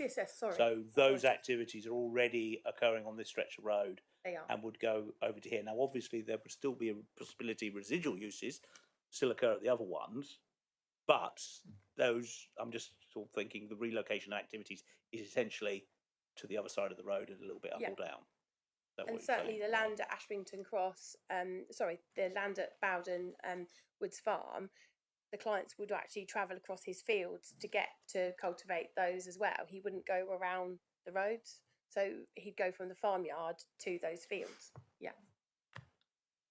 Thank you, Mr. Bowden. If there are no other questions, thank you. We don't have any comment from Ashbrington Parish Council, but we do have a statement from Councillor Mackay, the West Art Ward member, that will now be read out. Thank you. Thank you, Chair. So this is a statement from Councillor John Mackay.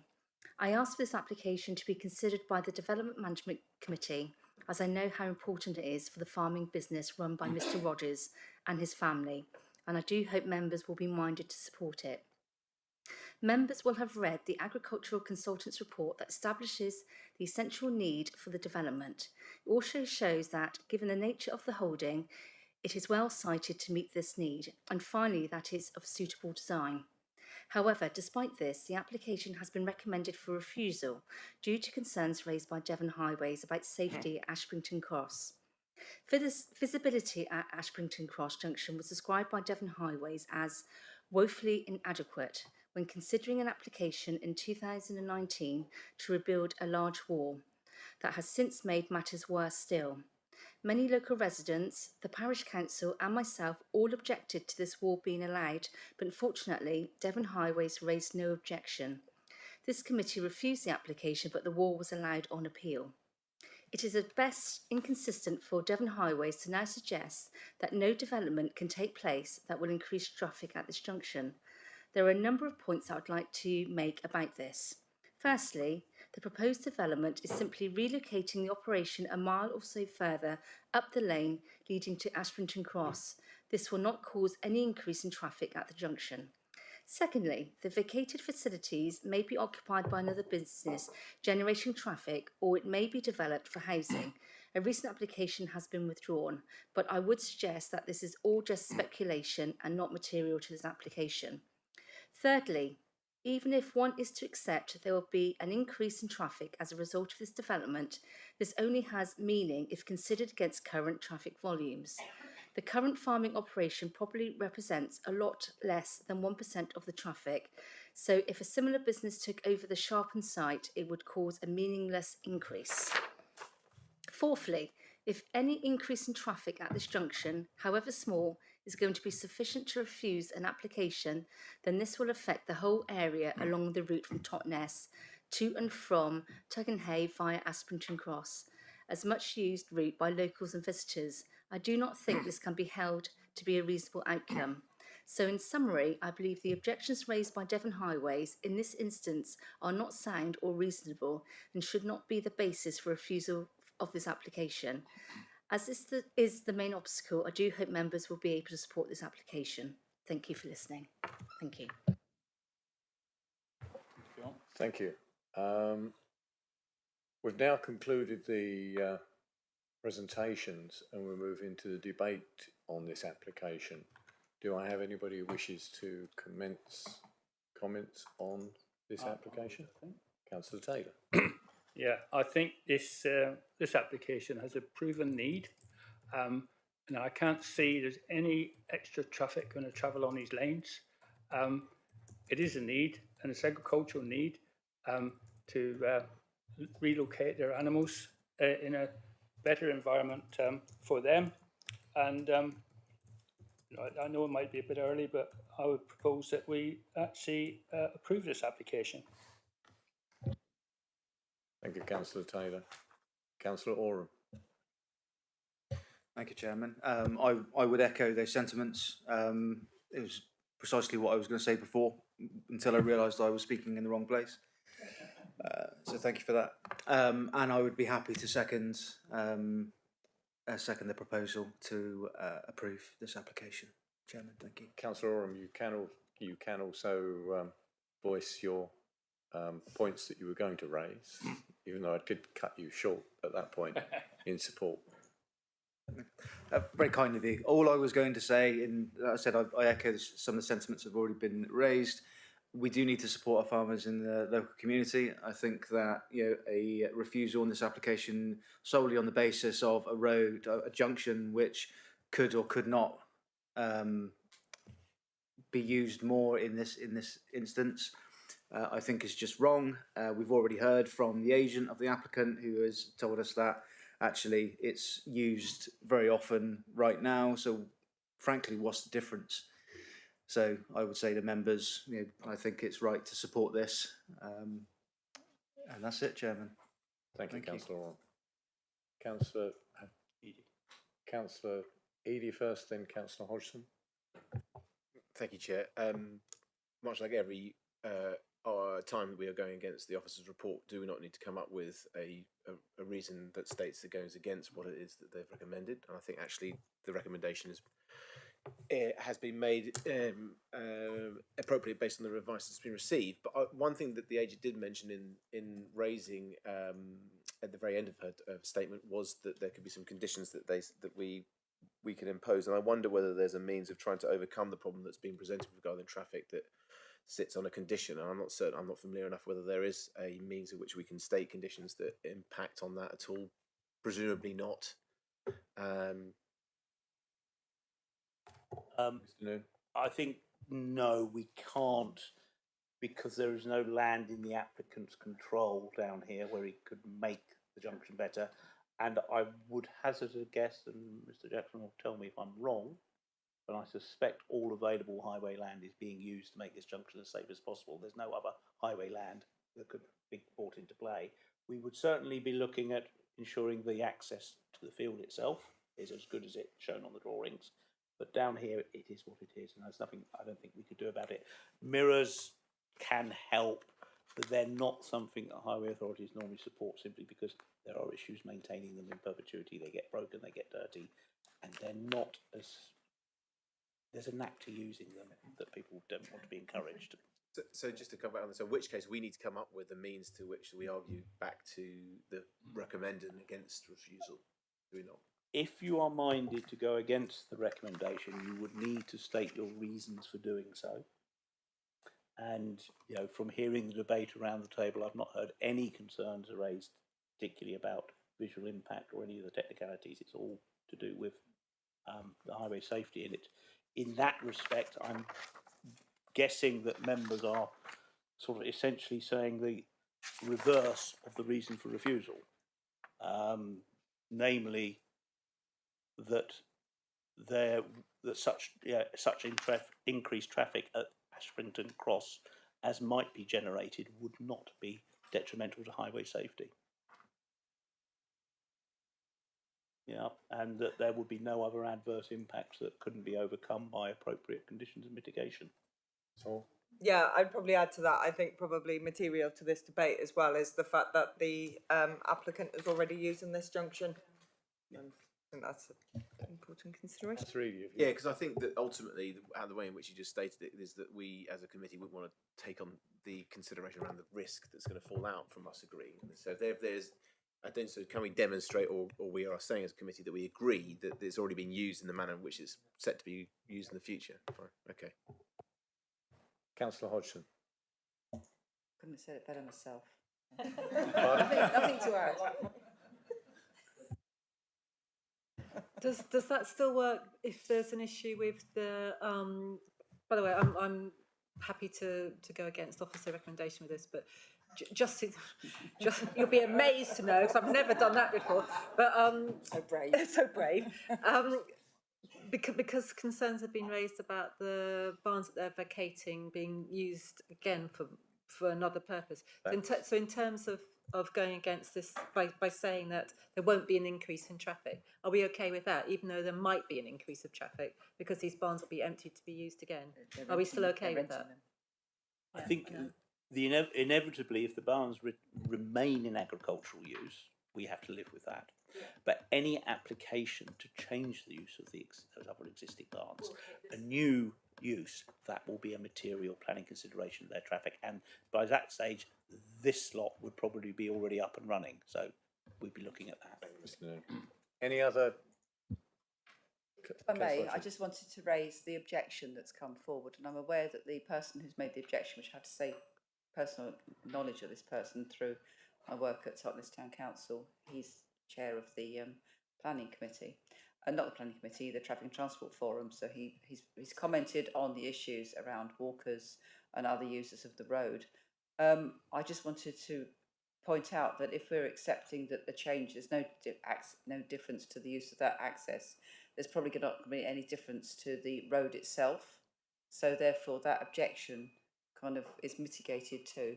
One thing he has suggested is that the risk of quantities of slurry and or mud transferring to the lanes, either by direct flows or indirect, can we put a condition on this around that, you know, or the fact that we've heard how they do their slurry, is that good enough? I'm just looking at that objection because it's the one thing that's come up, and it's, yeah, I'm quite satisfied that this is not a problem, but I just wanted to hear it officially, really. I think I would hazard the guess that that sort of thing is a fact of life on the rural road network. Yes, you're not supposed to bring mud onto the public highway. Tractors do. I don't see that we could possibly or meaningfully control that. As has been said, the first yay many metres will be properly consolidated, so they're not going to drag that sort of gravel out. But we can't rule out that agricultural vehicles will leave a bit of mud on the road, I'm afraid.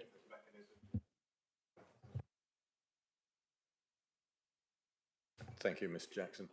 Right, we have, if there are no other comments, we have a proposal for approval contrary to officer. Are we happy that we have delegated to, yes, the normal delegated to chairman, vice chairman, well, head of planning, chairman, vice chairman, proposer and seconder? Conditions. I mean, you don't need to do the chairman consultation. But conditions. But yeah, if you want, you can leave the conditions up to the head of planning. Right, okay. Yeah. Everybody happy with that? Because we've got those. Okay, we have a proposer, seconder for approval of this application contrary to officer's recommendation. You've heard all of the arguments and the reasons. I'm going to take it to the vote. Just to flag up.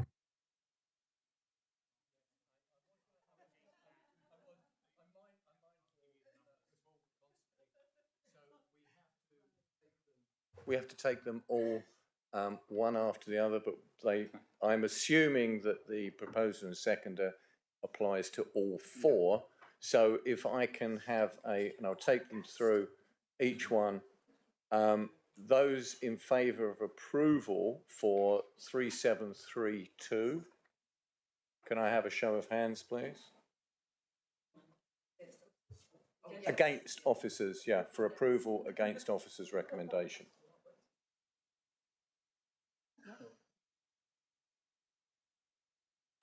Those against?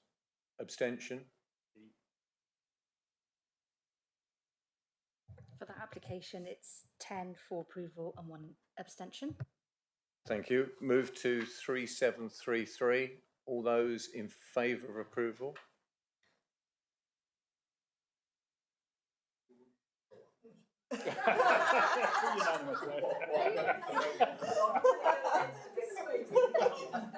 Got it. Thank you. Thank you. We'll now move to 3734. All those in favour of approval?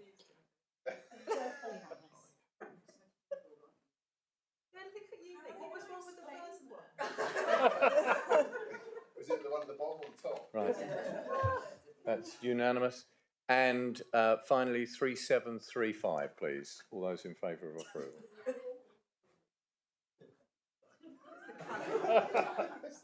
Thank you. So the applications 3732, 3733, 3734 and 3735 are approved contrary to the officer's recommendation. Therefore, that closes the, can I thank everybody? Firstly, can I thank Richard Jackson for attending, Amanda Urbanson for attending, and for all your forbearance today for these applications. And that closes the